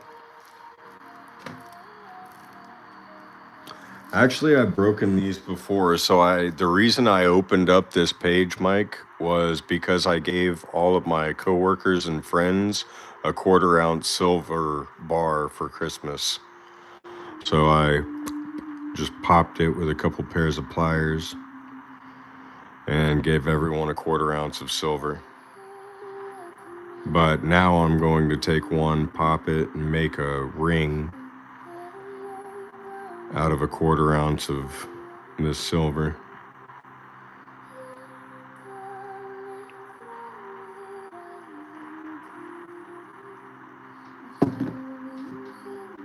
They are fake.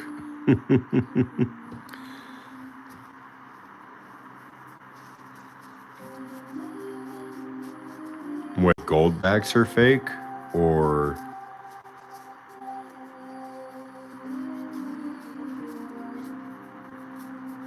the silver bars are fake?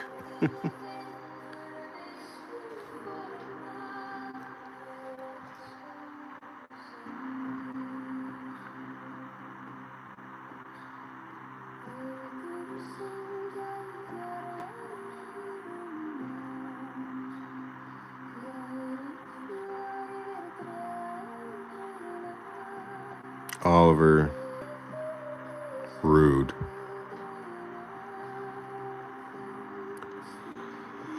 Christmas was good. Life is okay. And Happy New Year to you as well.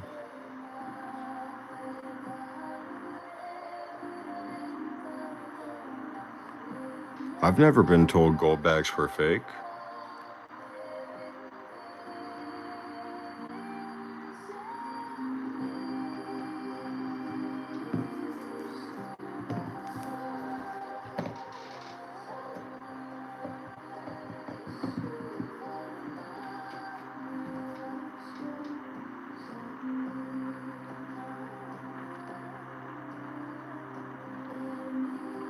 I mean, that's a pretty fair,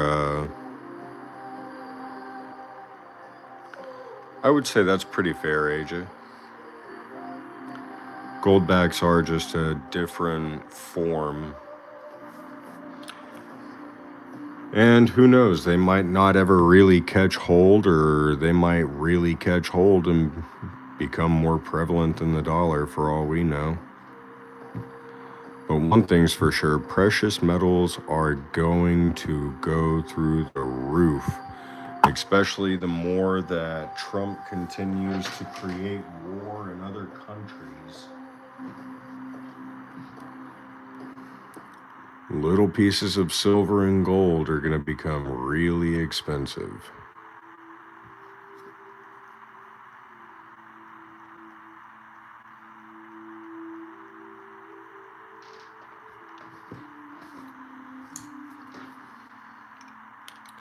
But yep, I'm sorry, Mikey.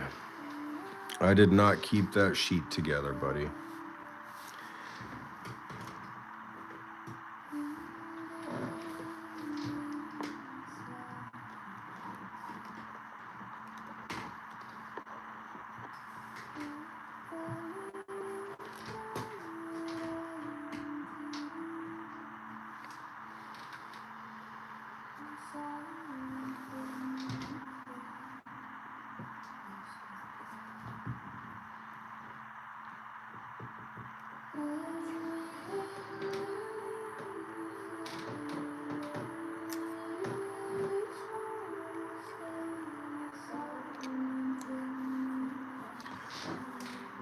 But the fun thing is, you're going to get to watch me turn a 1/4 ounce bar into a silver ring. Might film that video tomorrow.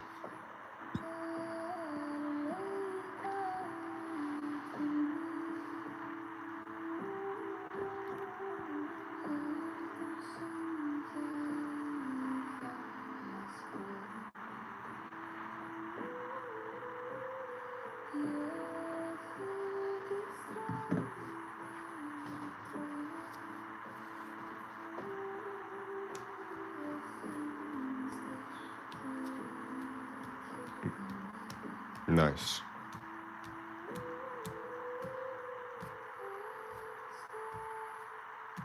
Yeah, you're right about the plastic in a house fire.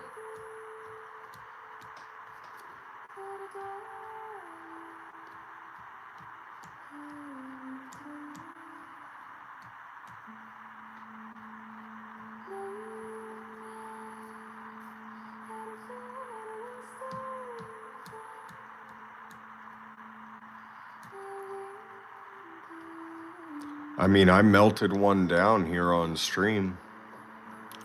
It ended up weighing 0.4 of a gram at 1,000th of an ounce.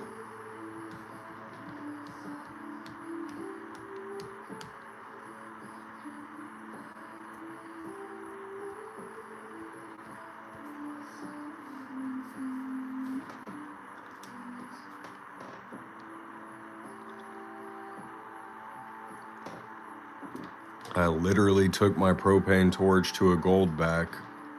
Yeah, I was there.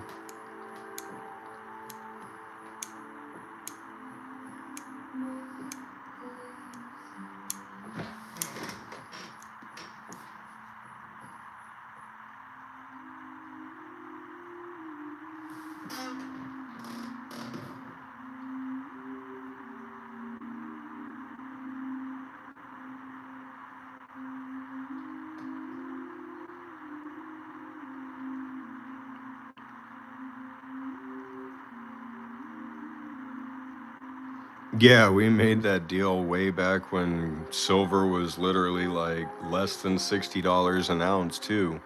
Now we've already seen $85 an ounce, and we're already back up to 73 after a significant drop. Yeah, it's been a minute. It's all right, though.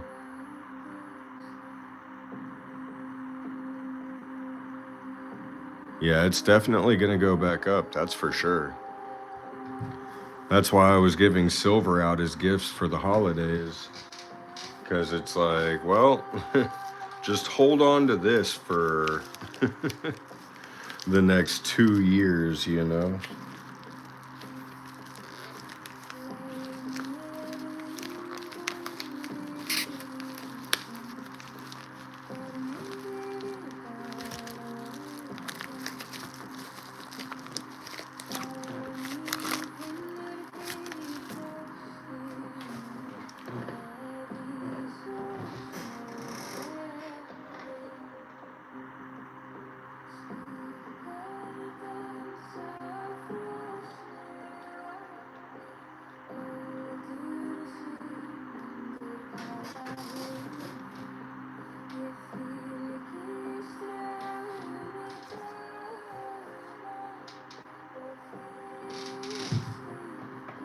It'll certainly be nice, that's for sure.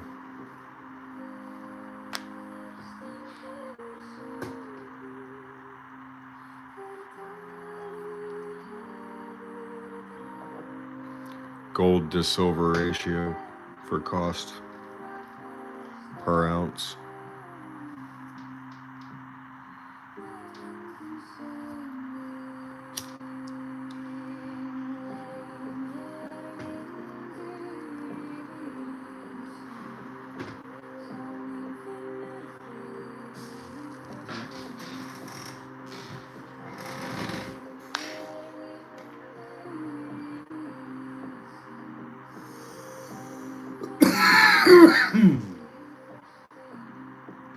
Well, my whole thing with gold backs is it's going to be a long time before, if they even do become implemented into any form of actual modern currency, it's going to take quite a while.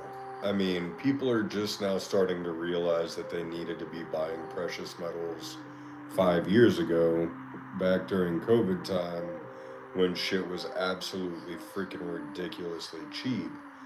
And now a lot of the people that were buying precious metals back during COVID time are realizing, oh, this is about to really freaking explode.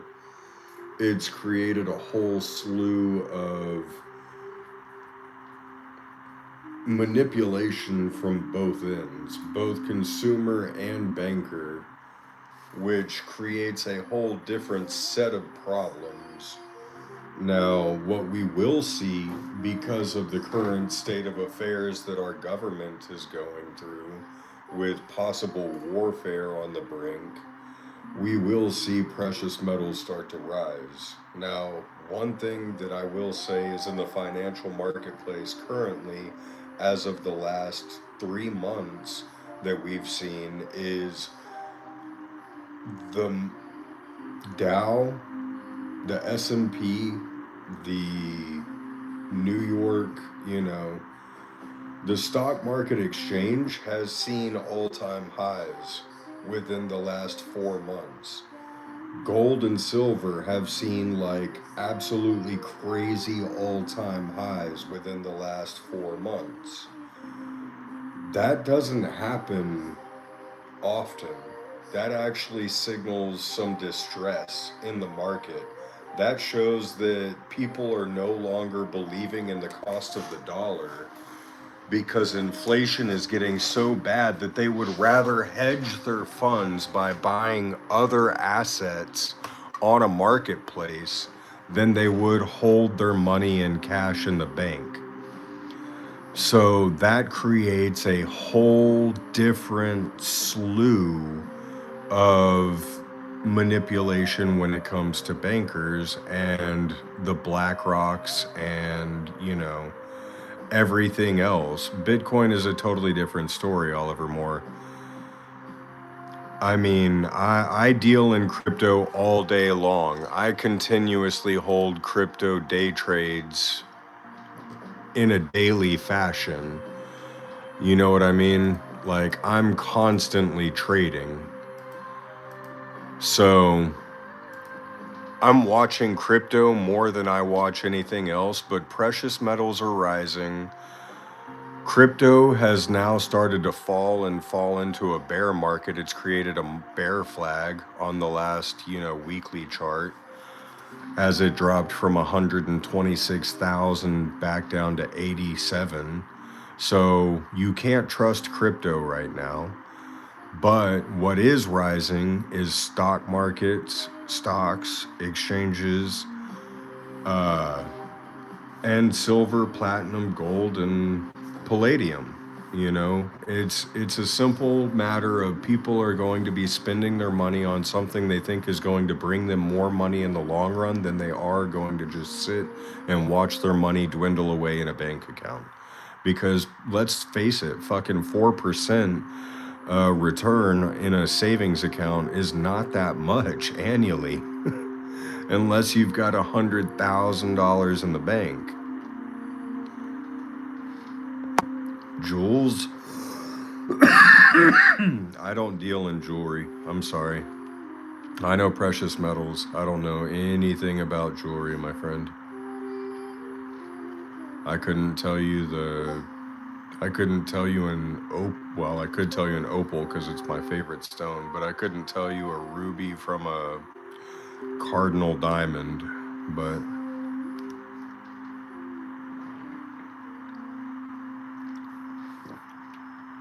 oh, jewels are what you spend on gifts for the it's like a donation or whatever. You can buy like a super sticker.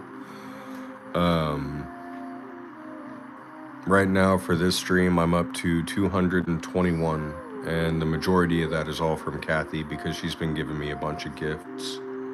You can buy the gold poop. Yeah, the happy poop.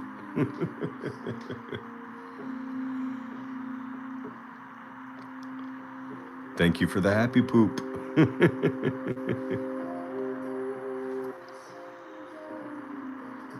Yeah, we're monetized, Mikey. I've been monetized for a while now, buddy. Thank you for the happy poop, Kathy.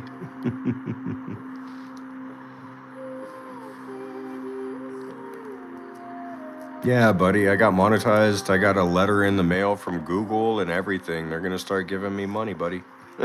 Thank you. It took a long time and it was a lot of work, but we freaking did it, man.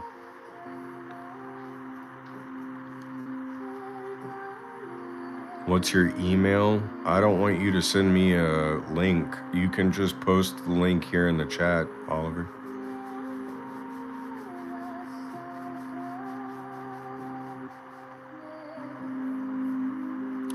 We're just sitting and talking, I show failures. How are you doing? You having a good night, buddy?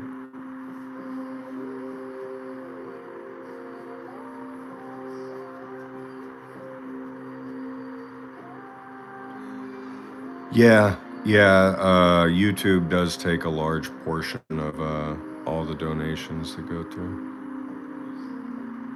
There should be a little money sign box over in the corner here. That's how you would donate. Oop.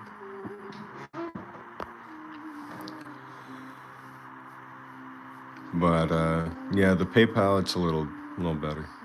Whatever. Is it the share facility? Safety meeting.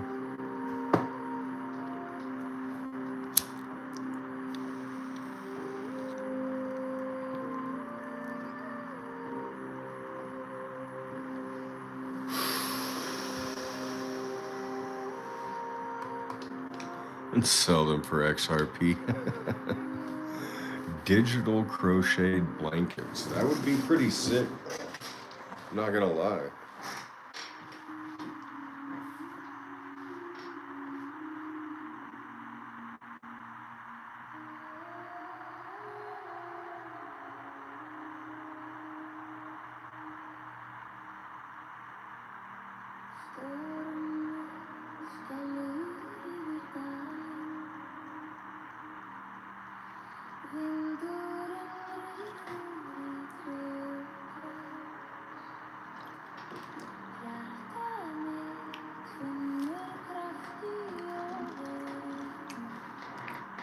This is a super chill stream, bro.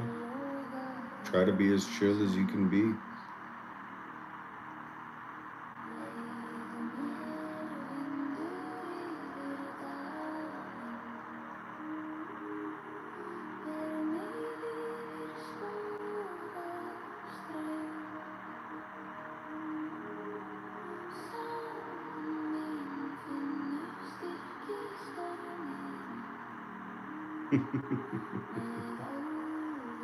Or I might have to sit up straight and use my dad voice.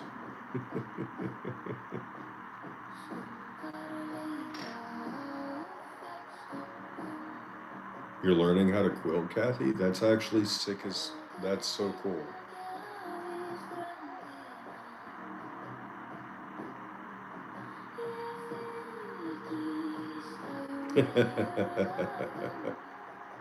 AJ.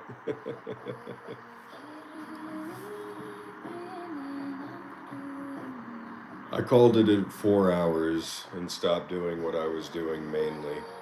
Now we're just sitting and hanging out.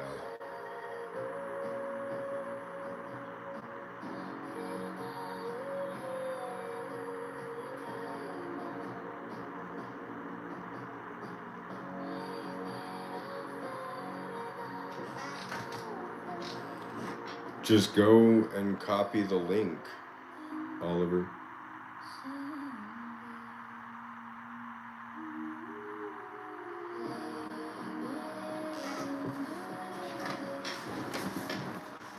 Hit share and hit copy link and then paste it. Remember the fad in NFTs, non-fungible? Yeah, I do remember NFTs. I actually have a few friends that bought a couple, and literally it's just their profile picture forever now because they're like, I did not spend that much money for no reason whatsoever. They weren't currency, no. It was supposed to just be art, and so it's like supposedly buying a Picasso painting that's worth $1 million or whatever, right? It's only going to go up in value. They didn't. You're still in second.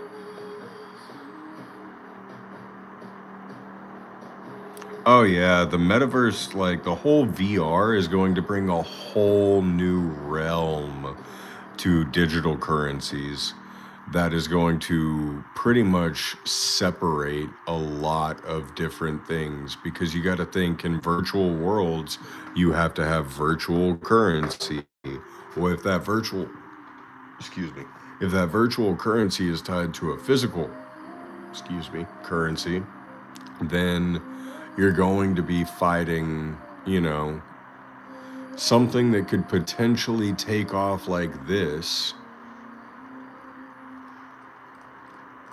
It looks like it's about to break out to me, in all honesty. That, or it just created a double top.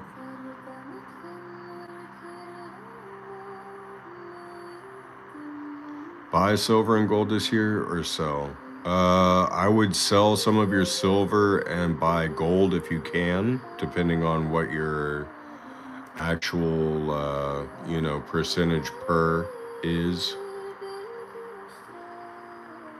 Oh, okay, yeah, I've already seen this video, Oliver. Yeah, you did it. I've already seen that. That's exactly what Donald Trump is planning. He's planning on buying out all of the debt. Tinker Todd is working first shift now, sadly. So the old fucker has to go to sleep early. But no, I totally get what you're saying there as far as like, why does it seem like my video is so fuzzy, but it's not on my phone? Let's clean you guys off for a second. Yeah, Tinker Todd ended up going to first shift, so now he is working outside of my normal hours.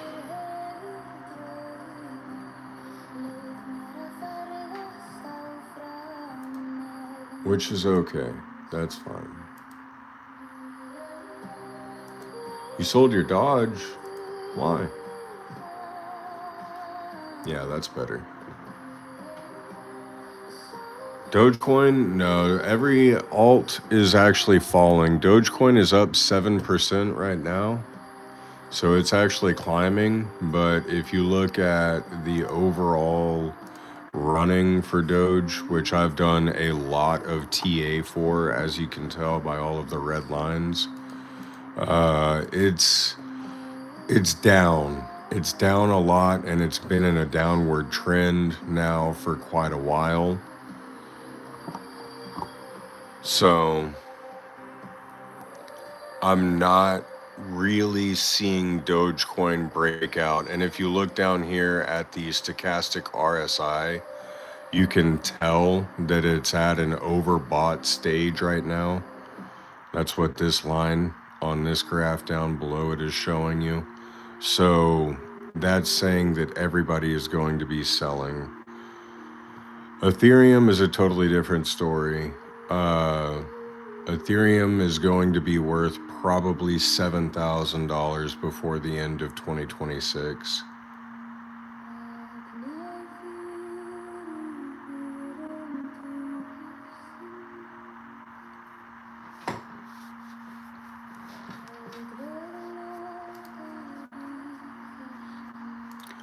SUI, everybody had really high hopes for, but it also failed.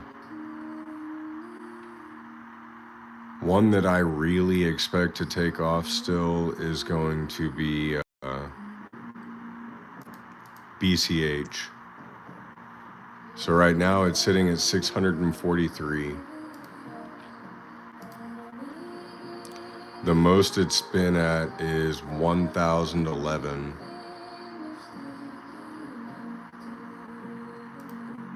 And it really just seems like this is going to be the next takeoff, because you can tell, I mean, this is a weekly chart, so each one of these candles is 1 week's worth of time.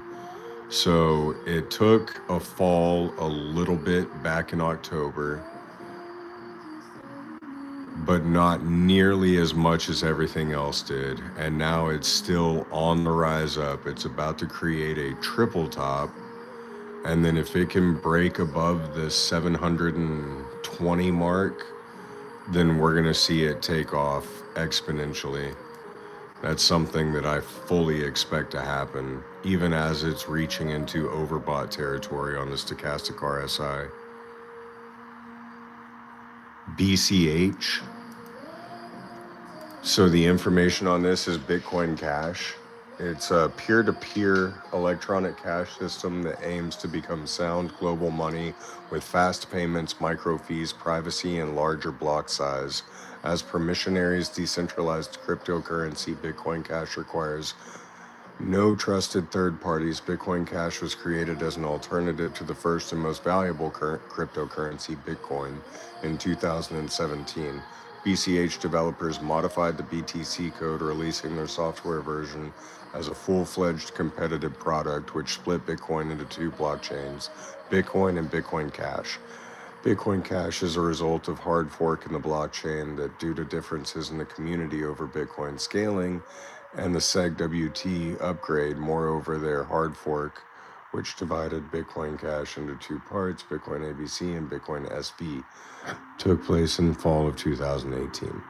So this is basically just a more sound Bitcoin that is going to be taking off very soon.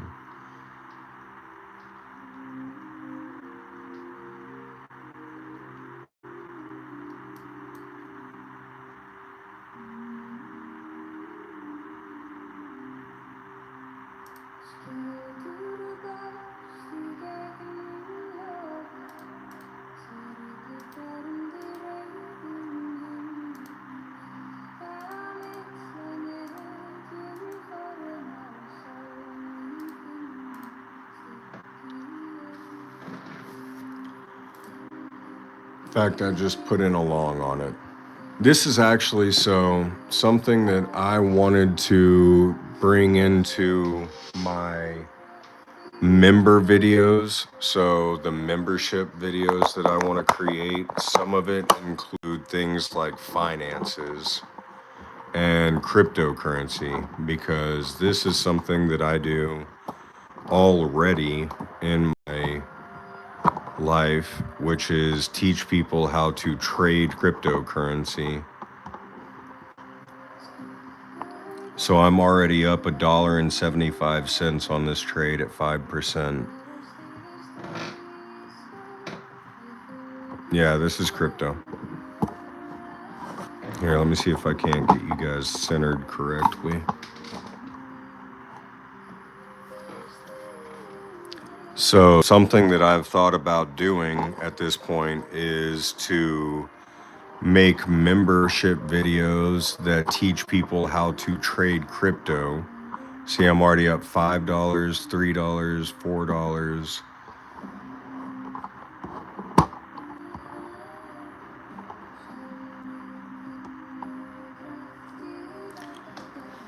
Any membership series or any member level will be able to access my membership videos. So since it's already up, I'm going to go ahead and draw my stop loss up to break even. That way, even if this actually goes down now, I'm still not going to lose any money whatsoever. In fact, I'll even take it a little bit into profit because it is pumping, but it still seems like it's not wanting to make a new high. But it's at the top of a bull flag on the 1 hour.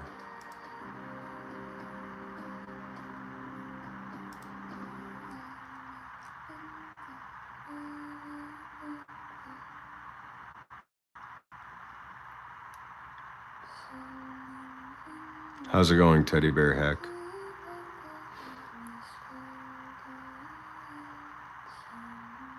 See, it's already going back down.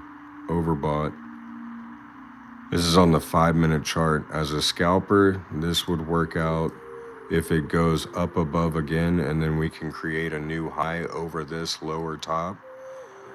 But if we don't, then at least we made a little bit of money off it.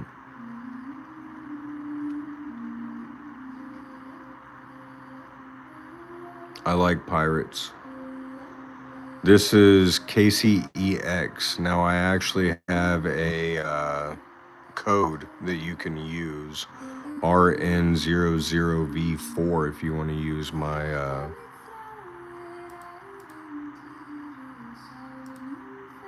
affiliate code.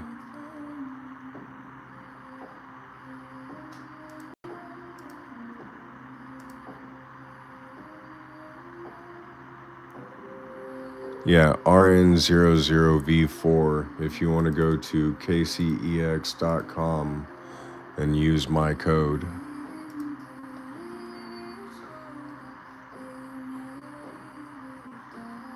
All right, now we're up about $6 because we're still pumping. It's about to break through that lower top. There it goes.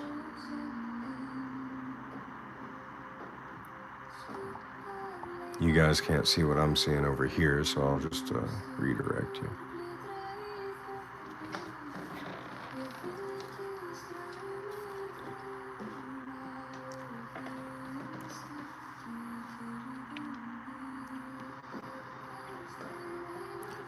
So we're up 15% right now, which is $5 on a $35 margin entry. What does the code do? It gives you benefits, and it allows me to basically make a little bit of commission off of everyone that I bring onto the exchange. So it helps me and it helps you, because you end up getting money as well for using the referral code.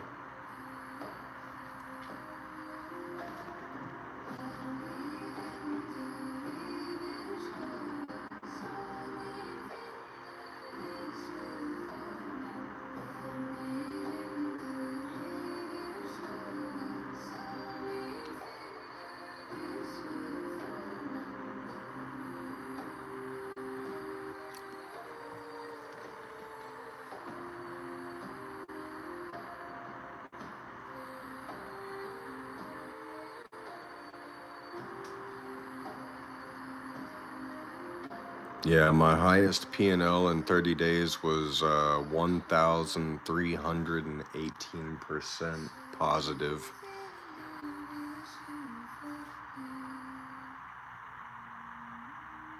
Basically, I just scalped a whole lot.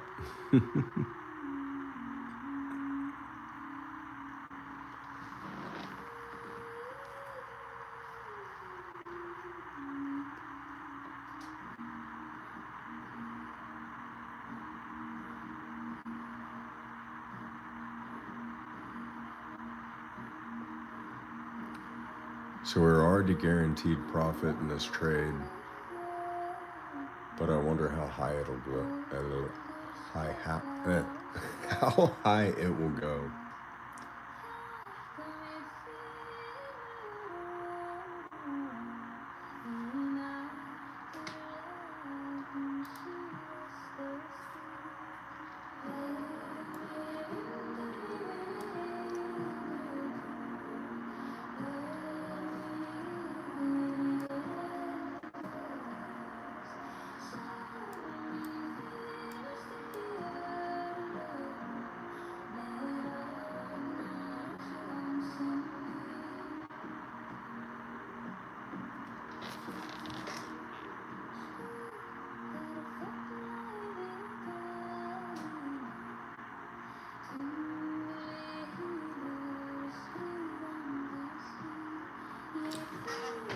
So I can actually tell, as a scalper at least, that by the overbearing selling power on that last candle, because it created what's known as a doji candle. If you look really closely here, how it has a very long tail on the bottom side and the top side, that we probably aren't going to see much more of a rise in the upcoming candles, and that it will probably continue to falter, especially as it's overbought on the stochastic RSI down here if you look at this bottom of the chart. So my best bet right now would be to pull out at a 10% win, and therefore I still at least made, what, $3 and some odd fucking cents. Doesn't really matter how much, but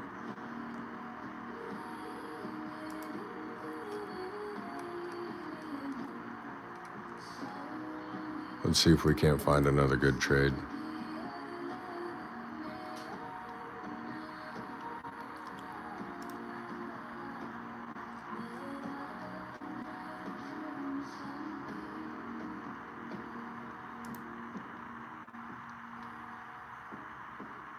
Ooh, no.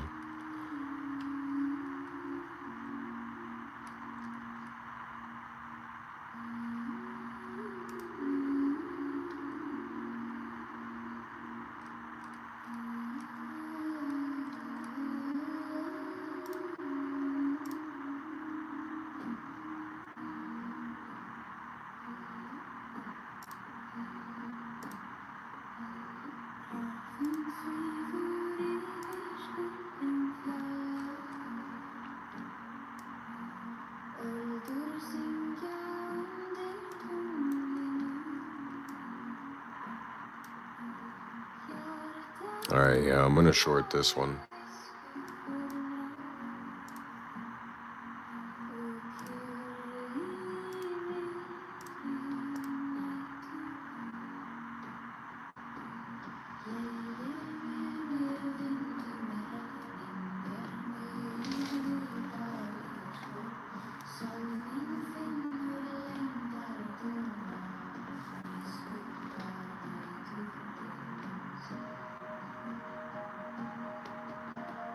No, shorting. Shorting. With the way that this chart looks, that's a massive bear flag, and then it just recently had a spike up, but it wasn't able to break over an overall top from the previous high. So that shows me that it's still in a downward trend. If I wanted to create a trend line off of this right now, I would come from here. I would draw through the bottom of my candles.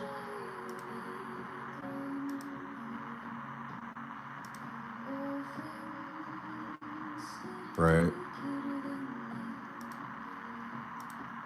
create a ray from here.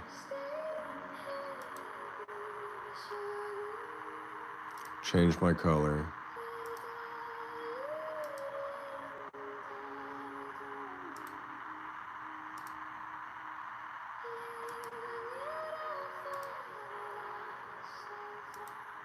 And then from here,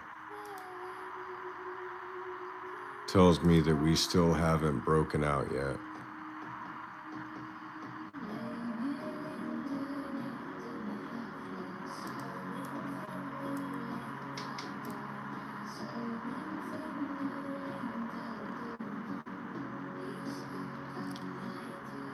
So what I'm looking at right here is a massive bear flag.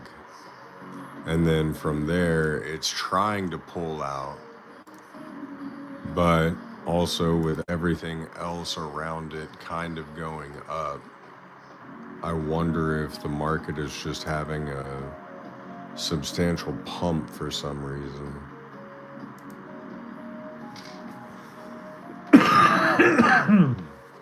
But in my unprofessional opinion, I do believe this is going to go down.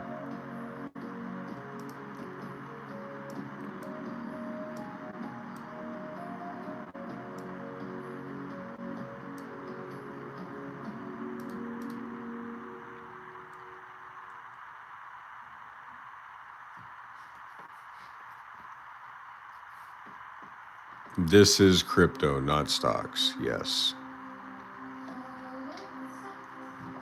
And now it's going down.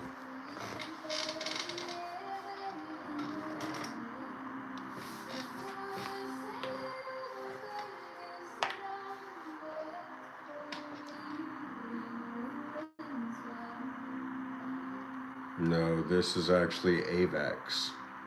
And there it goes. So now I'm going to take my stop loss and put it at break even or slightly above, just to maintain my position's safety.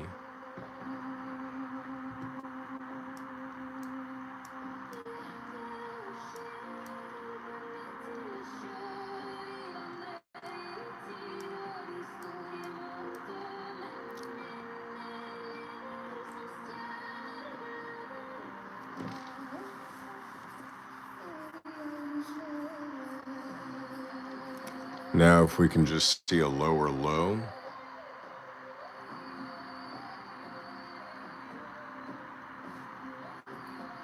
Actually, I'm going to move my stop loss slightly above that high.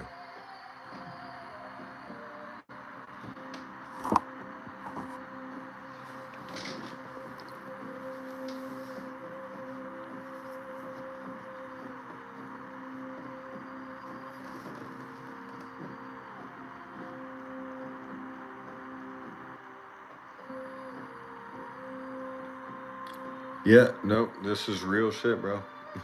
I've been trading crypto for years at this point.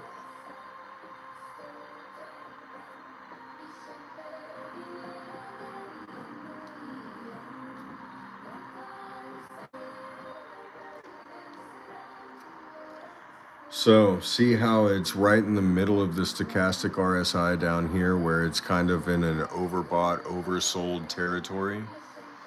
That shows me that we're still going to be going down, for the main fact that we did not create a higher top right here than this top up here.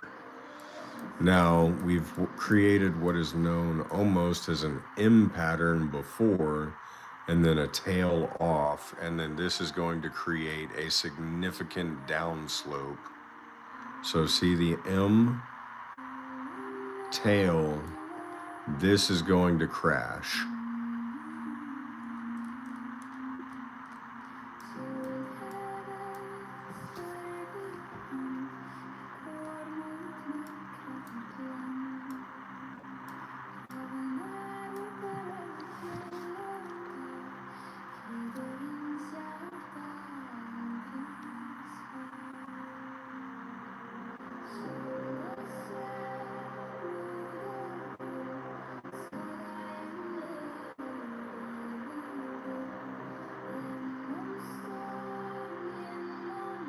All right. I'm going to go grab another bottle of water. I'll be right back.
Had to grab something to eat real quick.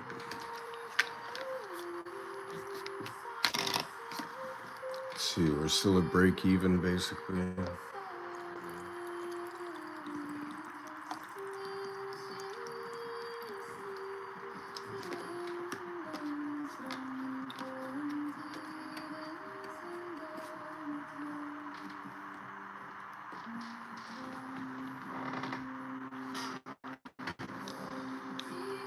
Pop Tarts. Yeah, Sunfish, I do.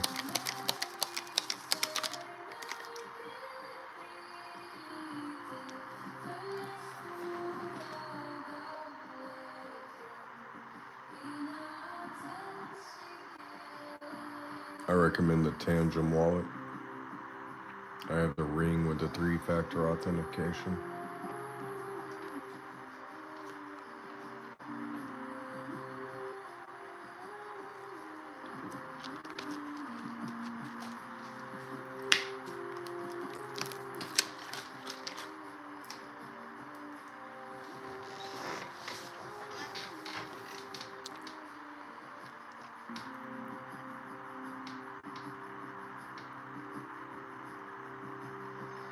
One key classic.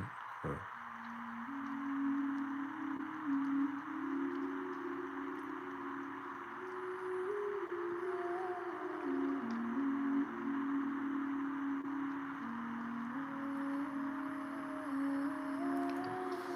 I'm honestly surprised we still have as many people in here as we do. Normally, whenever I go to the chill part of the stream, everyone decides to leave for some reason. But I'm glad you guys are sticking around and hanging out.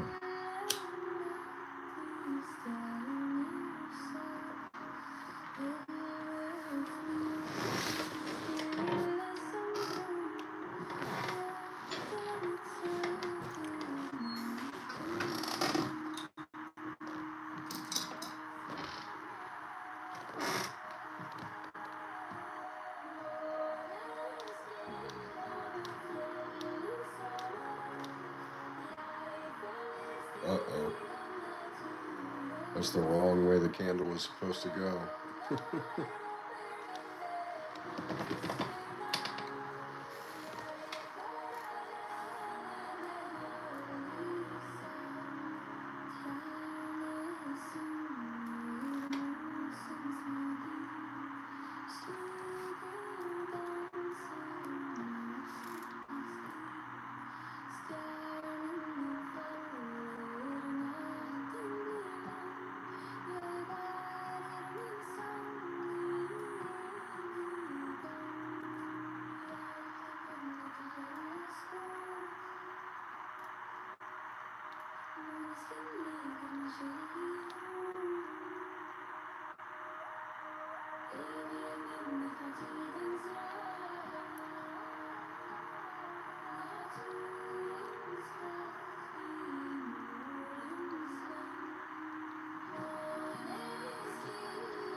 Well, let's find out.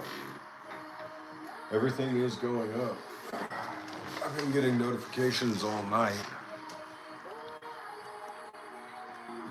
We're not too bad off, though.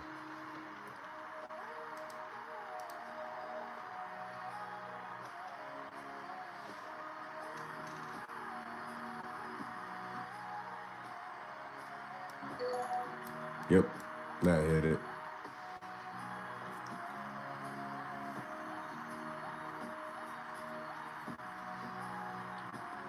So I made a new high. That's alright. I've got holdings in AVAX, that's good. Let's see if we can't find something else. Bonk is up 30%.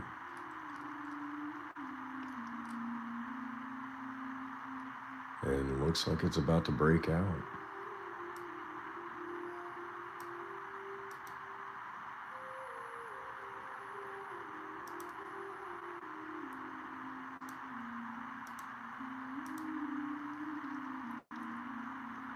Ooh, I don't like them odds.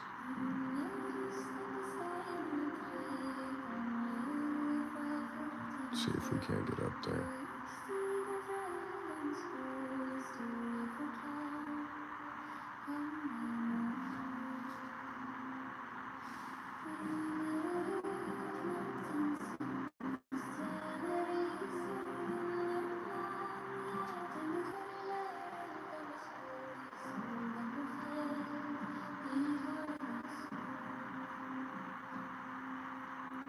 How long? How long have you had your bonk?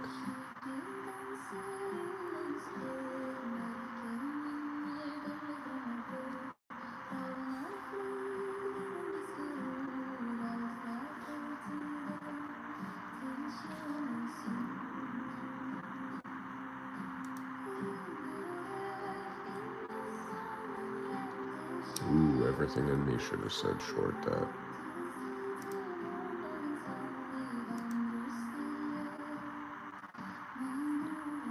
Let's see. Do you want to break out or do you want to reverse?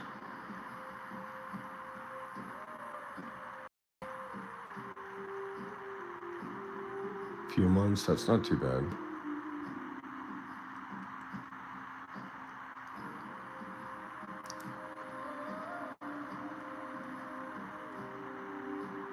Hopefully you're up. Although I know everything is down right now. Yeah, that's definitely a short. I should have looked at that a little harder.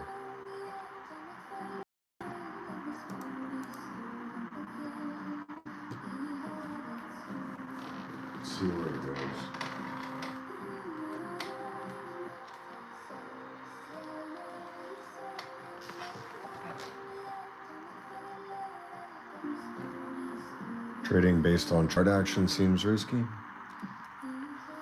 Your only other option is trading based on news, and the news is shitty. At least with chart action, you have solid data points that you can base your, knowledge and prediction off of. But one thing I will say is if you're trading in crypto, you must know that you're always at a gamble, and that's a stop loss. Do we let it hit it? That EMA just changed. If you look right here, those two lines in between the chart, that cross shows the EMA sell just crossed over EMA buy.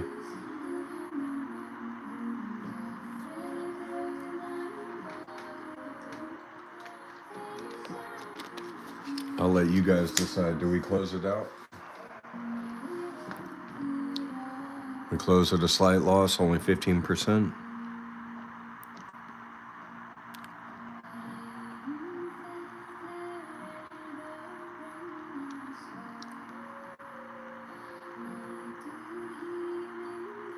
I almost kind of want to reverse it because, I mean, that climb, that is a hell of a climb right there.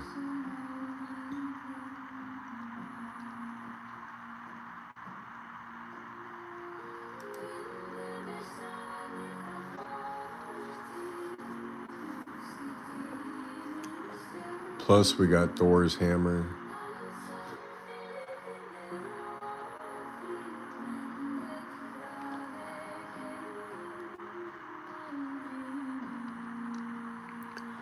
So one of the things that you have to learn when you're trading crypto is you pretty much have to trade based off chart action because it's not going to be concurrent to any type of average price action that you would normally see. And that's stop loss right there. That's gotta be. There it is. Yep. All right, so we're definitely gonna be shorting this now.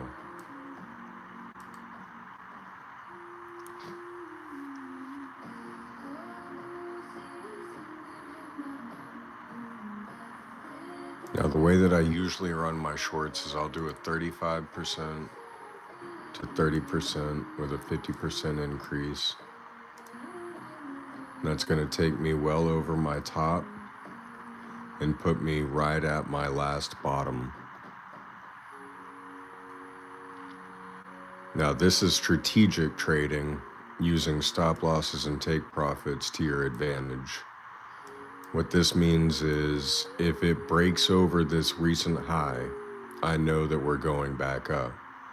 Now, with the amount of up that we've had,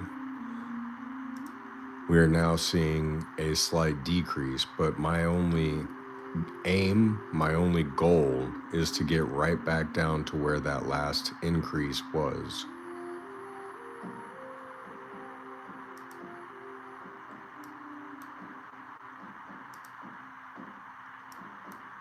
So let's see what happens.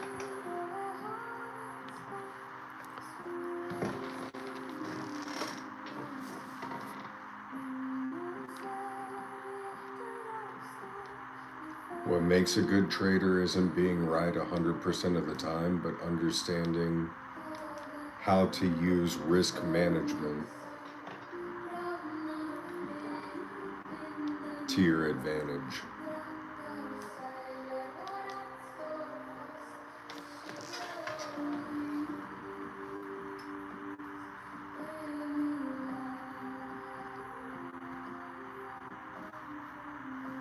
If you can understand how to use risk management and you can use a 1-to-3 ratio, then you don't have to worry about losing because every one trade that you win, you can lose 2 and still be at break even.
If you love Voices of Avalon, don't forget to subscribe and leave your like for more Celtic music.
So those volume wicks at the top of the candle show a lot of uncertainty and willing to sell, which makes me wonder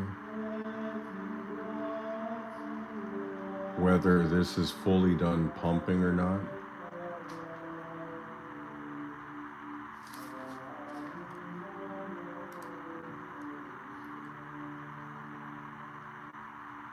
But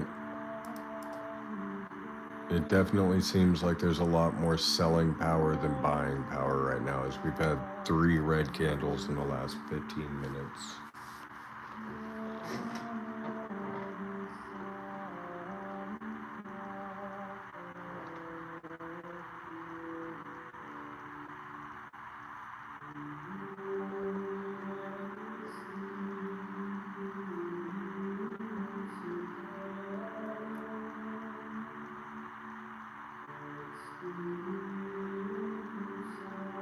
Yeah, we could see a significant drop within the next 5 minutes to 10 minutes or so.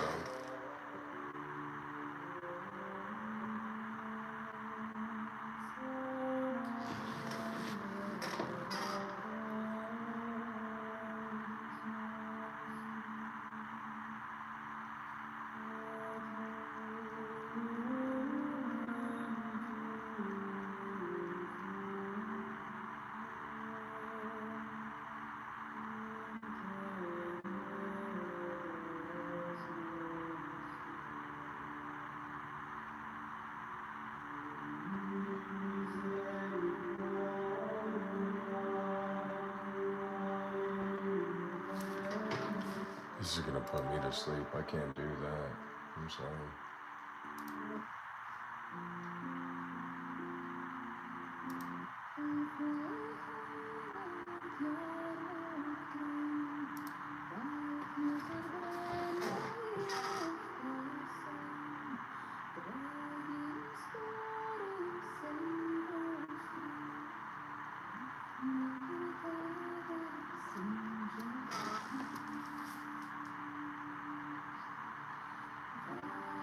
Ethereum's performance has been pretty much sideways, in all honesty. So if you want to look at a monthly chart of Ethereum, for the last 4 years, it's just been going sideways, buddy. Now, with the implementation that they plan on putting with Ethereum into the banking systems here in America, that's going to create a whole new realm of Ethereum that we will see happen.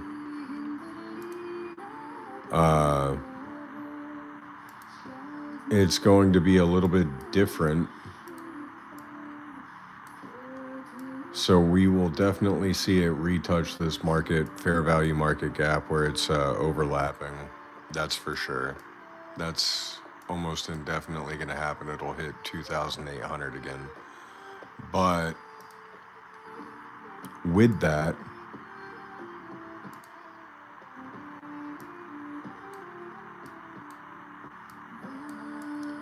we did see an all-time high on Ethereum.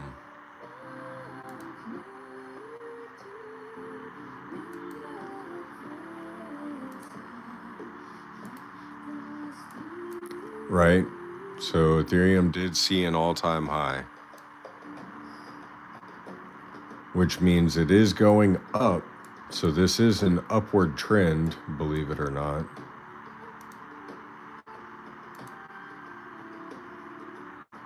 Right?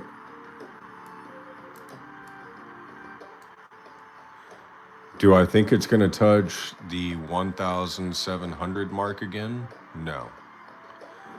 Do I think it's going to touch the 5,500 mark before it goes back down to like 3,500? More than likely. We will see a climb from here up to about here. And then it's going to come back down. Right? And then it's going to go up a little bit higher. And then we might be able to see the 6,000 mark. Oh, you can't really see what I'm looking at. It's going to go back up slowly. We might get a little over. It might go,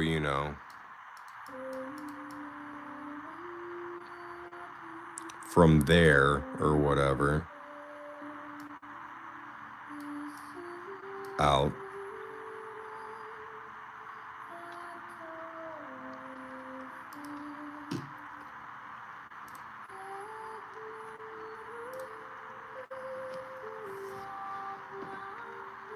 Yeah, pretty much sideways still.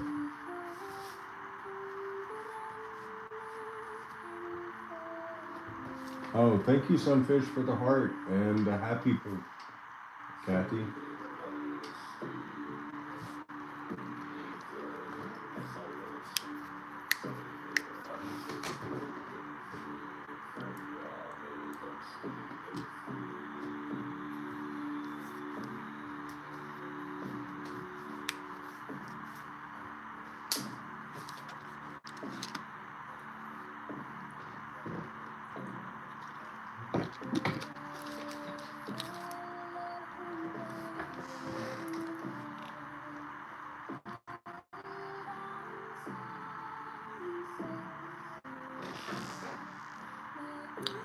Currently, we're trading bonk. We're shorting it as it's been at an exponential climb for the last 1, 2, 3, 4, 5, 6, 7, 8, 9, 10, 11, 12 hours, as you can see.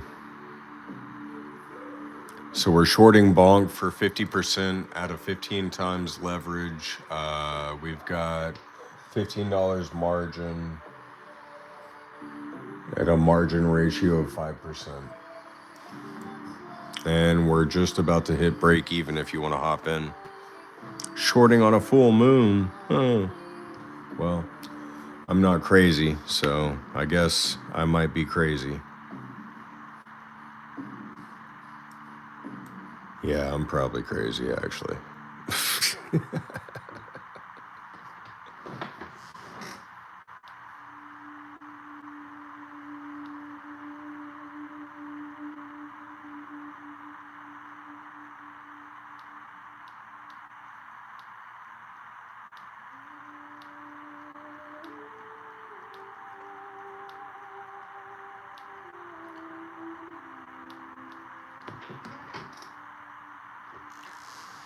I hold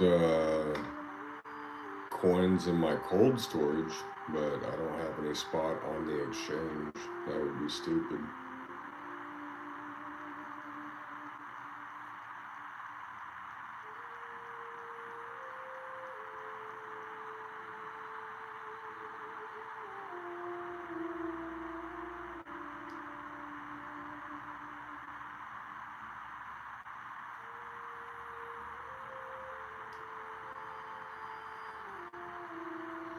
There we go. That's the red candle that I needed. Keep going, keep going.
How's it going?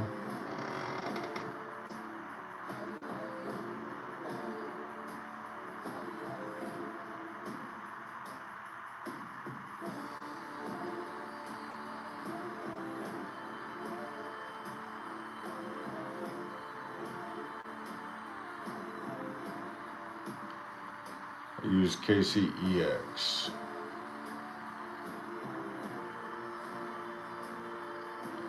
Nope, never traded NFTs.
Do you have a Twitter or are you just raw dogging crypto?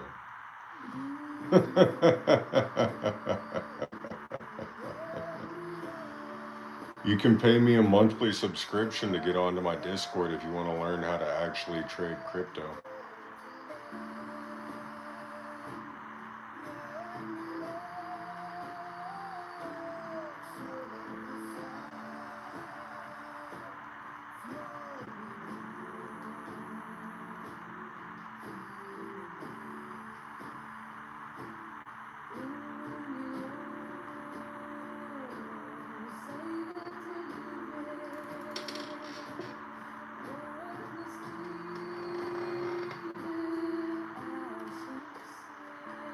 Well, then you must just be the most commendable, acceptable, friendly crypto trader that there ever was.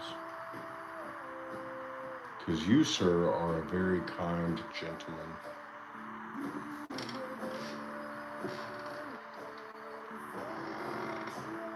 Yeah, I'm just raw dogging it, bro. I don't know what the fuck I'm doing. I just throw money at it, and it's like a gamble, 50-50 shot. I don't know what I'm doing whatsoever.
Yeah, I have Twitter. I have a Twitter or X account, buddy. I pay attention to about 90% of everything that comes through the crypto space on there, and I believe about 1% of it.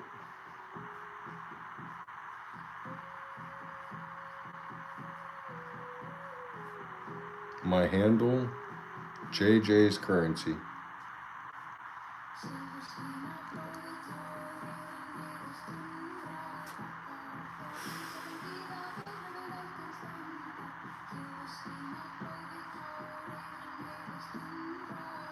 Yeah, for sure, dude.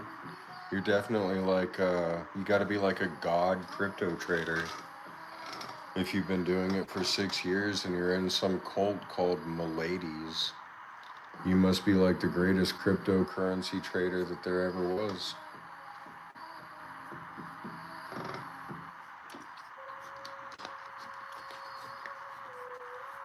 I'm very interested to see who you follow.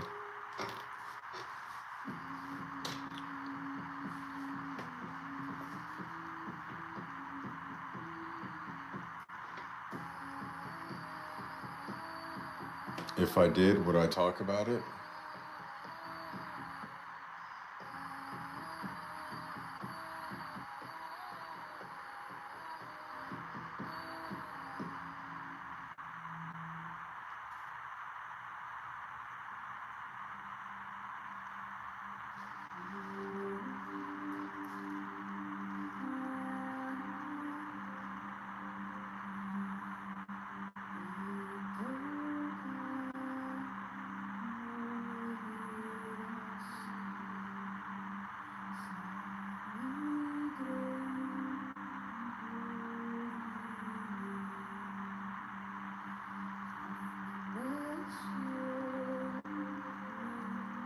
Oh, you actually followed a Twitter page called JJ's Currency? Hold on. What? What? Whose handle is JJ's Currency on Twitter? What the fuck? Hold on. I don't have a Twitter named JJ's Currency, homie. Nope, not doing that.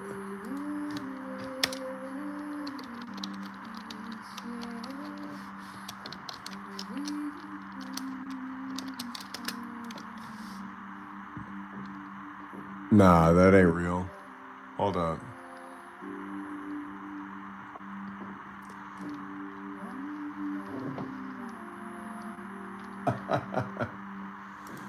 Yeah, nah, dude. That ain't me whatsoever, my guy. Oh, yeah, no, I definitely. Okay, so this definitely is not me.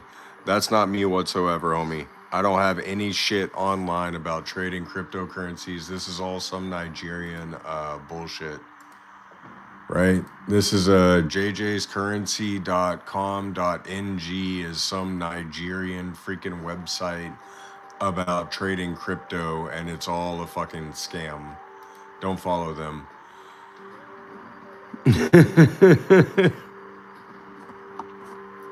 But yo, if you really want to know my fucking Twitter, then here, bro. This is my Twitter, VaporDub. Follow me if you want. I don't. My thing is like I don't really cool. I don't do I don't do cryptocurrency streams, bro. This is like the first time I've ever done this. Well, I gotta turn you guys the other way real quick.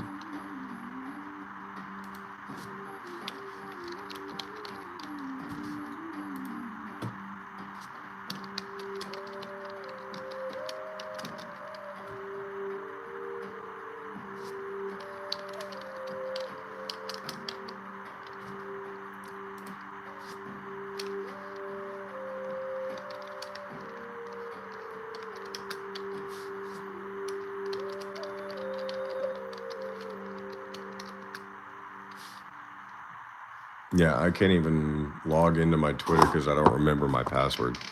But anyways,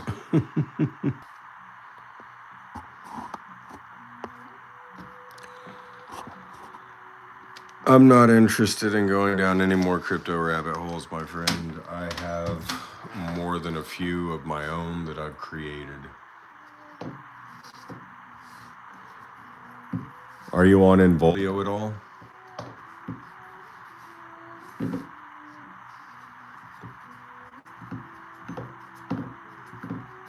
Yeah, I am a lone wolf trader. I don't follow anyone's fucking cues or Involio. It's an application. You can download it. And it's also a website. Go to involio.com.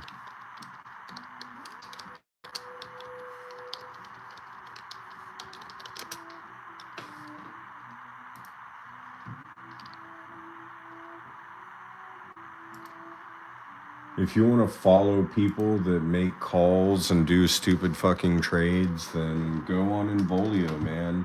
It's literally Instagram for crypto traders. They call all their little bullshit shitcoin trades online, and you can follow all of their trades and become a millionaire if you believe that that's true. But I don't follow anyone's calls. I do my own thing.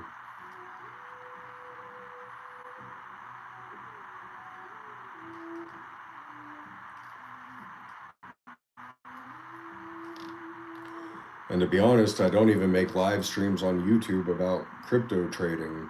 I've just decided that I didn't want to go through coins anymore tonight, and here we are, 355 minutes into my live stream.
Yes, the red line is my entry on a short.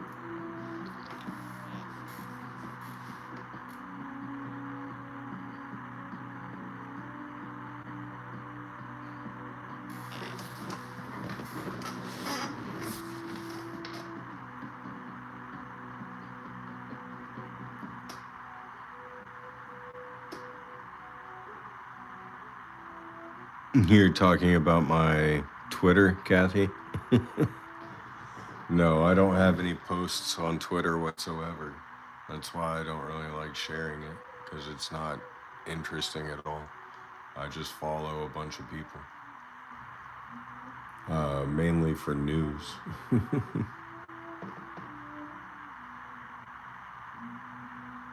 AJ said I don't do X, only triple X.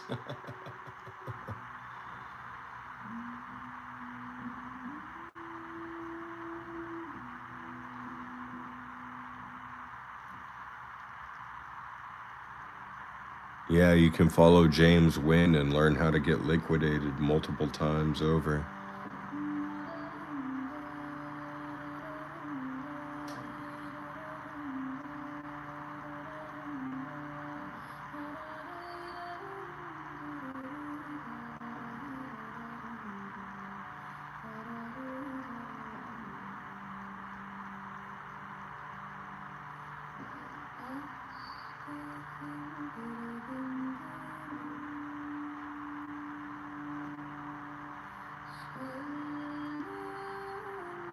The few top heads that I actually follow and pay attention to in crypto, I wouldn't pass up for anything. I really don't pay attention to news and hype in crypto because it's never going to be what they're portraying it to be. It's always someone with a higher agenda. It's not, it's all fucking manipulation, bro. It doesn't fucking matter. So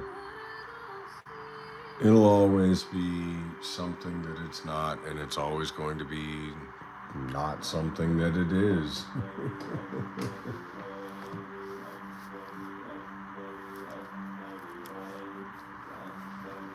Ah, come on.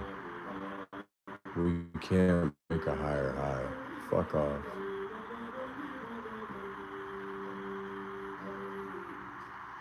So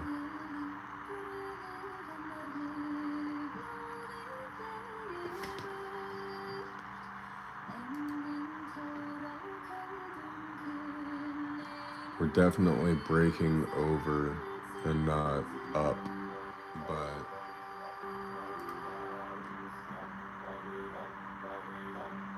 come on.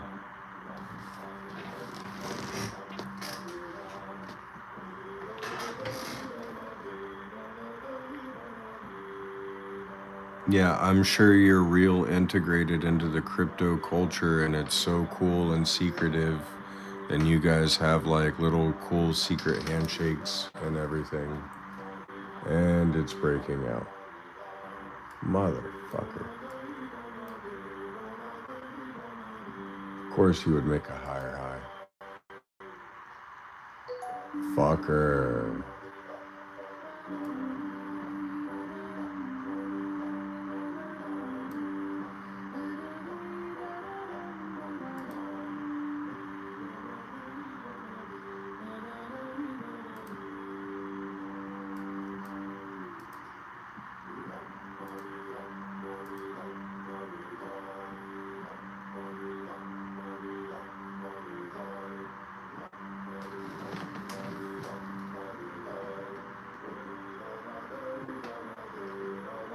Yeah, I get it, bro. You're in this weird fucking cult, milady. Understood.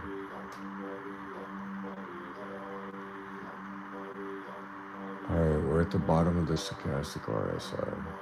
I knew we were gonna break out. I didn't want to do it when I wanted to.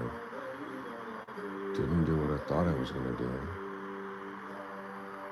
Let's see what we can't fucking siphon off the back end.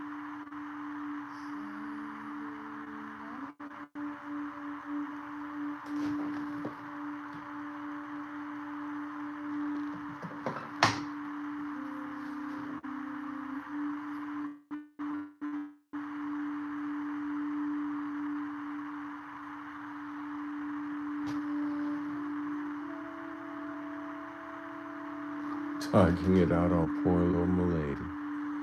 Oh, he's down bad. He's down so bad. He's underwater. He's suffocating. Oh my god. I'm drowning. I'm drowning hard.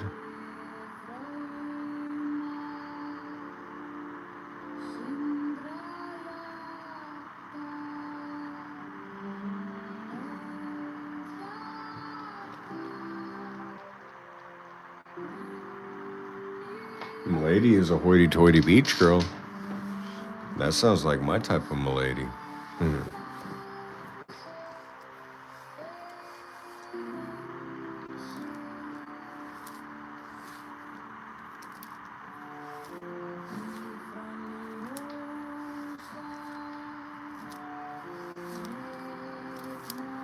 wait this one out.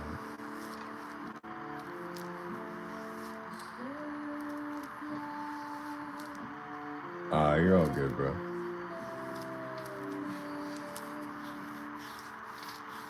I'm willing to wait this one out. Let's see what happens here.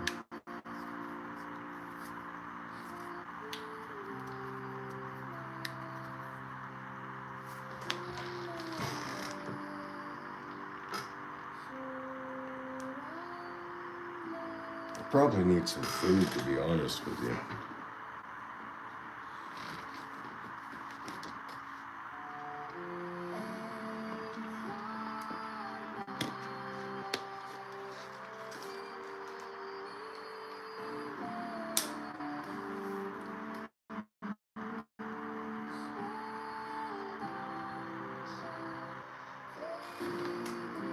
I bet they were vegan also.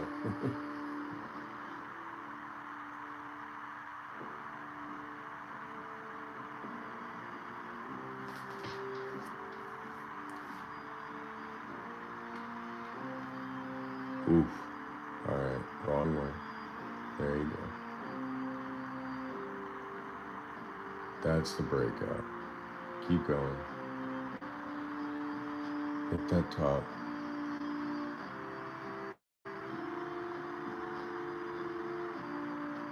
Higher. Higher.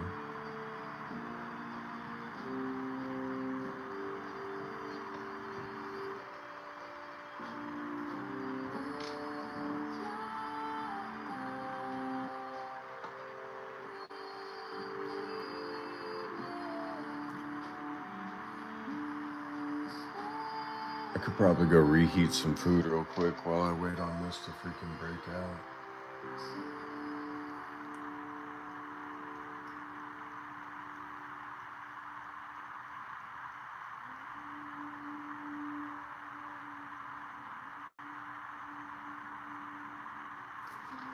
See, one thing I try not to do though is look at the 1 minute chart, because the 1 minute chart, well, I mean, that's showing an obvious bull flag.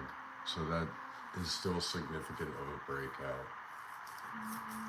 I wonder what the 3 minute chart looks like.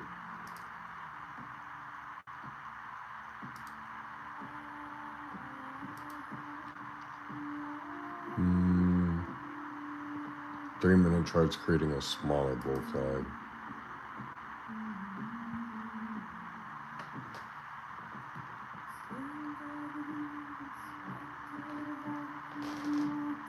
Yeah, let's see that breakout happen. Come on.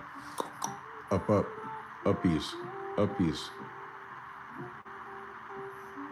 Uppies. Fucking breakout, you little bit.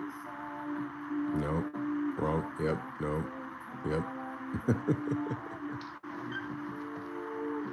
Keck, you were kind of being rude, bro.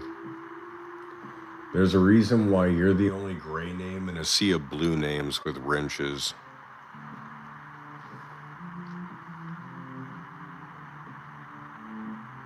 You're the outsider.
Ooh, that's not what I wanted. That's not what I wanted. But luckily, this is just a 1 minute chart.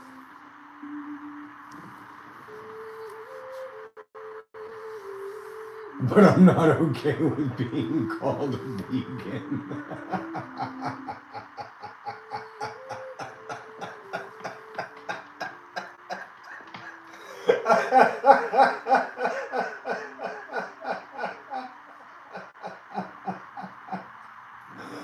Oh fuck. You almost earned yourself a wrench with that one if you weren't rude earlier.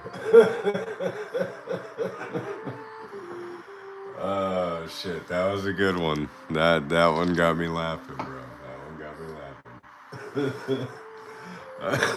I can't.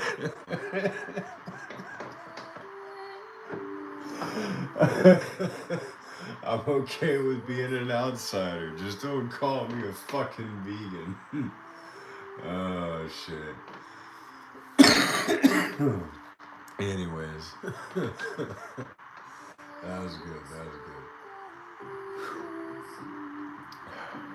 Why? Why did that EMA cross? I really need a fucking breakout, bro. I told you, let me scalp it off the back end. I'll take what I lost back. Leave me alone. Yeah, you're all good, bro. Apology accepted. Safety meeting. Let me put it that way, man. We gotta hit that safety meeting real quick, and I'll get off my high horse.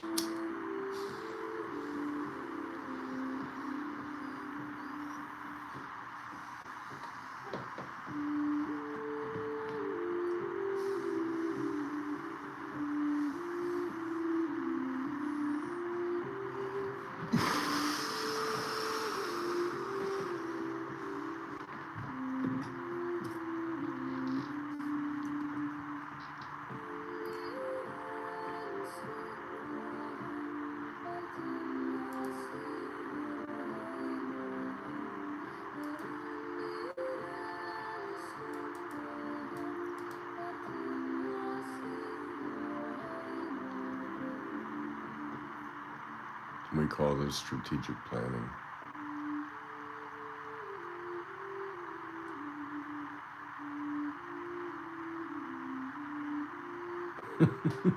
Actually, this is just fucking in case shit hits the fan.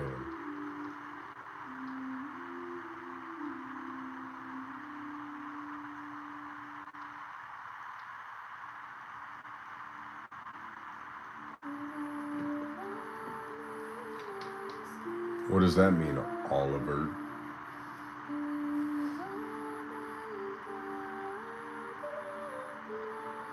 No, I'm just kidding.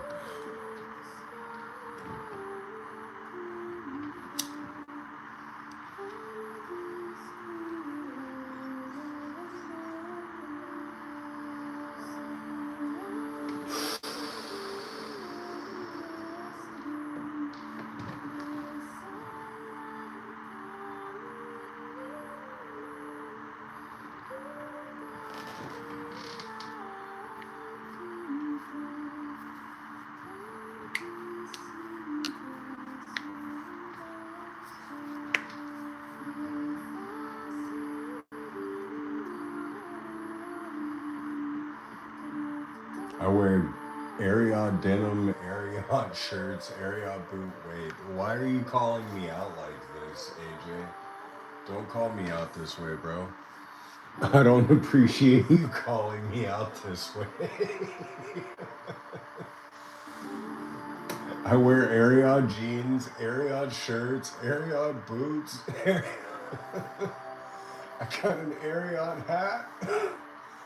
Oh, this isn't funny. I read what you were saying, ZX, and I appreciate that. But no, these people aren't actually in my paid Discord group for trading crypto. These are just my YouTube friends. Welcome to my YouTube live stream. This isn't normal, by the way. This is a rare off occurrence where I was live streaming for 4 hours straight, going through bankrolls of coins, which I normally do, on stream. And for some reason, crypto got brought up, and now we're just trading crypto together. So here we are.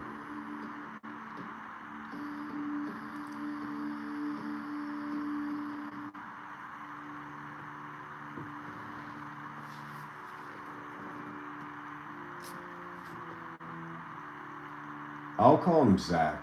I like Zach.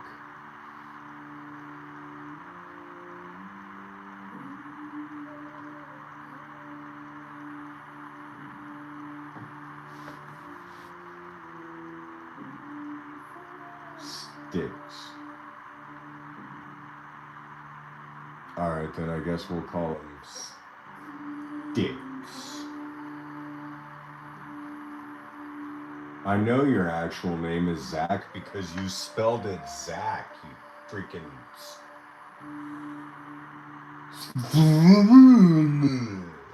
Let me put my name as Z with an X as the vowel, and then Q is like the K, and then E. Yeah, no, it's Zach, bro. I'm young enough to know how things are spelled nowadays.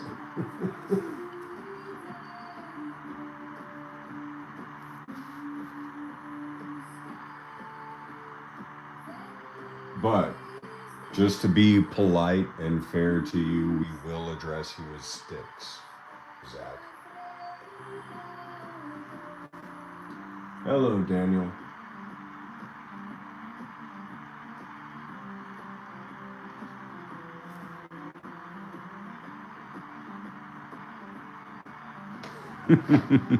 By the way, Sticks, I'm only 30, so I totally get the whole, like, spelling.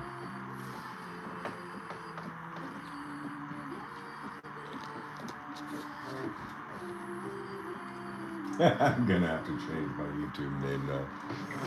Yeah, as if it wasn't already obvious enough. We're plus 15, 17, 20% on the short. Now we're plus 30. No, 29. No.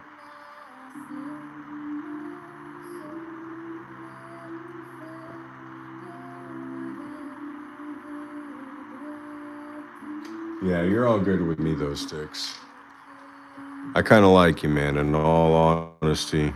You were a little abrasive at first, but I'll accept you. You seem to be a pretty nice guy. And if you've been a part of some fucking weird ass goddamn crypto cult for 6 years, you must be over the age of 18. I hope. If not, then you might get banned.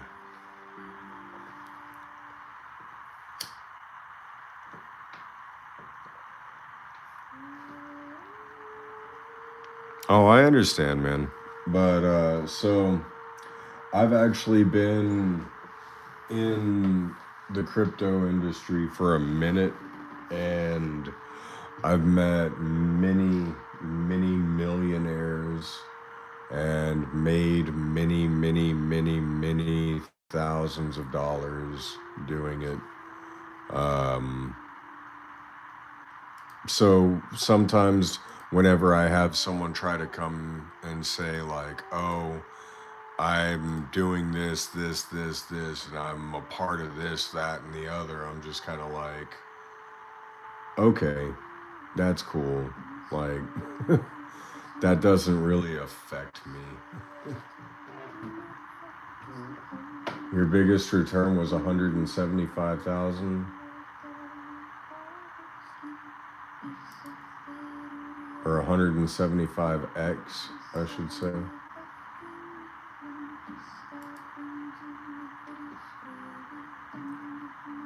Let's see here. Oh, I don't have. Fuck, that's on my MacBook.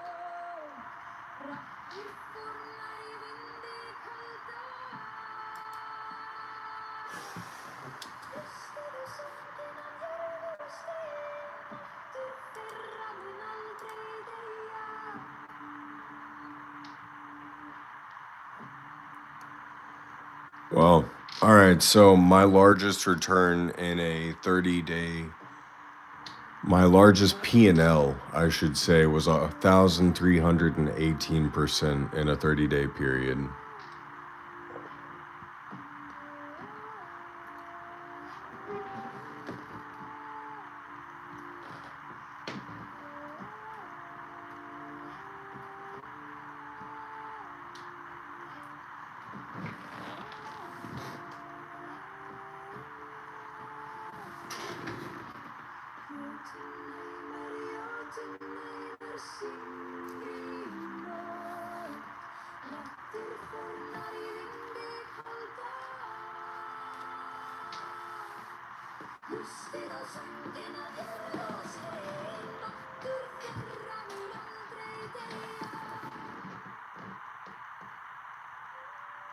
Oh, I see. Okay, I see. I remember when that airdrop happened. What's it at now? I never invested in it.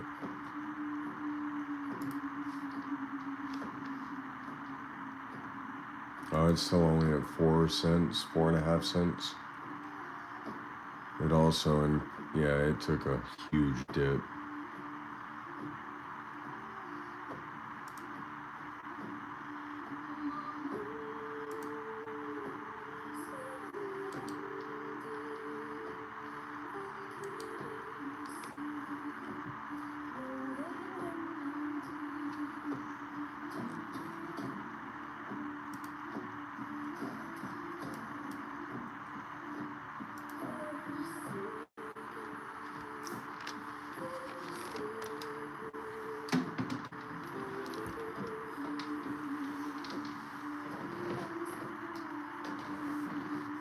So far so good. We've closed out a few in profit. I just closed one this short in deeper profit. I'm hedging it currently because we're right at the top of a pinnacle. So it could either break out even higher or it could go down farther. We're about to see an EMA cross on these two lines right here, but there's no guarantee because this is bonk USDT. It's a shit coin and a half. It's worth 0.00000111915.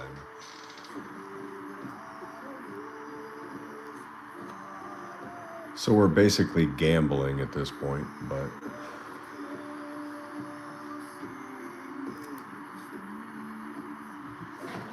if it breaks out, we'll make money. If it drops, we'll make money.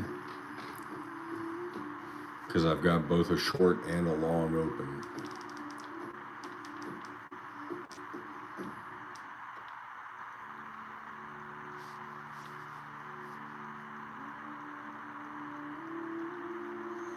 The only issue with that is the long is basically at the top.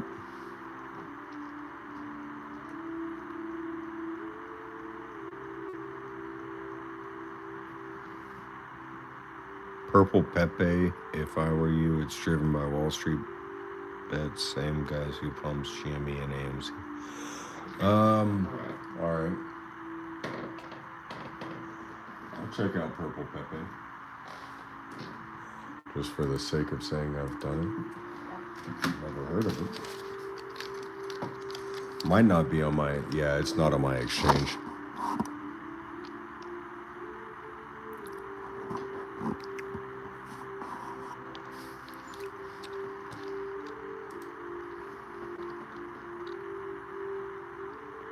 You gotta leave out the space.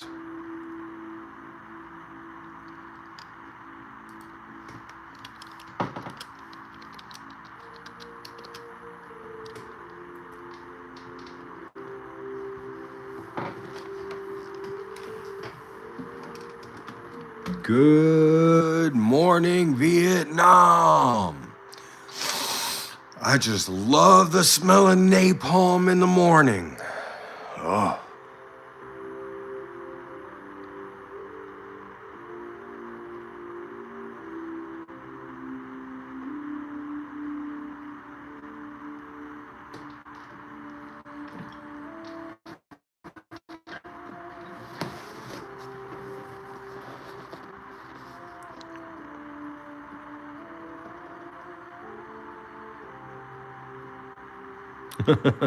Different movie. Yeah.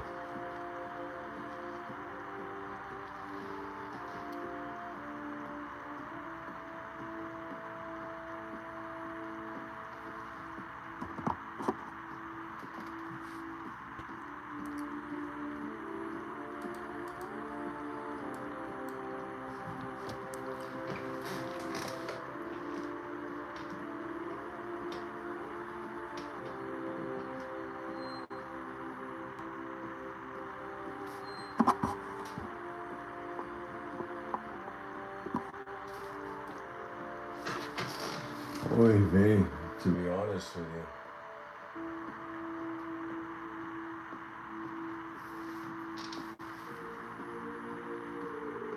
Should probably get some food in me eventually.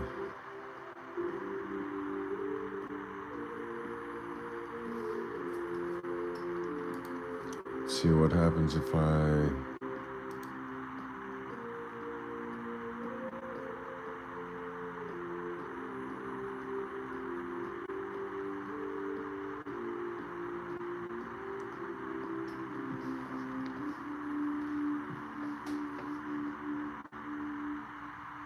Could always reverse my long into my short. It will drive my average down, but... Oh, you guys can't even see what I'm looking at. I really do think it's going to continue to break out, though.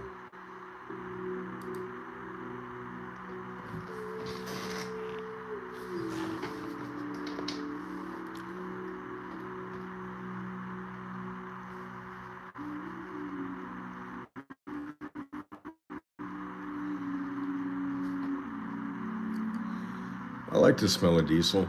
It's sweet. Diesel fumes. Road trip, Jay? No. No, I got a bunch of food in the fridge that I'm needing to get rid of.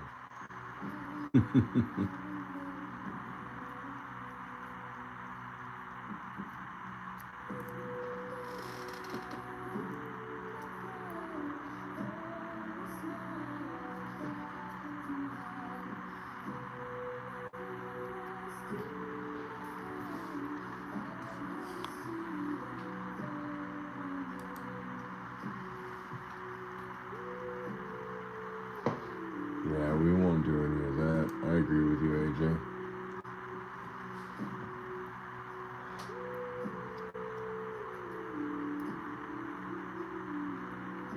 No, this isn't YouTube analytics. No. This is, we're trading crypto. But I am hungry and tired.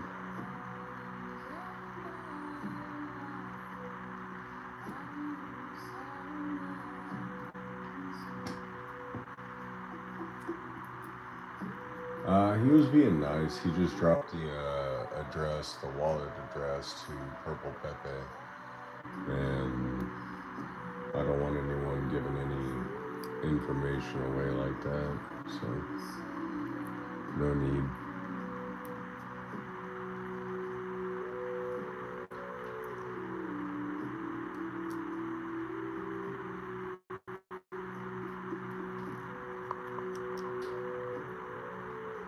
Yeah, not in chat.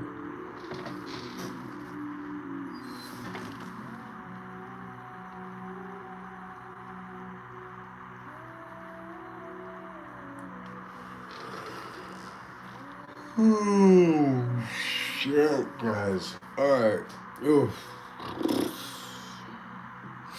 We're going to continue to watch this trade, but I'm going to go make some food real quick, and I might come back and mute my microphone so that we can not have to listen to the ASMR of me eating.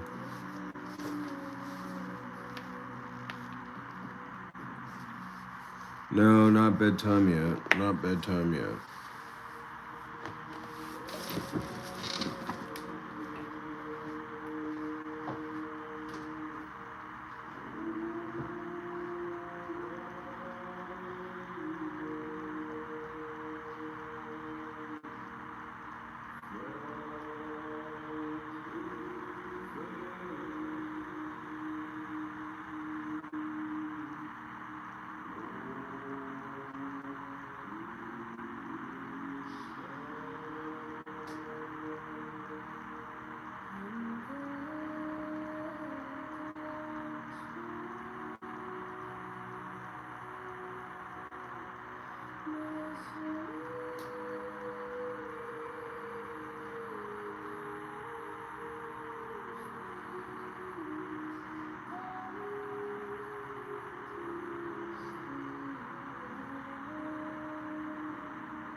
would be a nice change if he took us out in the car.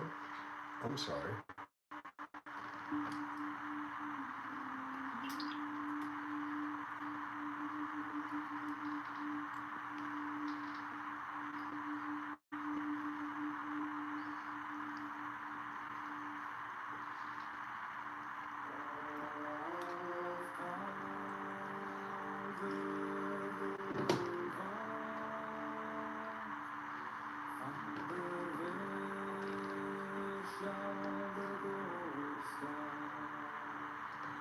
It is 4:39 a.m. That is correct.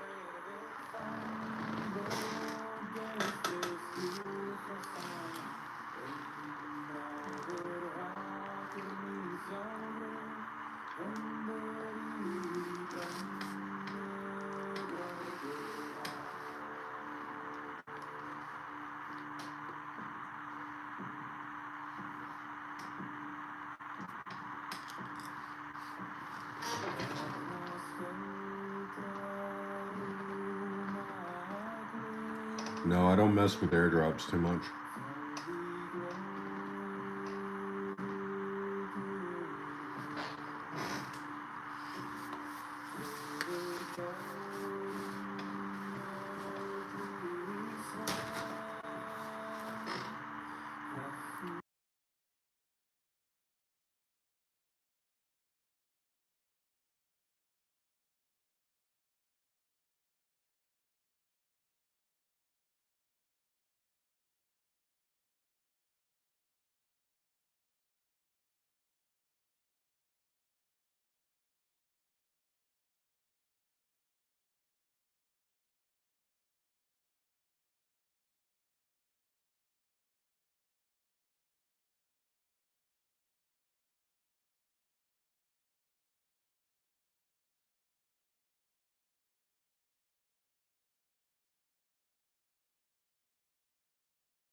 Currently, this is bonk.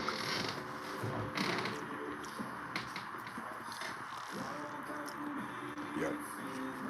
Shitcoin on the Solana blockchain.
You know the dude that launched bonk?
I understood what you meant.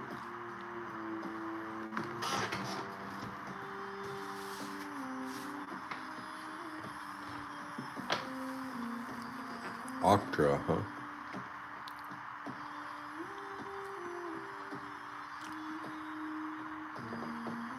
Hmm.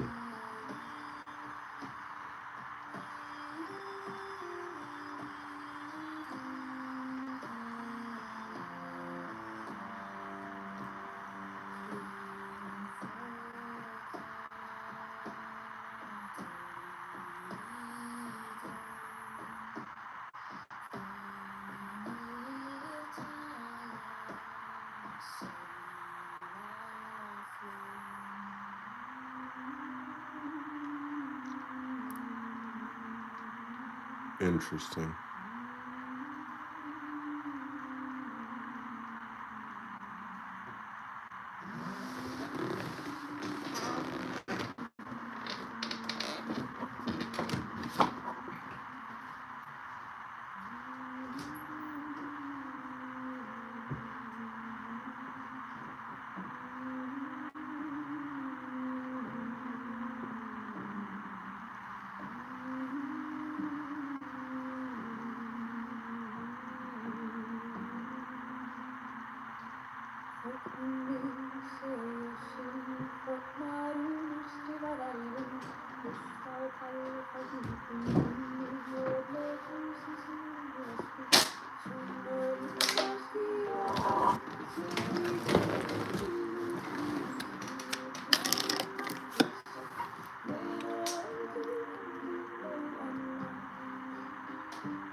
Yeah, AJ, I'm actually eating right now.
Bogdanese.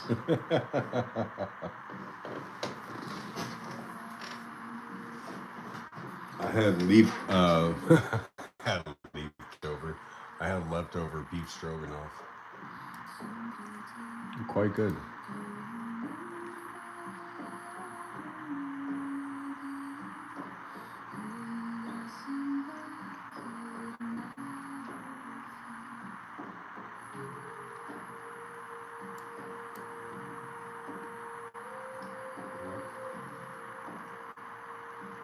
No, the green line's my long. Red line's my short. Liquidation is 0.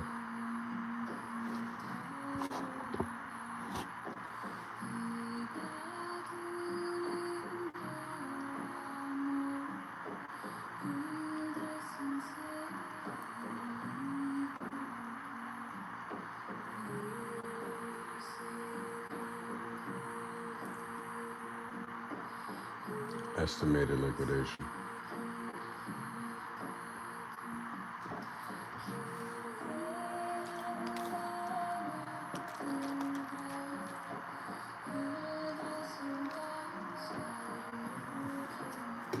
So I'm still expecting this to break out, but I'm hedging it because it's at the top of a massive green candle. So if it decides that it wants to go down, then I'm still going to make money off it. And what I'll probably end up doing is reversing my long, I'm probably going to reverse my short into my long, driving the average cost of my long down. And then I'll break even on it, if not make a little bit more money. Yeah, same leverage on long and short, and it's also cross.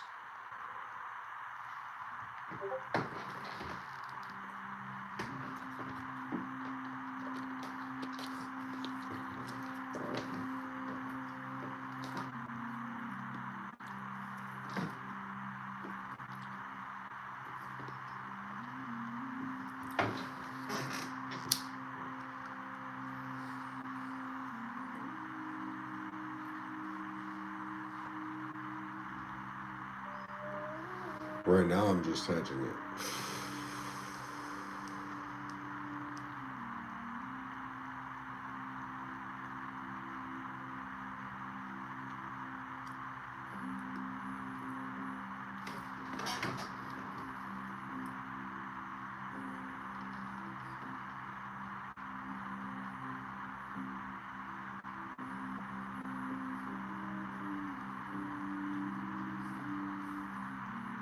Well, that's why you don't treat this like it's a slot machine. It's not gambling. You're trying to strategically call out a play in the market. If you have disgusting risk appetite, that's,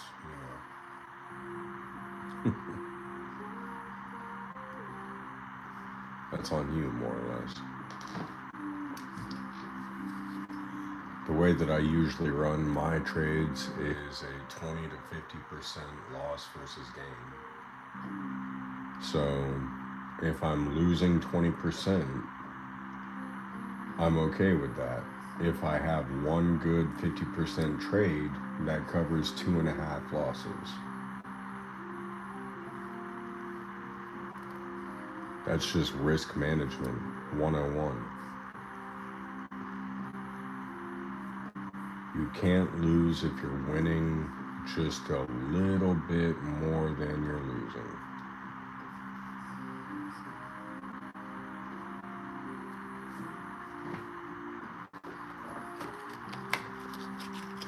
But that is always easier said than done.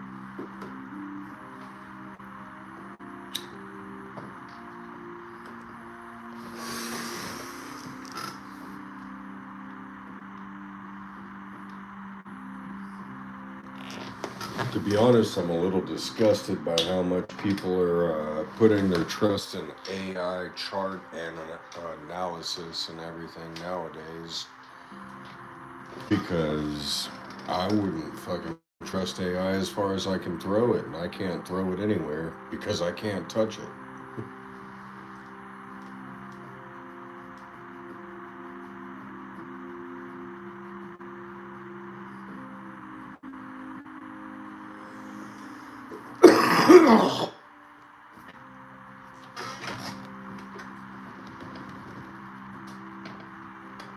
No, not even Grok. I'm talking about like the chart analysis tools that are blowing up all over the place on Instagram, and I don't even know where else, but I've seen it mainly on Instagram. Grok is one thing, but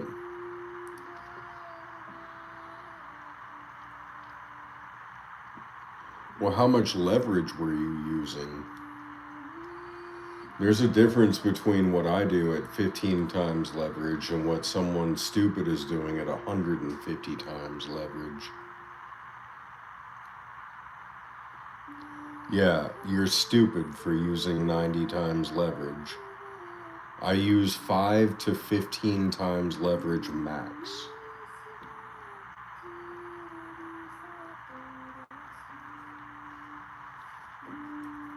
The only time I would use anything more than 20 times is if I'm scalping and I expect to only be in the trade for a literal 5-minute period.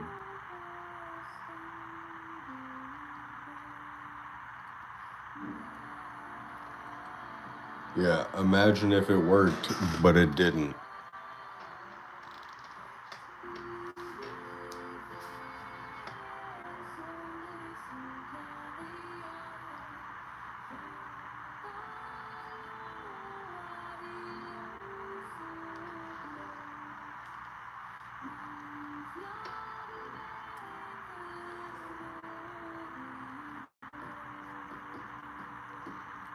Yeah, no, I'm a strategist. I'm not a gambler.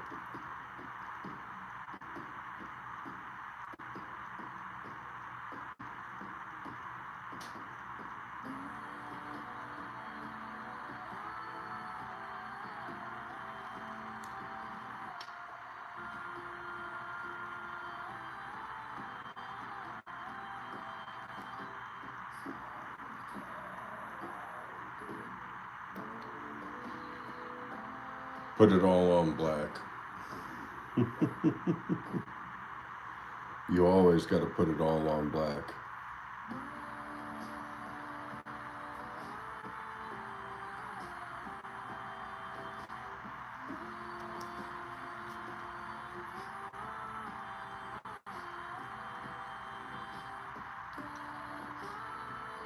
That's very true, AJ. I both invest and I day trade.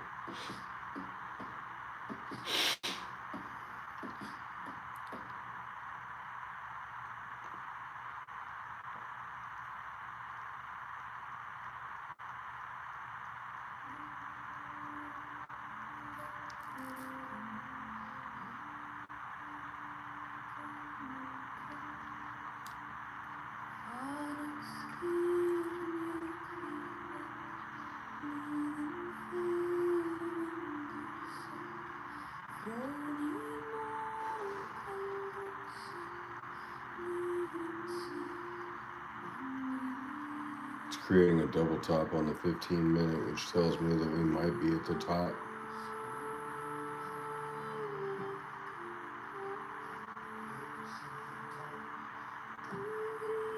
Then again, it could still break out.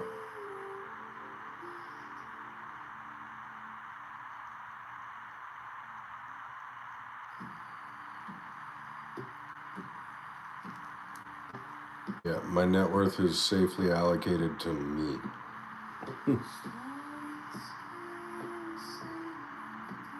I don't plan on joining a cult to learn how to trade crypto because I already know how.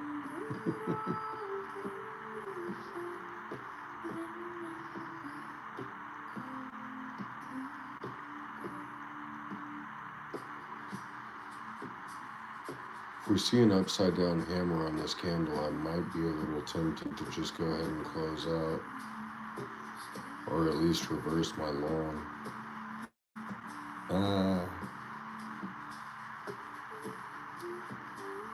It's two very opposing candlesticks right there.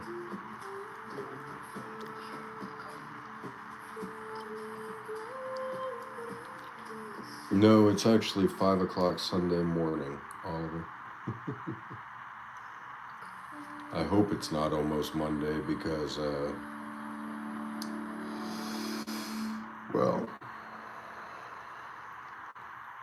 I would have to be worrying about going to work.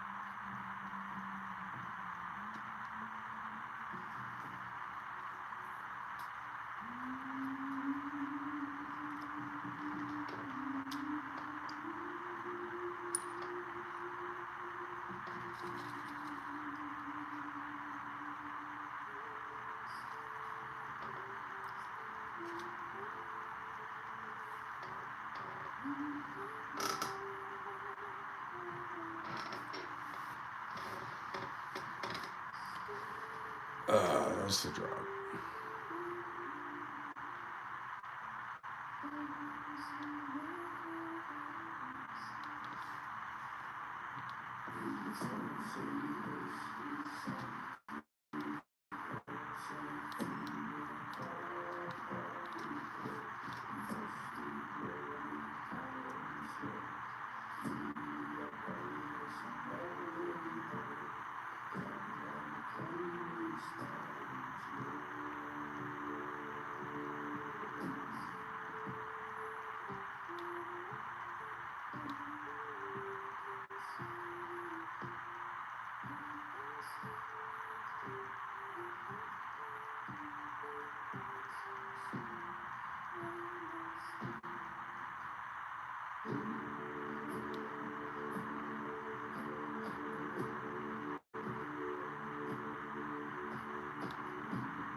Safety meeting.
Chinese, it's Nordic Viking music.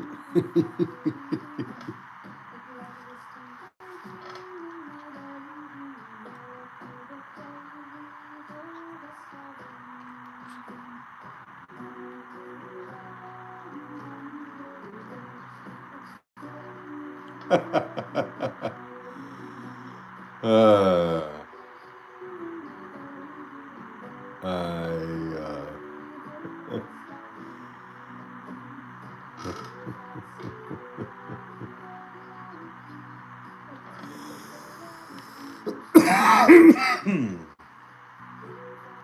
I don't think you can call Vikings Mongolians or Chinese. Yeah, this is bonk.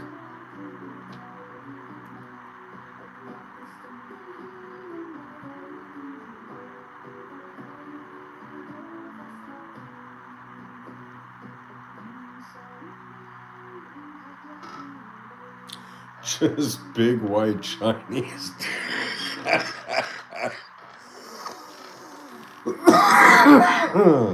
You say so?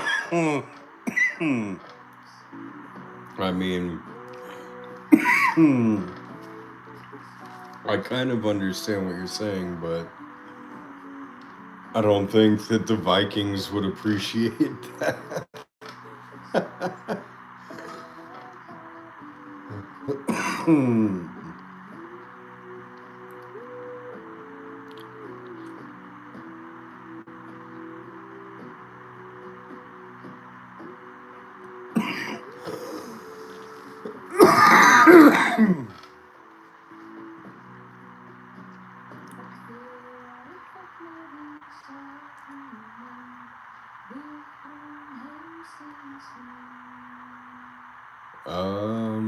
Bonk is used in American English, but it's mainly more like a term for quick but non-painful hit.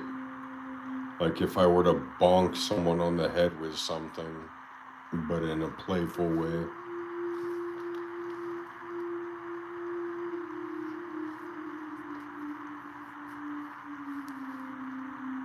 Pulled up to your bonker.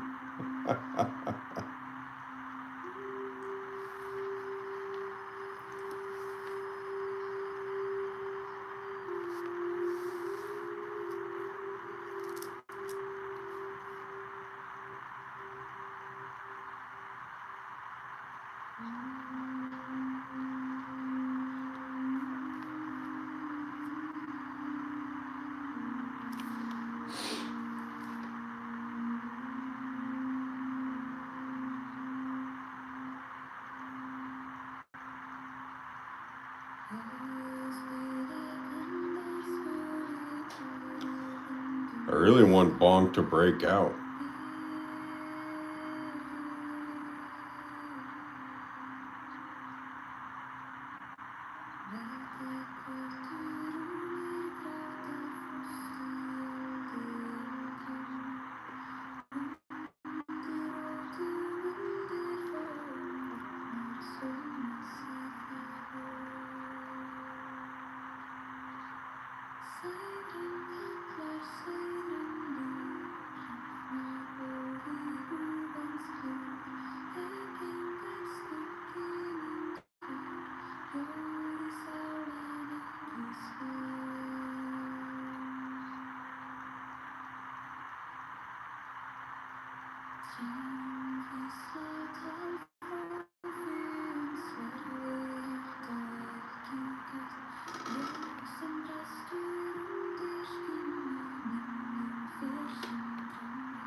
I don't know who put Bonk in your language or your lingo, AJ.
We are English teacher. We are. How are you?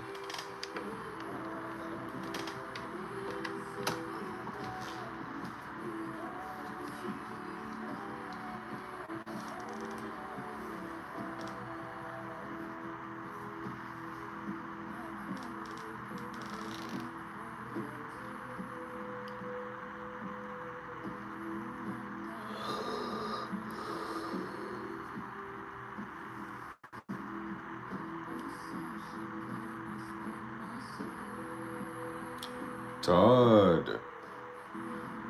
Good morning, my friend.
Todd, I stopped streaming coins when it was at the 4 hour mark, and we've pretty much just been hanging out ever since.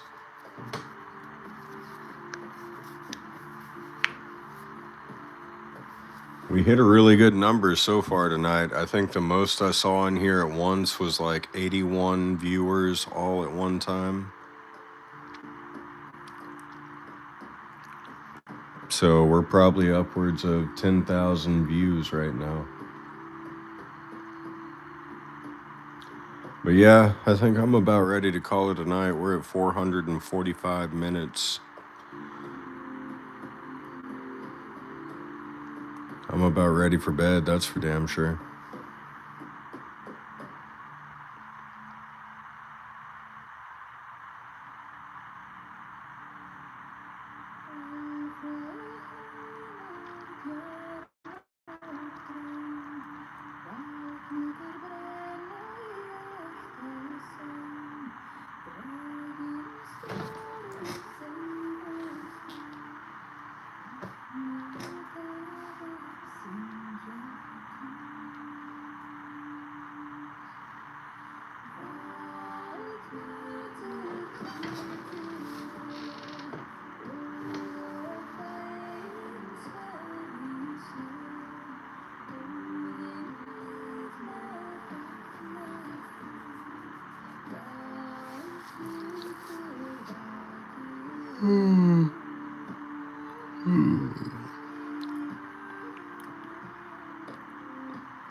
Well, certainly seems like it's time for bed, everyone. So, I shall see you all in the next one. As always, I love you all. Peace.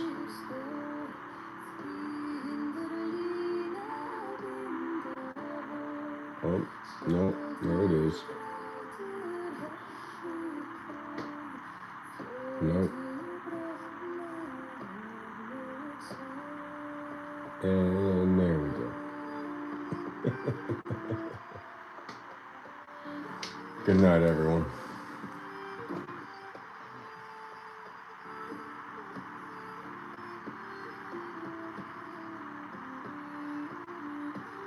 Peace, love, and safety, team. I love it.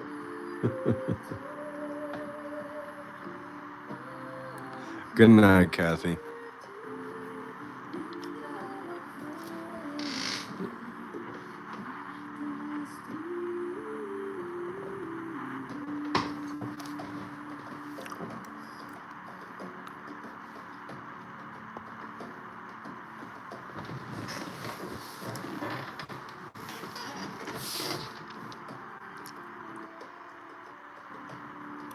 Thank you. I appreciate that. Sticks.